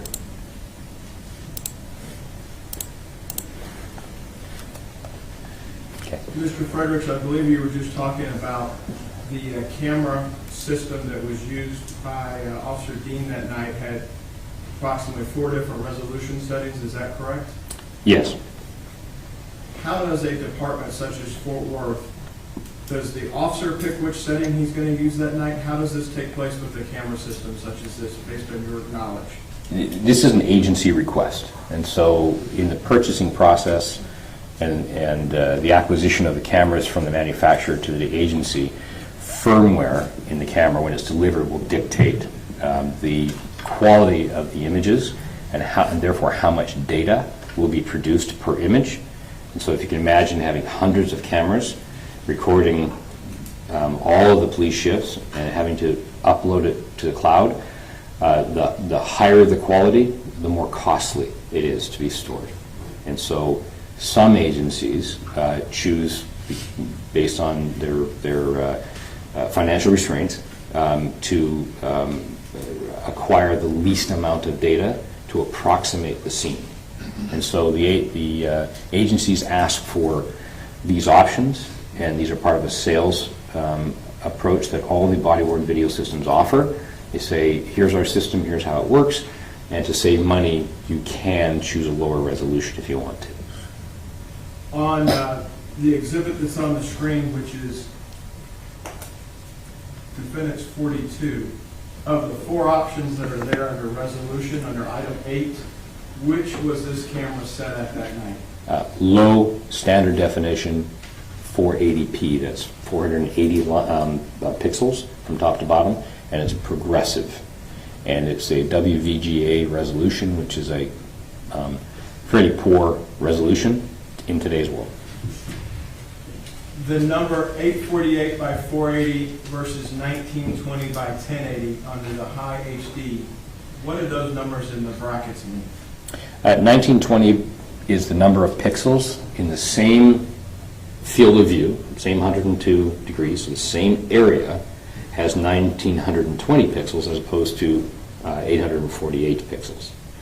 And the second number, the 1080, means that we have 1080 pixels from top to bottom in that same area that is represented in the exhibit we have with just 480 pixels. So one is what's called a 2K image, that's the 1920 by 1080, and the other is a standard definition low resolution image. And you can see on the right-hand side that this is the cost factor for agencies, and I certainly understand it, is that every hour of high definition video takes up about 5.4 gigabytes of data. It changes depending on nighttime and how much movement is in the camera, but that's the average. Whereas the one we have takes up less than a gigabyte per hour, so significantly less resolution. And with less resolution, is there less information available to interrogate post-incident as to what may have happened or taken place in front of the camera? There are fewer pixels, there is more compression, and as a result of that, there is less reliability. And less visual information. The audio is not affected, it's the video that's affected. On 42 as well, on the right-hand side, this is a two-column example for their spec sheet, is it not? It is. It is, yes. There is an item that says low light capability less than 0.1 lux. What's a lux? It's a measure of brightness, and that's fairly low, 0.1 lux. And is that 0.1 lux at the low recording value or 0.1 lux at the 2K high definition value? That's going to be at the higher value. Would you expect the number to be, the system to be less capable and low light at a lower quality resolution than it's capturing at? Can you repeat that question, please? Sure, bad question, late in the afternoon. If we get 0.1 lux on high def 2K, we're going to expect a poorer performance in capturing low light at the lower resolution capture. Would you agree with that statement? Yes. Can you take us back to your chart that is 38, defense 38? Yes. I ended up at slide 14 on dynamic range constraints, which then we went into more detail with both lux and resolution. And on to slide 15, I've noted significant motion blur errors, especially in low light. So motion blur is a description of the position of an object within the field of view of the camera where the object appears to become smeared. And that basically is blurring. It's when, if the camera itself is moving quickly, all objects within the field of view that have any light to them will be blurred. They'll all be blurred in the same angle and in the same, we can count the pixels. So the same number of pixels, each object will have the same blur. Objects in the same plane. If the objects primarily are not in blur, but one object is in blur, then that object itself is moving, independent of the other objects. So motion blur helps us in the interrogation examination process understand a lot about what's happening in the image. What is moving, what's not moving, what's moving faster in the image than another object. And then if the whole camera is in blur, then it minimizes our ability to do too much except to say which way the camera is moving. In other words, if there's a light object, say at the center of the image, the officer's wearing the camera on his shoulder, and all of a sudden that object begins to blur quickly, and I've got a diagonal from middle center to bottom left, then that will tell me that the officer has moved to the right and the camera has tilted up. So that's always the perspective of the blurs. So we can see blurs that move in a circle, we can see blurs that move in all sorts of different directions, and have a very good understanding of the speed of the movement of the officer in relation to other images of the officer's body part that has the camera.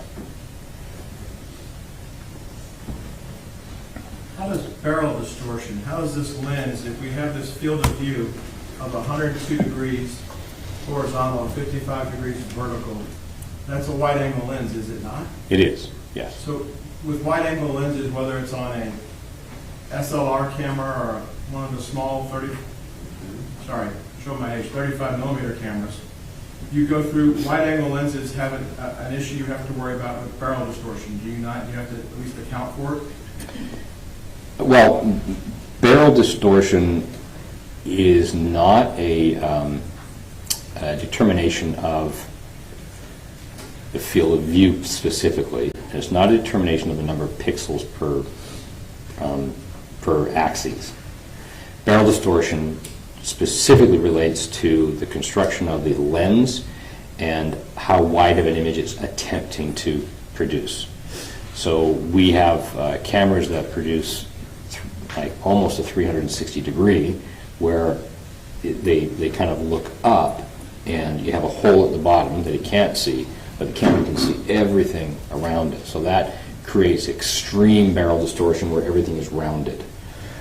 In these particular systems, camera systems, and in this particular one, we see anything that is straight on the edges will have a rounded curve to it. As the camera, say, pans to the left, the object will become straighter as it gets to the center of the image. As the camera pans to the right, the object will then curve because of the distortion of the lens. That's called barrel distortion. That has a significant impact on perception at distance. How so? These cameras, because they're wide-angle cameras, they're trying to pick up perspective, even with a limited field of view. They're trying to pick up as much on the outsides as possible. That rounding causes objects to appear further away from the camera than they actually are. So when I'm looking at a video image and I'm trying to assess what I'm seeing and the movement of, say, the officer wearing the camera and somebody they're having contact with, that person may appear further away than the officer, and I look to the barrel distortion to give me a sense of how accurate the reproduction of distance is.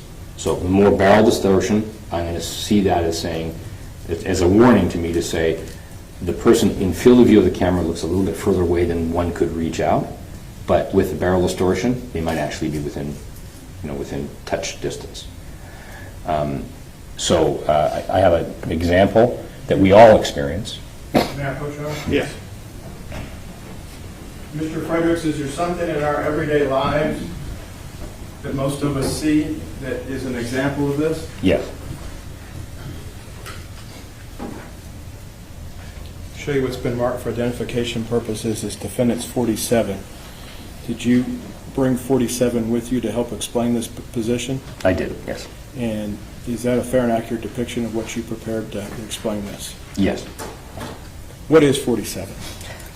47 is an image that is used by the National Highway Transportation Safety Authority that demonstrates how vehicle manufacturers in the United States must have a warning on the side view mirror on the driver's side.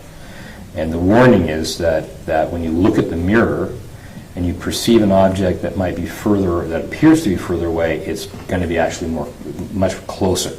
So it's kind of a warning to drivers that if a car looks like you can see a car in your side view mirror, do a shoulder check because it might actually be right beside your passenger door. Your Honor, at this time, the defense would tender to the state 47 and offer it for demonstrative purposes only.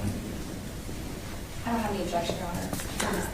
Okay, 47, you want for all purposes or just? I don't for- have any objection for all purposes. All right, That's fine, Judge. okay. Okay. Defense 47 is admitted for all purposes. And may it be published, Your Honor. Yes.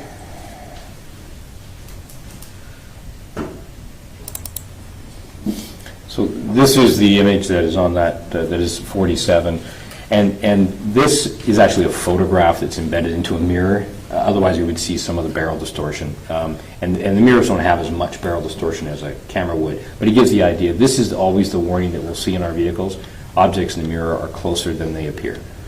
So that's sort of an everyday sort of explanation of when we look at body-worn video with a barrel lens, that it may appear that the officer or the person wearing the camera may not be within physical contact distance with the person they're talking to, but in fact they might be. And when we're looking at the Axon Flex 2, how does the compression itself bring potential errors into the video? The compression is used in all digital video, and the compression has what's called a codec. So the type of compression is the format, and codec stands for compression decompression. So video has to be compressed and stored, and then decompressed to be shown. The format is a code that follows rules, and in this particular case, it's called MPEG. So many people have heard of MPEG. It's probably the most common compression method. but there are hundreds and hundreds of different kinds of MPEG or standards and levels of MPEG compression. So MPEG stands for Moving Picture Experts Group, and it's a scientific group of imaging experts that establish how MPEG operates, and they're establishing the new versions of MPEG. So we are now seeing, this is called H.264 MPEG, and H.265 is now propagating the security industry, visual security industry. It's the next level, and it compresses video quite differently than this video. So it's always in flux. The compression takes a series of images, 15 in this case, holds them in a buffer, and then this particular level of MPEG does comparisons between the images.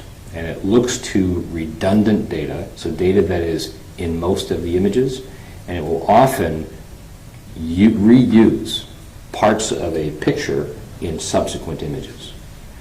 And because we have them all in a buffer, and it's looking at them in billionths of a second, it can assess that the next image has information that is redundant to the image previous. So it may say, use the image, use the part of the picture that is looking forward in time, and you reuse it in the previous image.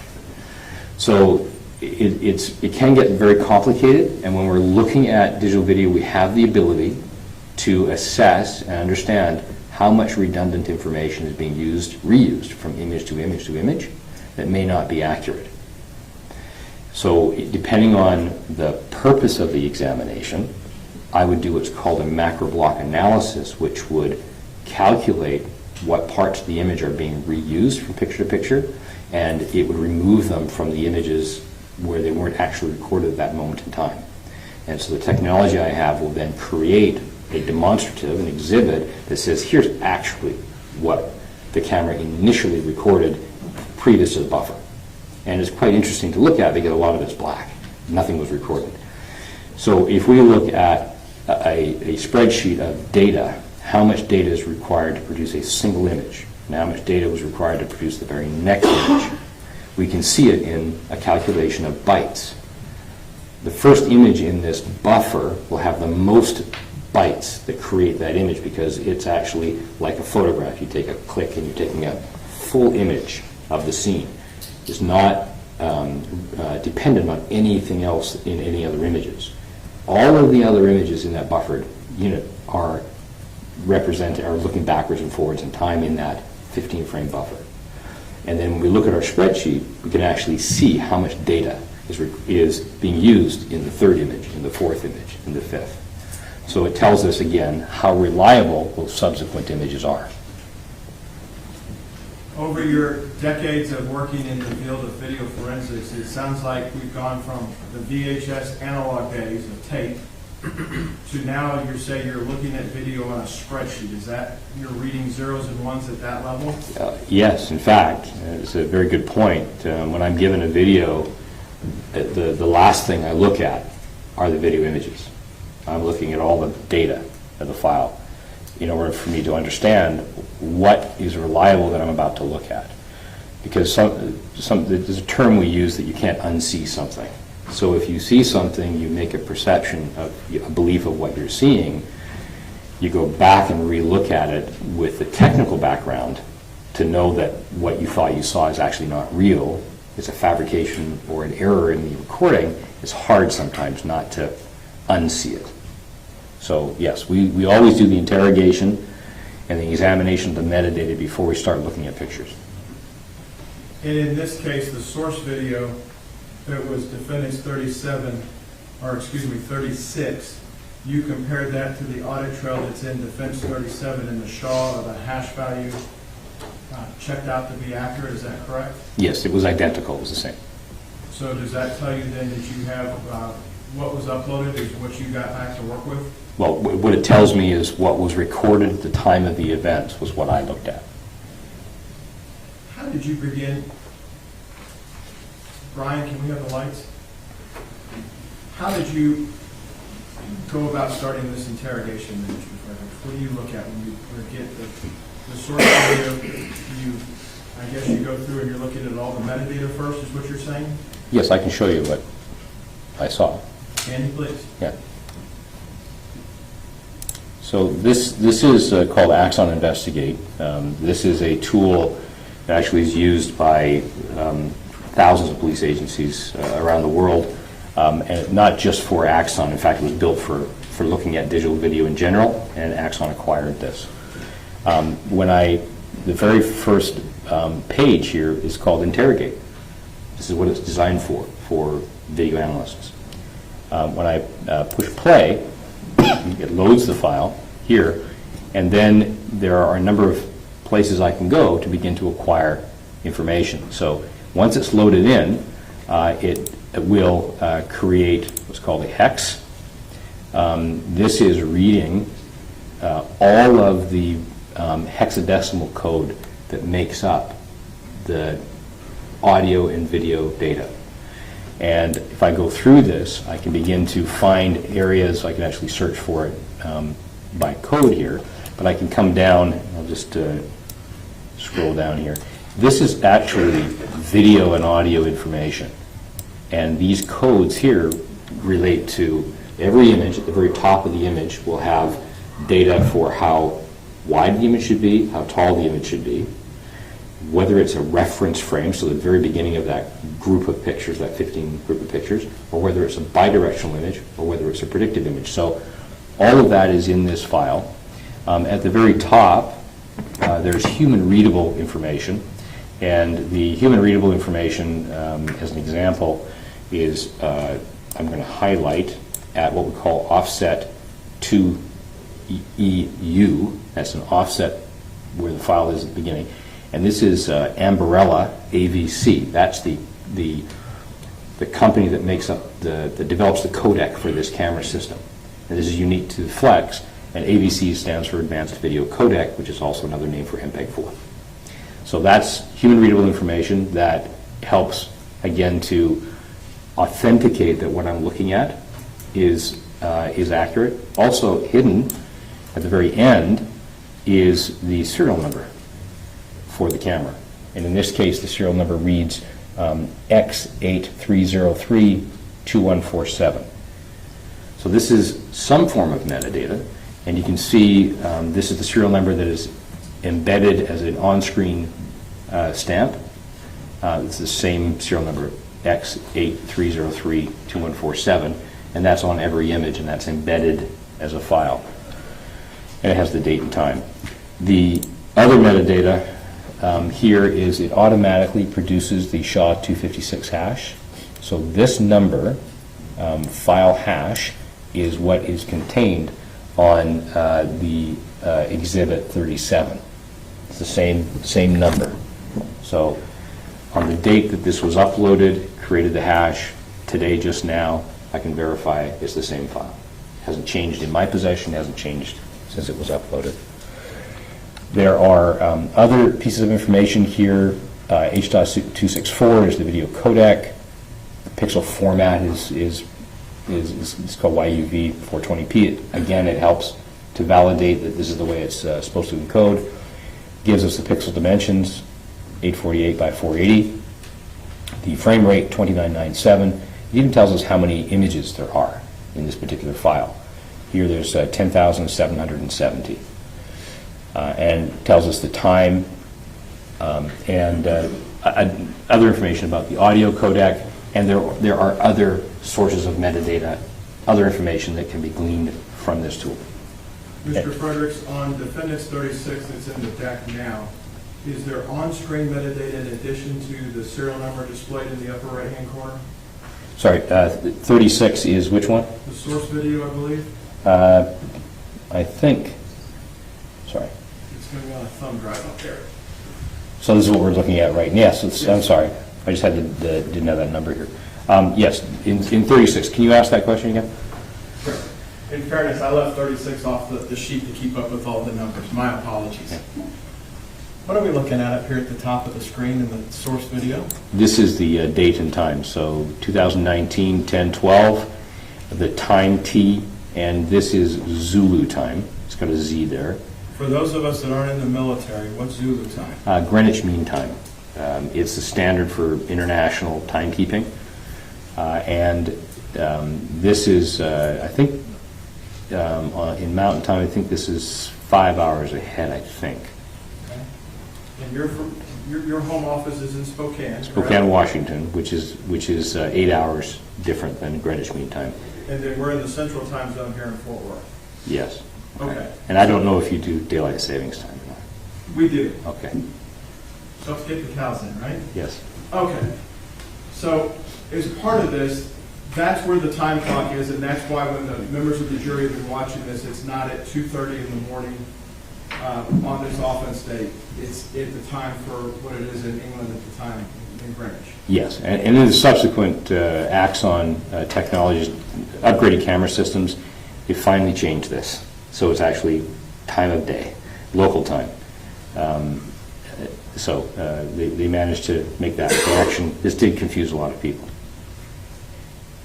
As part of your interrogation of this exhibit, Defendants 36, once you have a video into your deck here, the Axon Investigates product, are you able to export or extract individual frames so you can do further analysis? Yes?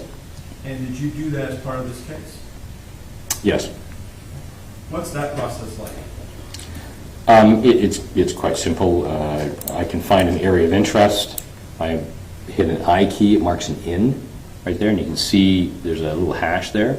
I'd call it a hash. It's just a little marker, and I can go forward in the video, and then mark another mark out by hitting my O key, and there it is. That's the area of interest that I want to work on, and then I'm going to make a subclip of it, and I hit my S key, and I'm just going to call this area of interest. And I save that into the file list, and then I go to a workflow and I export all those images, and it does it very, very quickly. And this is non-destructive, so what it's doing is it's actually just reference points to the original. And so when I say export all those images, it actually goes back to the original, it goes into out points, exports a bitmap file, which is an uncompressed, raw image that's contained within that field of view, that time period. Can you then take those images into another piece of software to annotate your observations? Yes, And did you do that in this case? I did. May I approach the witness, Your Honor? Yes, sir.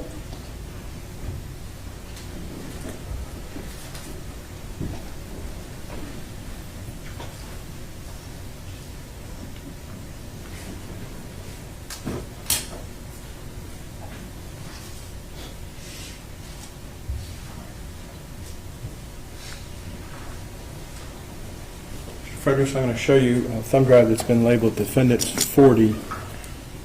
Do you recognize the contents or what would purported to be on Defendants 40? I do. And I'm showing you what's been marked as Defendants 41, a hard copy. Is this a hard copy 41 of what's on 40? Yes. And in addition, on 41, due to my printing limitations, I've handwritten numbers that you've talked about when you were showing your slides for others. You put a number in the corner on your exhibits. Is that safe to say? I did, yes. And I've handwritten where they may be cut off a little bit at the edge, so there's a number in blue ink above each left-hand side of the image. Is that correct? I see that, yes. Would this help you explain your interrogation of the video evidence that you looked at in Defendants 36, which is the video that's in the deck now, and how one can look at what took place in the backyard there at the residence? Yes. Now, at this time, the defense would tender to the state Defendants 40 and 41, offer them for all purposes. That's been previously provided, so I don't have an objection to it. Defense exhibits 40 and 41 are admitted.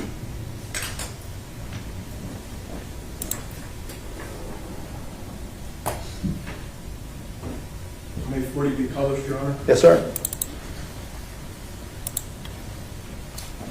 So, Mr. Fredericks, when we're looking at this exhibit, it's 40, and then the upper left-hand corner, there is a number 1 on this slide. Is that correct? Yes. And that works through and jumps through, and that's the number that I hand wrote on 41 in the upper left. Is that correct? Yes. Can we take the lights down?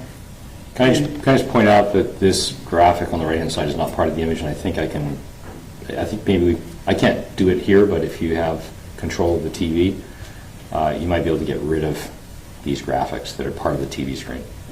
I think we can proceed with them there. Okay. They have an on-screen display that we don't know how to turn off, Grant. I understand. I apologize. Okay, so when we're looking at it here in 40 in slide 1, what observations are you making as a forensic video analysis expert on this type of image, or why is this one where you started? This preceded the events I was asked to examine specifically, just by a couple of images. It's before there's any obvious illumination, so there is some illumination in this area. We can see the light reflecting off of objects here in the image, but it's fairly dark, but there is illumination.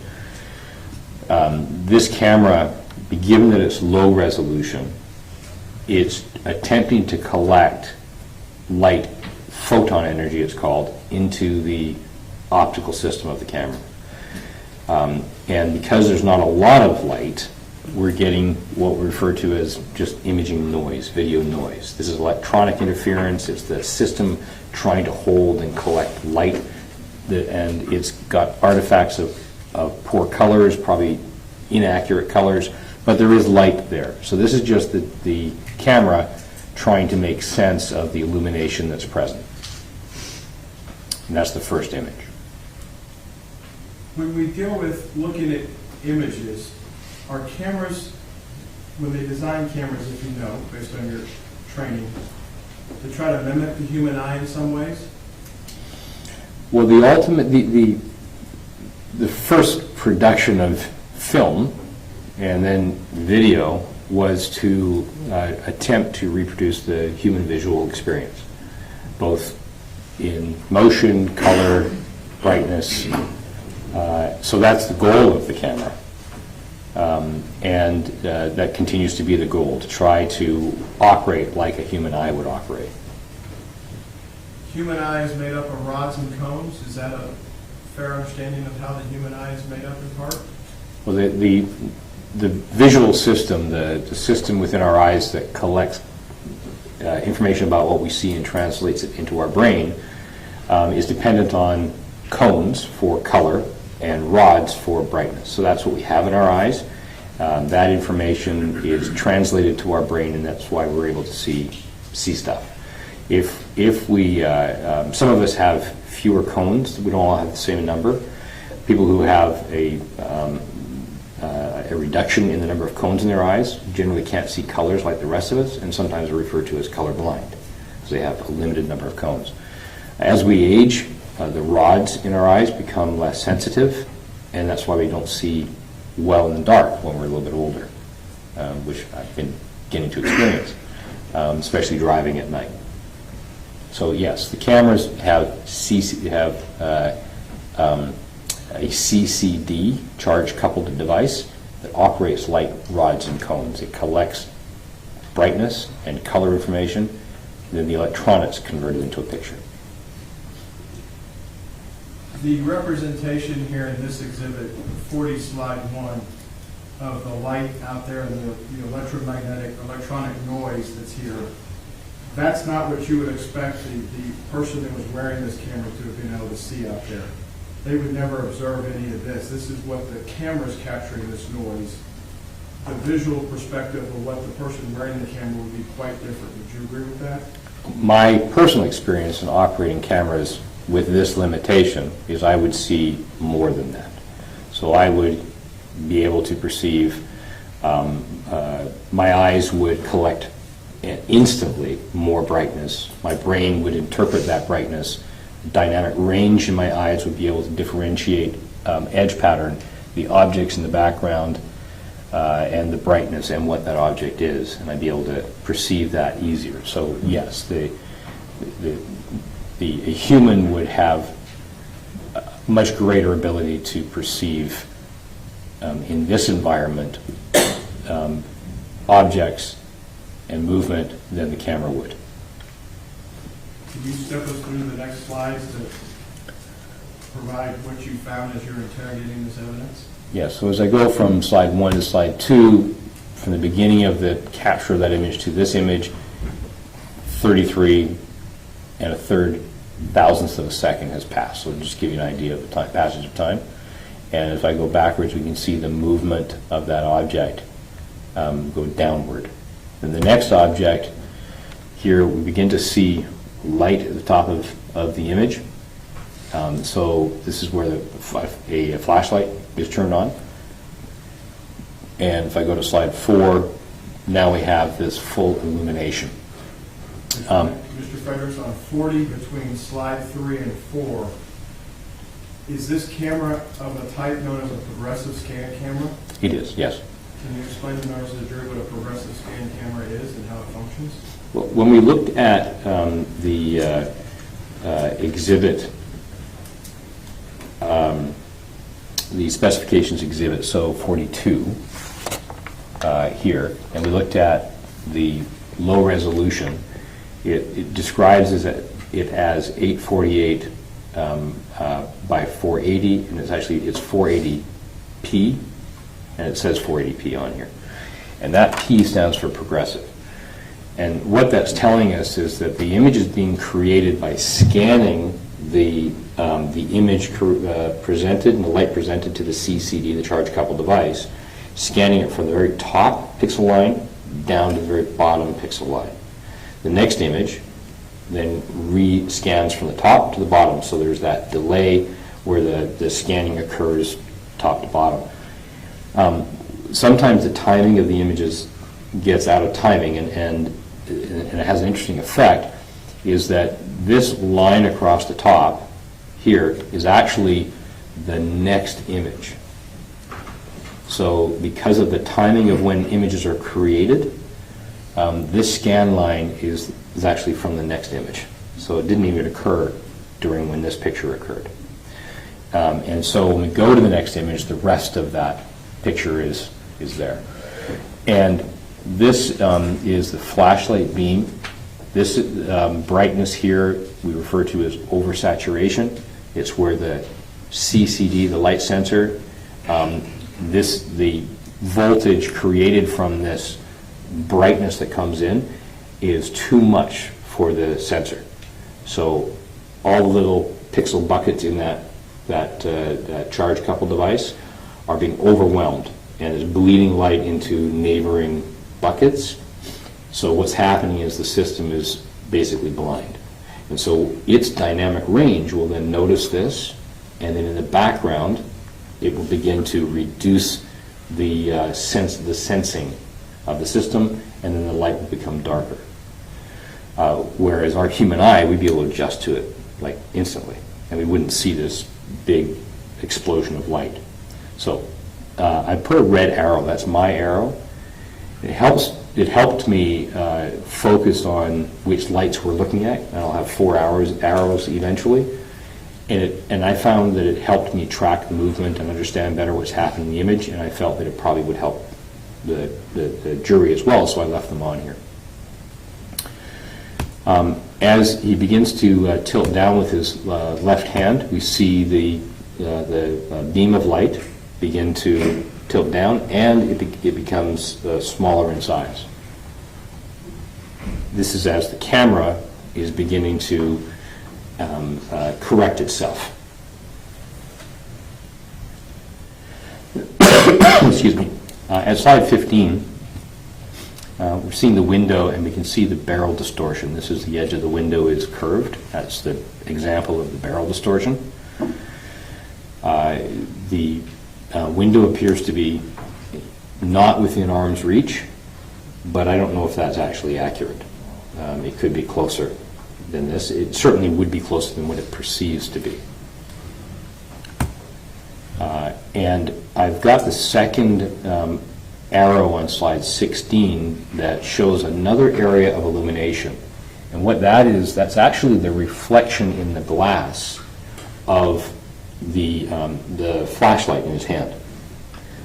The other one, the bottom one, is the illumination of the light hitting the glass and bouncing back.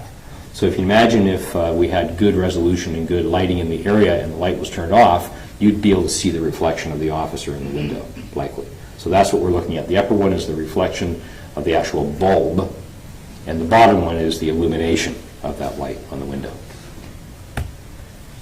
And so 17, we see it a little bit better, partly because he is now tilting the light down, and so the reflection of the bulb is no longer directly into the facing the camera.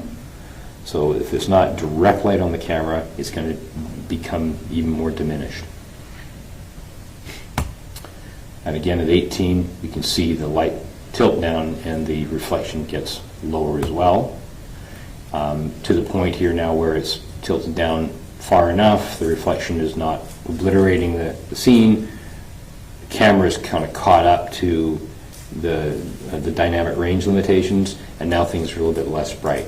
But we can see all these errors in the image. These are artifacts of compression. So this is what the low-resolution digital video created because of the settings of the camera. And these are errors in the image. It's in dark. There's not a lot of detail. So this camera system in the encoding throws away anything that it initially sampled in the compression. It throws it away. And that's not recoverable. And this is sort of why we don't do enhancements with digital video. There's not much there. Again, on slide 20, the same thing is happening. We see a little bit of, if I go back between 19 and 20, you can see the movement of the reflection in the window of the flashlight, and you can see his hand, left hand, tilting down. So this is an example of motion blur. So what's happening here is I can say that the flashlight actually moved down in the image. So his left hand is coming down slightly. And then on slide 21, we have a secondary illumination, and this is the light called a rail light that's attached to the weapon, and this turns on at this time. And I put a green arrow to show the area of illumination, and that's where the gun would be facing. This again is where it's getting brighter, and the camera is having a little bit of difficulty trying to control that brightness. So this again is an oversaturated area. So the camera itself sees this as an obstruction, and we don't know what's occurring past the plane of that obstruction, but the officer's eyes wouldn't be obstructed to that degree. So this is very different than the officer's experience. Mr. Fredericks, is that part of the monocular vision of the camera where you can't see, or the depth, No. dynamic range of how you look? This would have to do with the dynamic range limitations of the camera, not the perception of distance. So the camera, that light hits the plane of that window. So once it hits the window, I'm not saying the pane, but the plane, the position of the window, it then reflects, becomes oversaturated, and the light we're seeing basically obliterates anything past that plane we can't see. That's a feature of the camera, not the human eye. As we move forward in 40, Yes, so 23, 24, and again, I'm tracking with these two arrows, I'm tracking the reflection and the pool of light. 25, 26, 27, the camera is tilting down. That means the officer is bending forward. That's what that interpretation is. The camera bends down, officer bends forward. Excuse me.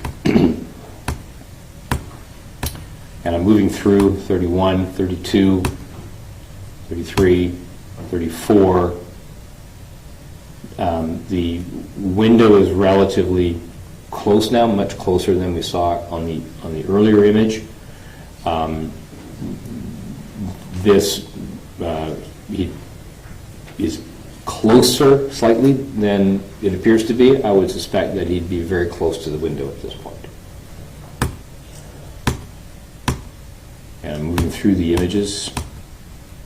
Again, at slide 40, we see the motion blur of these lights. They're all in the same direction, roughly the same distance. This means that the camera is what is moving quickly at this time.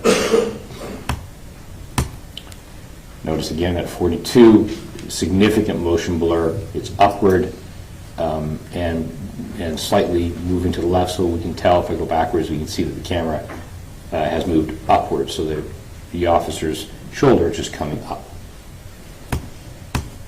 Again, all this compression here, there's nothing recorded here. We don't have the edge of the window recorded. There's nothing back here. This is all of any detail that might have been there. The compression of the camera system has thrown it away, and it's no longer recoverable. 45, extreme motion blur. That's movement by the camera, or pardon me, by the objects he's holding, so by the lights. Because we can see that we have some definition on the corner of the window here. So this motion blur is the lights are moving.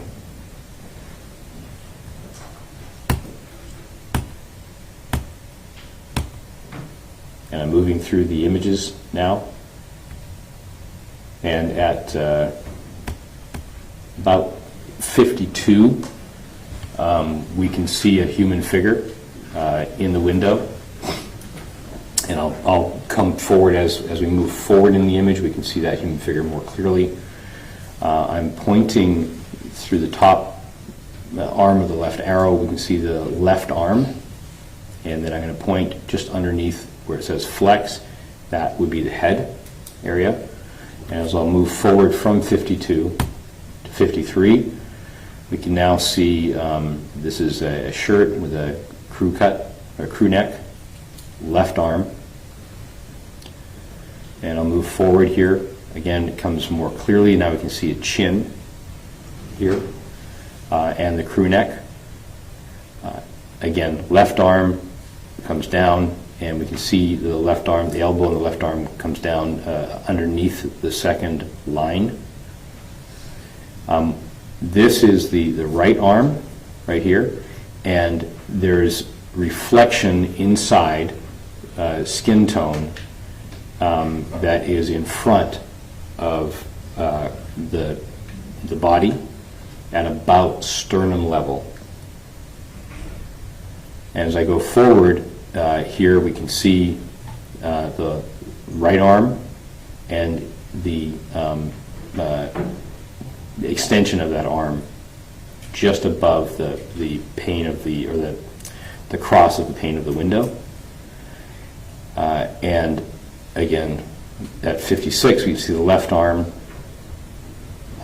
And then at 57, we begin to get some motion blur. And I'll just go back for a moment. At about 49, I had gone past this. There's the skin color that we see in front of, like very close to the glass.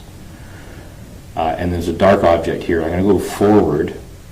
So at the end of the right arm, there's a dark object. I'm going to go backwards and forwards right here. So this would be the dark object. This is sort of a hand, the extension of the right arm, and that dark object is again visible, and I'm pointing to it over those 4 images. And here at 52, that's where I started to show that figure. And then at 55 is about the last time that I can see the hand outstretched and the dark object in the hand. And I can't identify what that object is. You were able to discern, though, that the object, if this dark object in the right arm is forward of the body, closer to the glass than the torso itself? Yes, so the shirt is visible, the crew neck is visible, the shoulders are visible. We have skin tone illuminated by the flashlight once we're close to the window. And the arm, the skin tone is in front of the shirt. So it's illuminated, and the dark object is at the extension of that hand.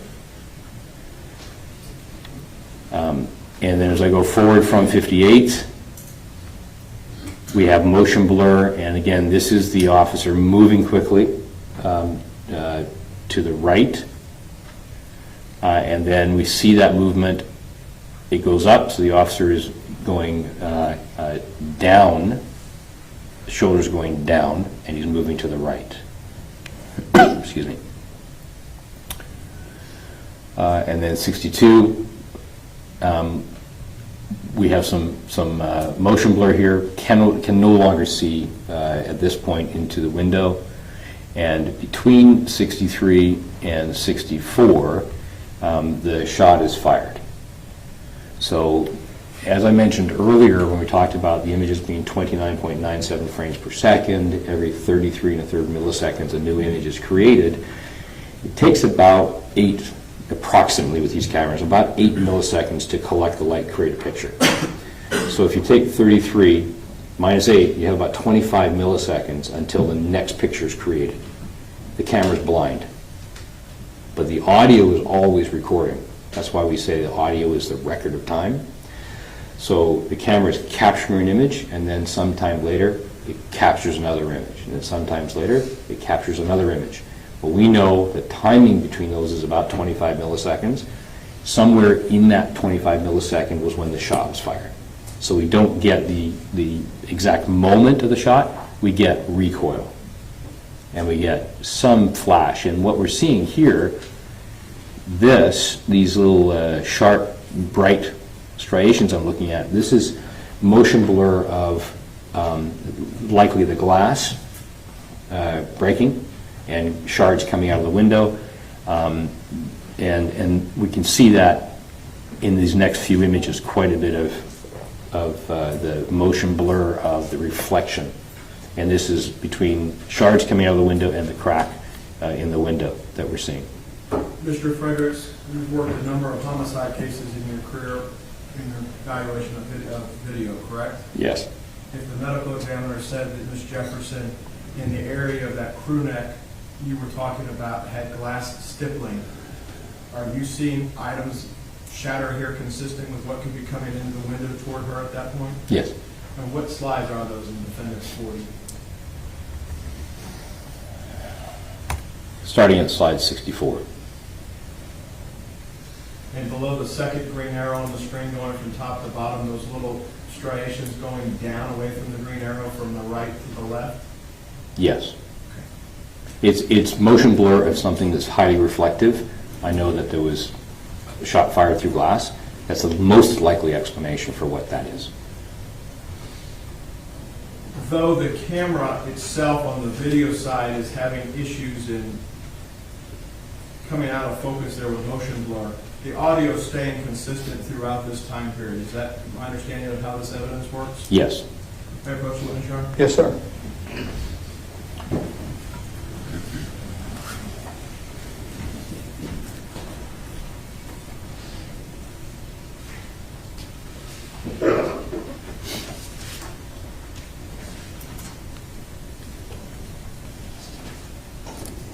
As part of your examination, you did look at the audio on this? Yes. I'll show you what's been marked for identification purposes is Defendant's 43. There's a part of your business in the forensic video world that you actually look at audio, visually look at audio. Is that correct? Yes. How's that work? The audio, well, the tools that monitor audio have the ability to visualize the audio stream. And I think most people have had the experience of seeing a waveform. We have a waveform display. We also have what's called a spectral view. The spectral view tells us a little bit more than a waveform. It tells us the intensity and the frequency. So we can actually see the human voice in the spectral view as opposed to the sound of a gunshot or a siren on a police car. They'll be in a different position. So the spectral view provides us with a little bit more detail, and then we can apply accurate time references to those the visualization of the audio signal. Did you have an occasion as part of your interrogation of this to pull the audio track out and examine it in your forensic software that you have? I did. And that's what's contained on Defendant's 43? It is, yes. And with reference to defendants 44, is that the last slide in that deck of 15 slides that's just blown up here that shows? If this has 15 on it, if this is the last one, that would be a copy of all the slides, the layer comps put together, would it not? I'm sorry, no. No, the visualization doesn't have anything to do with the images or the image numbers. Correct, I apologize. 43. That's the visualization of the audio, yes. And this is the last one in 40. If Oh, I see what you're saying. So this exhibit, 43, has 15 slides in it. That, what you're showing me right now, is the last slide in that exhibit, yes. Would this aid you in your testimony the day before the jury? It would, yes. We'd offer defendants 43 and 44 of the state. I don't have any objection, Your Honor, to 43 and 44. Defense exhibits 43 and 44 are admitted.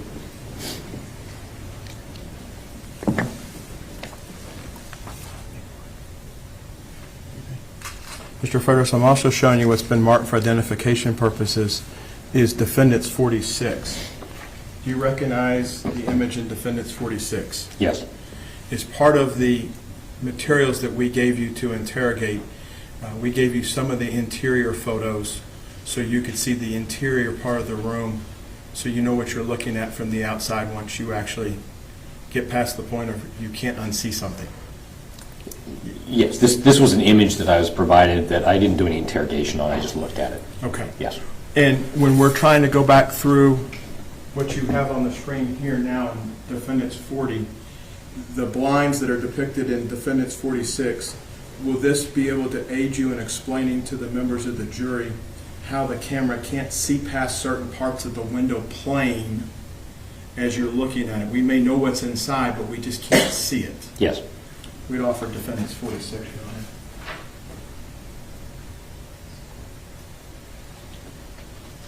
No objection. Defense exhibits 46 is admitted.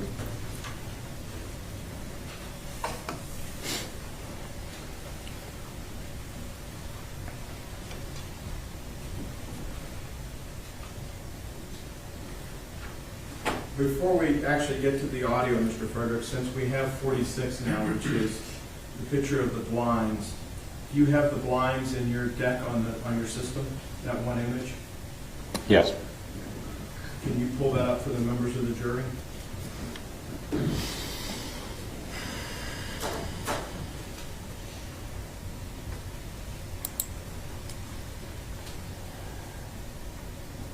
I believe it's this image, and if I click on it, it might be a different one.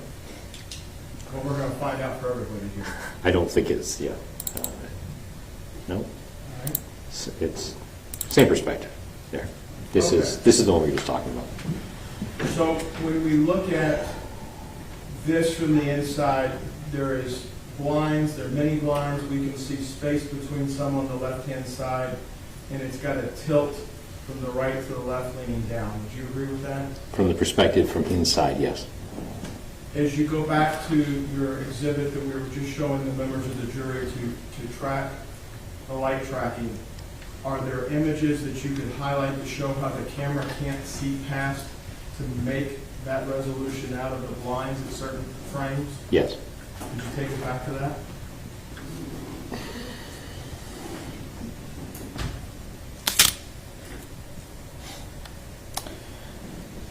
I'm back at 64. I'll just go back a little bit. So at 35, slide 35, I can see the bottom of the blinds, and I'm pointing to them, and they have that same from the outside perspective. Now they're going the other direction down, but it's in blur. And this is partly because the camera's in motion. But if I go backwards a couple of images, we can see that now we can see the blinds are cracked and open slightly. So now the camera has stabilized a little bit, so there's not as much motion, less blur, we can get more definition.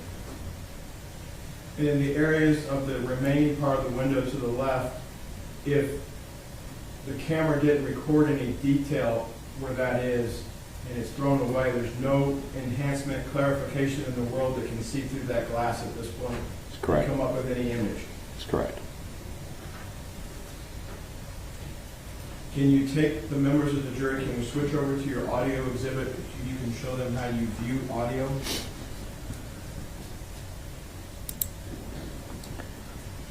This is 43. Yes, sir.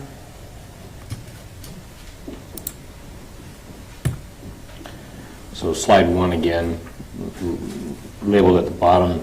This is audio from the Axon Flex 2 video on that particular date and time. So this is the name of the file that I was provided. It's the name of the file in the audit trail as well, ending in MP4. And the time reference is when the camera started to record at 00 to 1 minute and 17 seconds. And that's the period of time that I've examined the audio for. Okay. Can you step us through this deck of slides, sir? Yes.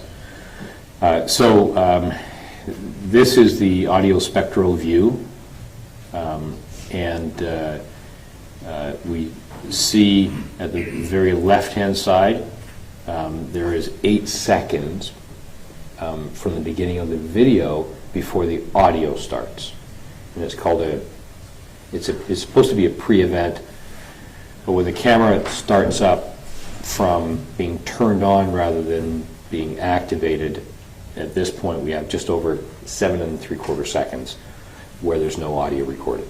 So once the camera starts to record, then it starts to record the audio. That's why we have a little bit of black at the beginning. So the audio starts at about 7 3/4 seconds. And it starts with a series of beeps, and that's designed to let the officer know that the audio is activated. And it's an audible sound that, for the purpose of knowing the officer that it's now encoding video. And then each of these brighter orange colors, and my monitor is much more bright. This TV is a little bit muted.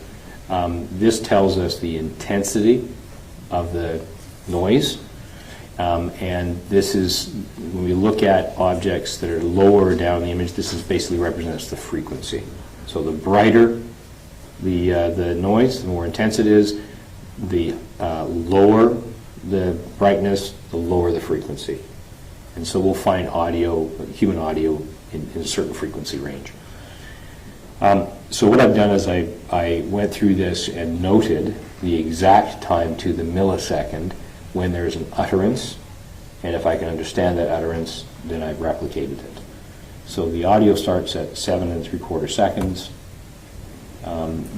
At 14 seconds and 142 milliseconds, I can hear a person identified to me as Officer Darch, excuse me, saying, whispering very, very quietly, somebody, and then there's a trail off and I can't detect what else is said.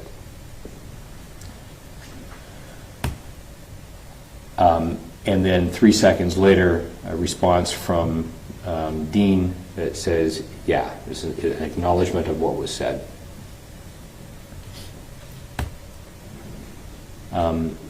There is some sound of body brushing by something and just some scrape noises here, very, very quiet. Then at 36 seconds, there is some unintelligible whispering, and that's from Darch. And then a response a second and a half later that is yeah. So what we're hearing is what's recorded to Officer Dean's camera, and his partner Darch is behind him. So the camera is facing on his shoulder, facing in a particular direction. The microphone is not an omnidirectional microphone, it's a directional microphone, so it may not pick up what's behind him, and of course he's going to have a much better ability to hear what's being said than what the camera can reproduce. At 40 seconds, he says, there's something, and then he says, break in, and then something else, and I can't hear what he's saying. Again, Dart says something at 50 seconds, 10 seconds later that is unintelligible. It's a whisper. These are the communications between them. And then he responds with sort of a question, and he goes, it's kind of like a sort of response. And I've spelt it HM. So it's a question of, it doesn't sound like he understands what was being said. And then quite clearly, still whispered, at 1 minute into the recording, Dart is heard saying, is it their bike or someone else's bike? And I don't know who she's referring to, but that's the question. And it's a whisper again, but she's much closer to the camera and it can be heard. At 1 minute and 11 seconds, there is, again, a whisper, and I can't tell who is saying it. It's one of the two, either Darch or Dean, and I don't know what's being said, and no amount of audio clarification is going to help us recover that information. Then at 1:13 and 837 milliseconds, Officer Dean takes in a deep breath. And you can hear the breath coming in, and when we look at the video, he's responding to the window. So it corresponds to that move into the window, and then followed 2 seconds later with a very loud command, put your hands up, show me your hands, and then show. It stops at show, and that's the moment the shot is fired. And that occurs at 1 minute 16.428 seconds. Mr. Fredericks, are you able to, now that you've walked through visually the audio track, are you able to take us to, or right before Mr. Dean takes a deep breath on the video itself through the interrogate product? Yes. Could you do that? Yes. So go right before 113.8. Yes, sir.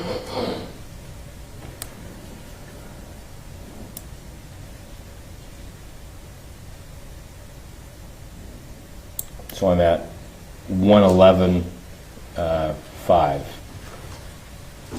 So that's 2 seconds before that. I guess we'll find out for everybody if we turn the audio on when we were setting up at the break here. Can you play from there? Yes, there is audio. So now I'm at almost 113. And I'll just turn it up a little bit on my end as well.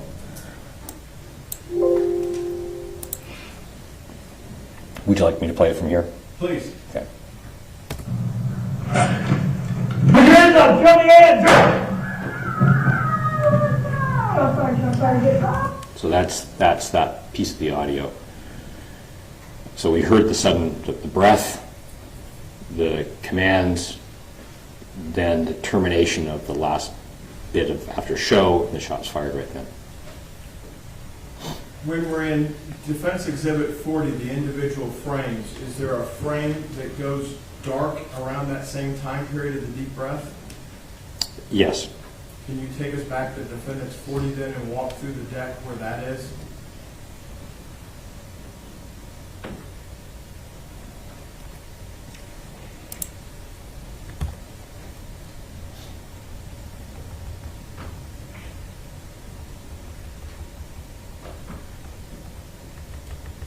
Sorry, let's go back for a second.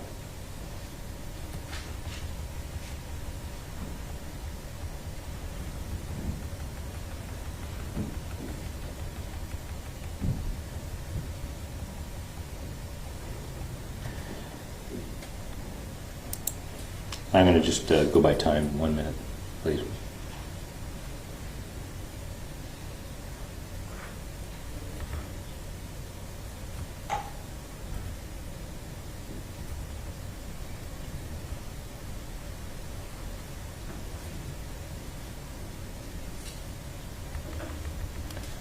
So we're referring to this moment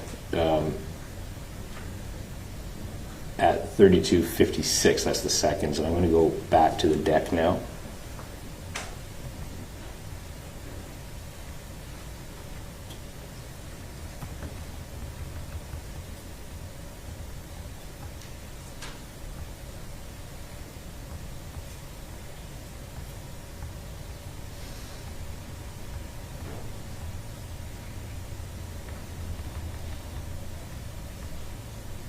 I guess this was it here.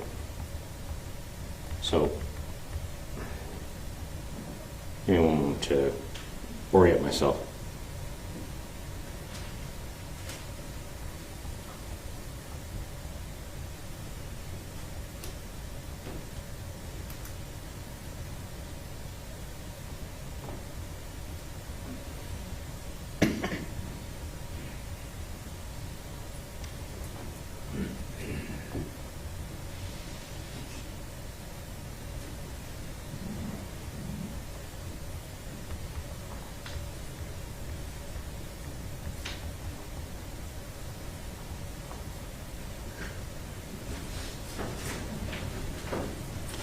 This is the light turning on at slide 64. Do you ever see back at the beginning of this deck in maybe the single digits, a completely black slide? Maybe slide 1? I think it was before, the reason why I'm trying to find that for you, I think it's before the slide. Okay. So it's, and I'm now into the recorded video. So defendant's 36? Yes. So, Mr. Fredericks, you have not had an opportunity, and we've kept, I guess for lack of a better term, we've kept you and Mr. Dean separate. When you came in town yesterday, correct? Yes. Mr. Dean arrived at our office when you came through on your way to the hotel. You two have never spoken on this case. Correct. We kept you isolated from his testimony today that he gave. Yes. If Officer Dean says at some point he had a momentary on flashlight in his left hand and slipped or turned it off by accident right before this incident took place, near the time of the deep breath, did you see in your deck as you were examining this a slide that went almost black in that area? One of the lights goes out, yes. And seeing an object in the silhouette or the individual's hands inside the residence when you're in your defendant's 40 and the slides around 50 to 56. You and Mr. Dean never spoke about how he observed or if he did observe a weapon in the individual's hands, did they? I've never spoken to Mr. Dean, and I've never heard him talk. You've never read any police reports or anything else like that? No. Can the human eye perceive out there, given that lighting conditions based on your training experience, would you expect the human eye to be able to perceive more things than what this camera captured that night? In general terms, the human eye can see quite a bit more than this camera, but I can't say what Mr. Dean could have perceived. I couldn't know. But in general, the human eye can see more than this camera. This camera is not designed to see as well as the human eye.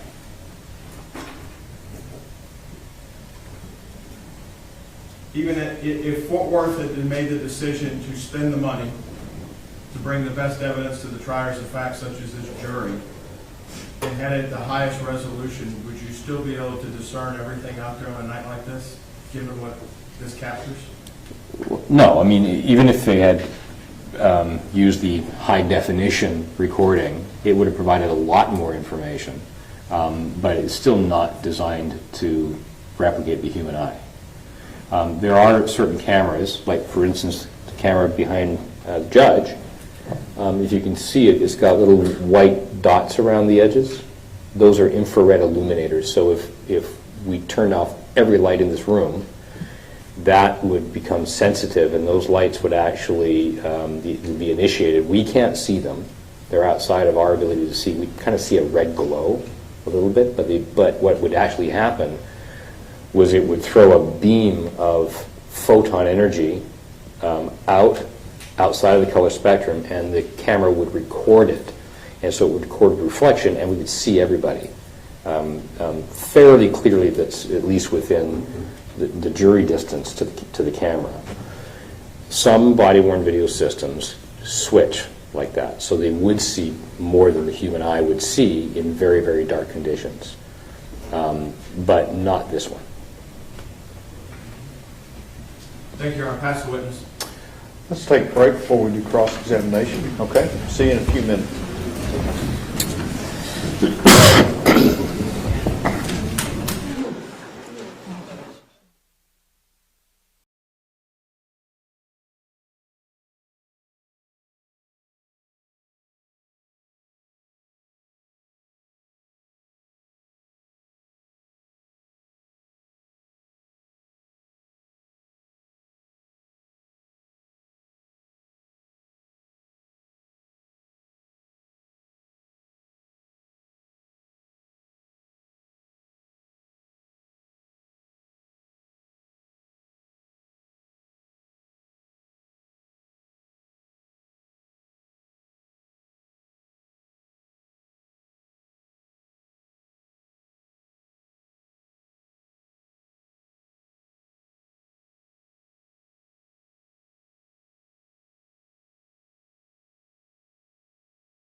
do any interviews from the witnesses, correct? Correct. And as defense counsel just pointed out, you also didn't speak with Mr. Dean about this, correct? Correct. All right. Okay.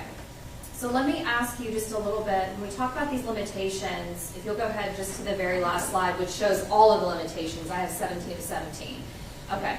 And so are you able to tell us on what I'm going to call State's Exhibit 1, which is your Defense Exhibit 36, which is the source video, okay? The body camera video that this jury's had an ability to see. Are you able to tell us that those things, those limitations, are not present on the body camera? Or are they present on the body camera? They're all present. They're all present, right? Yes. So there's these types of things, for example, there's no way to say with any degree of scientific certainty that exactly what we see on that body camera is exactly what is on the body camera, correct? Exactly what he was seeing. Okay, so can you re-ask that question? Because what was on the body camera is what we see. Well, two things. Let me rephrase it this way. Yes. Exactly what we see on the body camera is exactly what happened. Can you say that? No. Because of these limitations, correct? Yes, these are a sample of some of the limitations. And there are others. Yes. And then we also can't say that what we see on the body camera footage is exactly what this defendant saw, correct? Yes, what we can see on the body cam footage with all the frailties of the recording is not the experience of the officer. Sure. Because as you said earlier, the human eye sees more than 180 degrees, correct?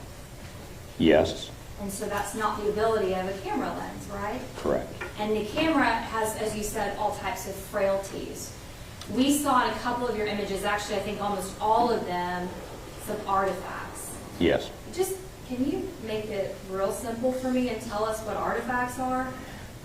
Errors in the encoding. So if it was a perfect recording, we would see everything that was in the field of view of the camera. Again, we don't know which way the officer was looking, but it would be a very good image. Then when you add compression, information is taken away, and when that information is taken away, other information is added, and those are the errors. So we saw that blocky appearance and that it's not just the blur, but it's the blockiness of the images. That's information that didn't exist in the scene, but does exist in the images. So now let's go to, I believe it is your file number 2 labeled light tracking demonstrative. It should be Defense Exhibit 40. Yes. Okay. And I wanted to ask you if you can show us, if I can have the lights. All right, we're on number 1.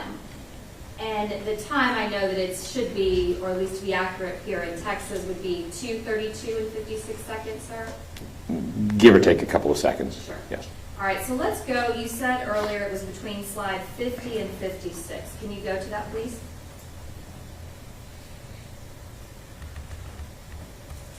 All right, so in 50, can you tell me when you start to see Atatiana Jefferson? And I know you may not know that to be her name, but when you start to see a figure.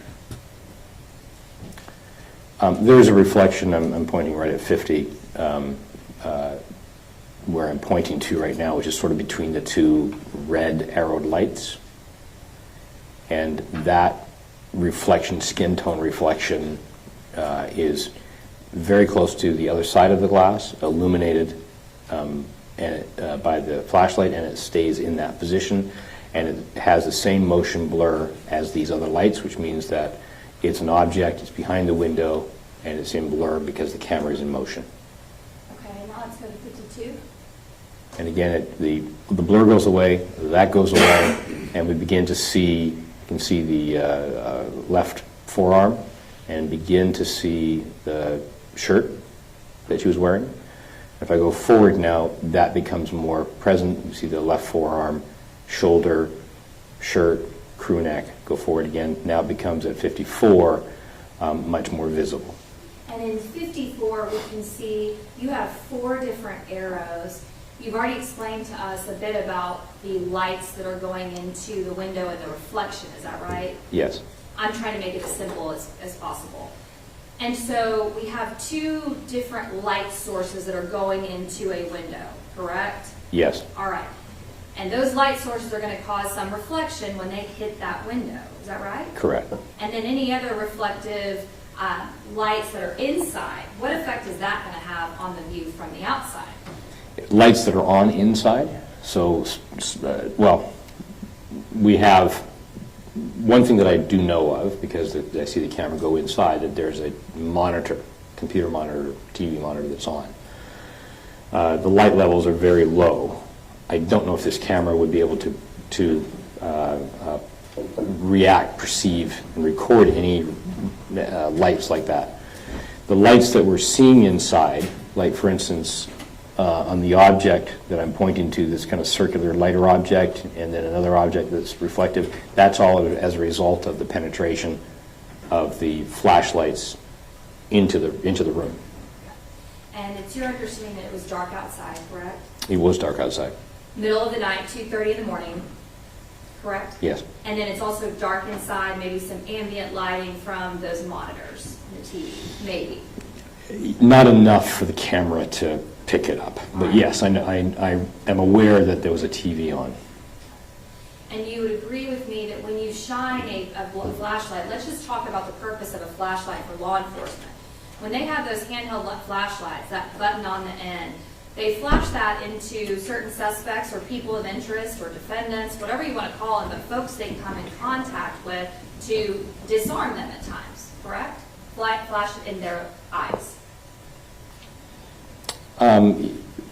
I think that if you're in darkness and a light is flashed into your eyes, you'll see it.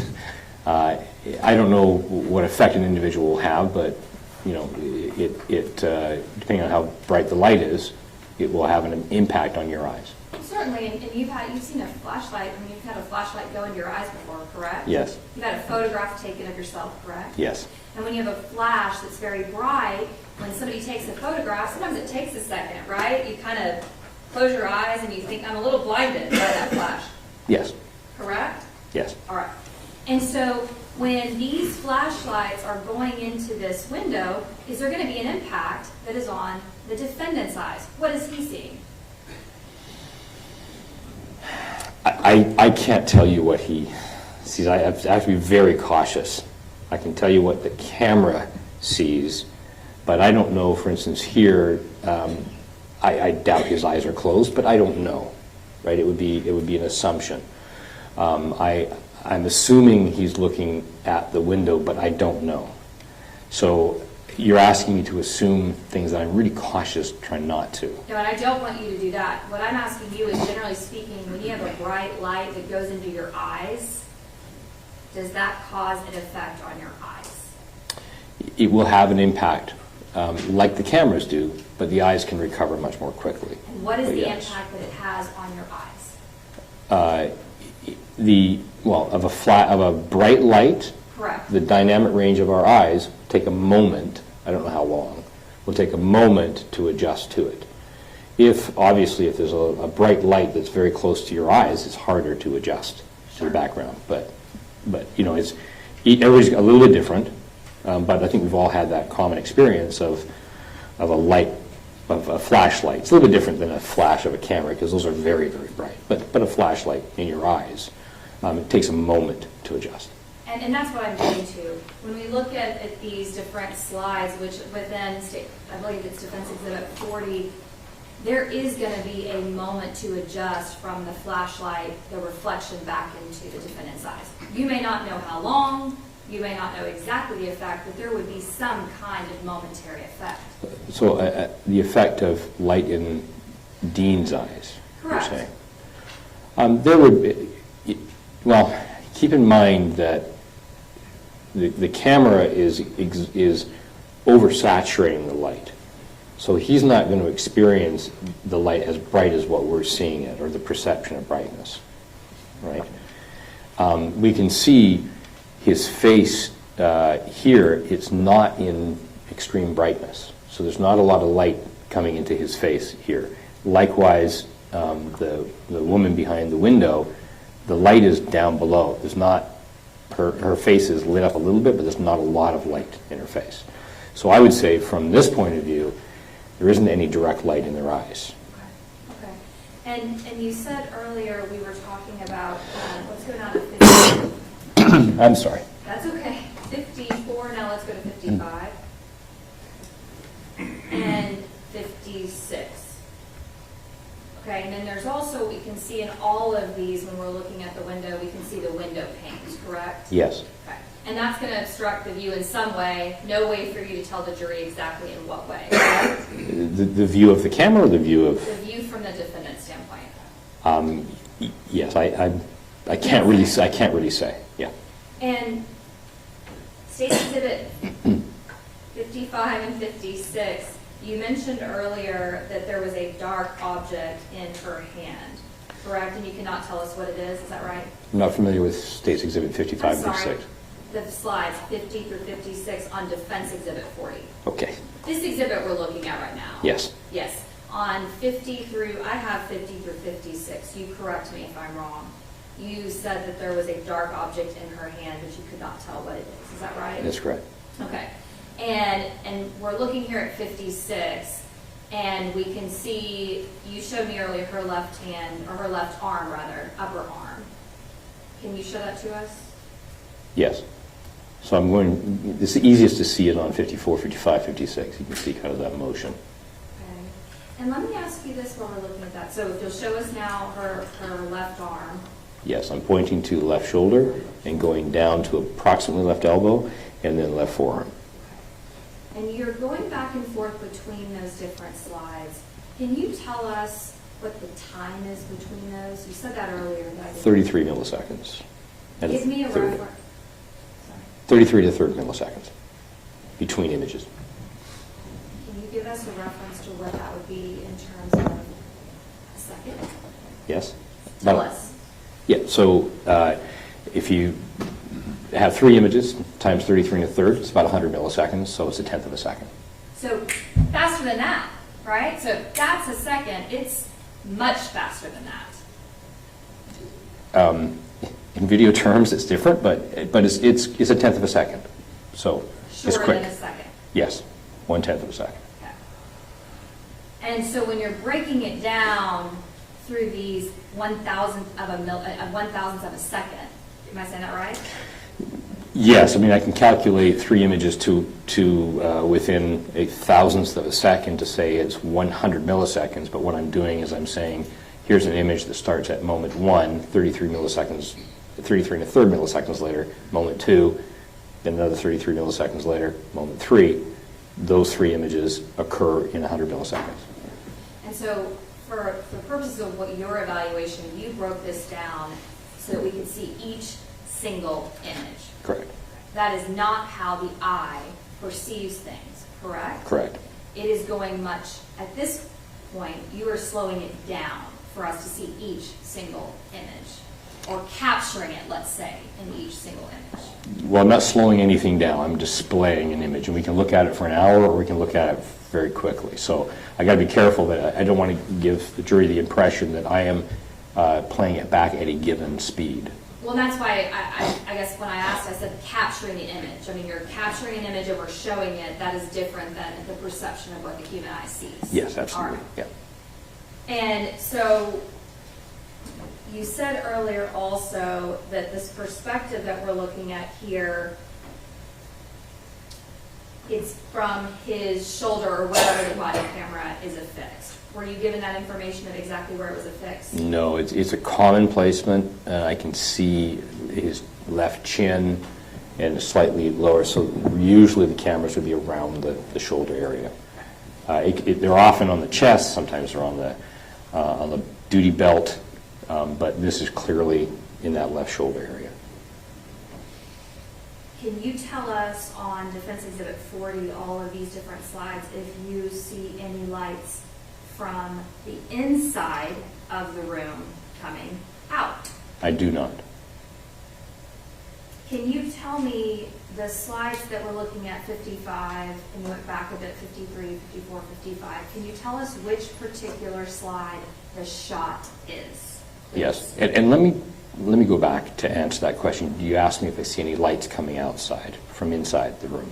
Well, there's reflection. So a reflection is different from your referencing a light. You're asking if a light source or if light is penetrating the window. My question, thank you for correcting me, is there an original source of light coming from the inside out, or is it reflection we're seeing? We're seeing reflection. Okay. Yes. So now going to my question regarding, can you tell me which particular slide within Defense Exhibit 40 shows the shot?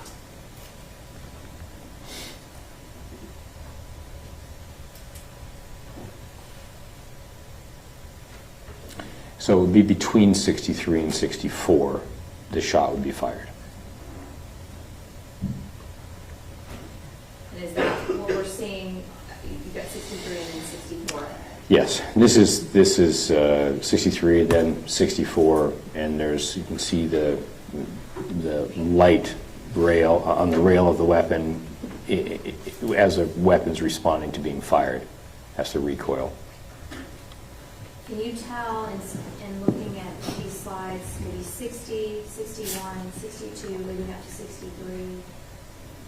Tell me what we're seeing on 60, 61. What is that? What's what? What is 60 that we're seeing?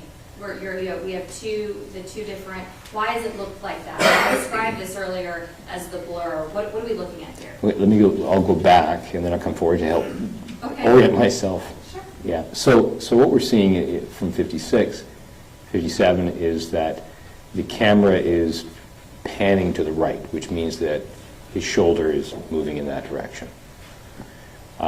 And then it's picking up speed. We can see that motion blur up on top. That's actually, pardon me, this is the motion blur of the flashlight there, and a little bit of blur from the camera movement. Can you tell me you're kind of going back to Yes. 57, 58, 59, all the way up to the shot. Are you able to tell me where Atatiana's hands are in those slides, sir? Let me go back. Starting at 50, I can see the hand close to the window. That's the right hand. There's, yes? Can I ask a question about that? How are you able to see that that is a hand close to the window versus it's in view and the other hand is not? Because of the illumination. So we see the right arm, left arm, and right arm. They're a little bit further back from the window. They're a little bit darker skin tone reflection off of the light. But the hand, which is at the extension of the arm, which is at about sternum level, is illuminated more directly by the flashlight. And how So it's can- closer. Okay, and how can you tell that in 51, where is the other arm? Are we able to see it in 51? No, but again, I'm not making these observations in isolation of a single image. Sure. I have to get the reference. So we know what, I've described what we're looking at here, and as I go forward, that object stays in that rough position and is independent of these lights and independent of motion. So it's not moving. And when the camera is moving and everything's in blur, then it's in blur. These flashlights are moving and their motion blur is different. So in other words, the hand is staying relatively at that position. And as I go forward now, we can see it. This is the reflection of the flashlight off the hand. And now we can see at 55, we can see the left arm. And although there's illumination there and the neck area and the right shoulder, it's brighter and it's closer to the window, and it's in between the window and the sternum, so the hand's not down by the side. The hand is there. There's no other objects. Excuse me. There's nothing in between this part of the window and her body. As I move forward here, at about 57, we start to get too much blur for me to say anything. I can see the right arm still, but I can't say anything about the hand. And let me ask you, actually, may I approach the board? Yes. And so you said you can't say anything about the hand.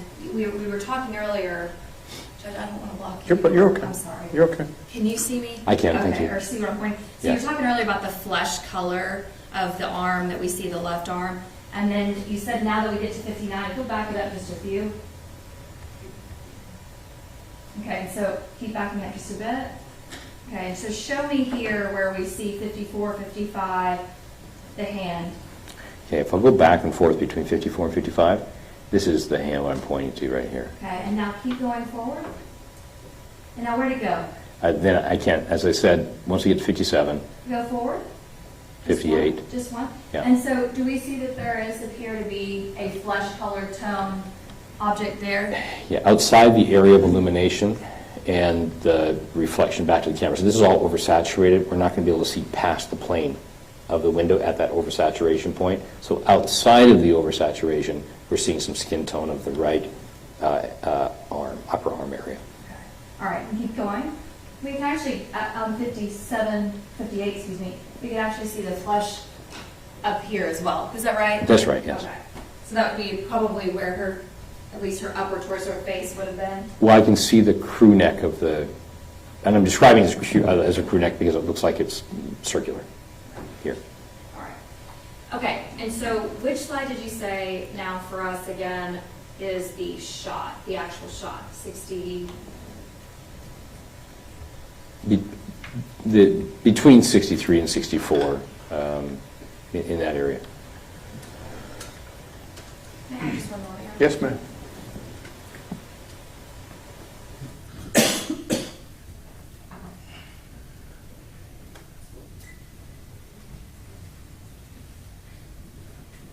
Now can we go to Defense Exhibit 43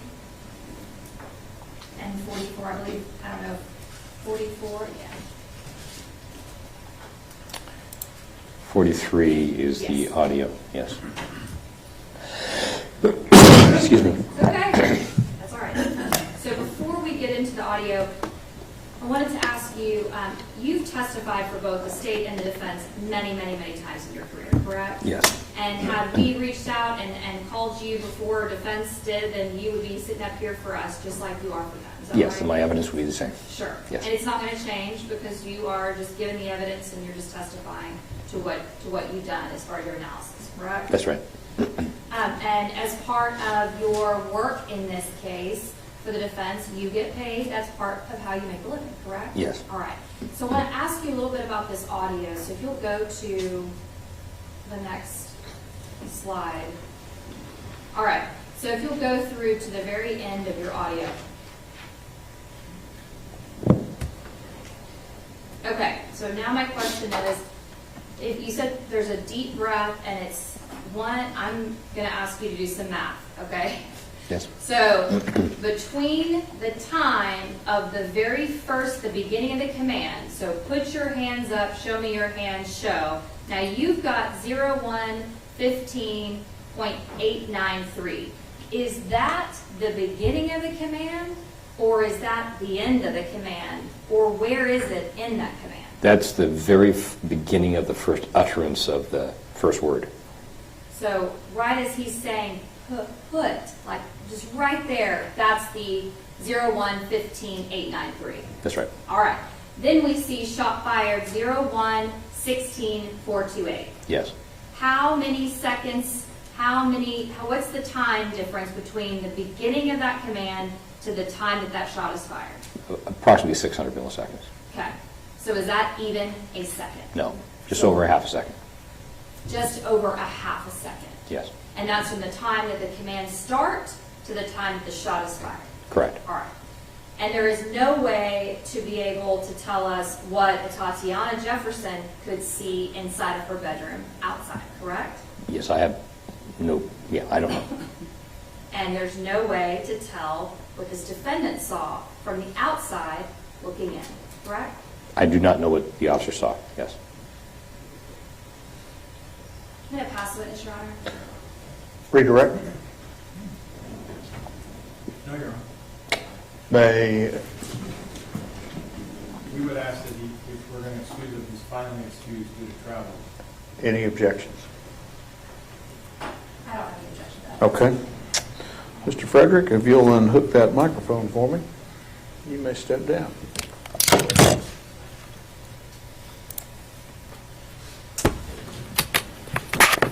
All right, we're going to recess for the day. All right, be back in the morning. Remember admonitions. See you tomorrow.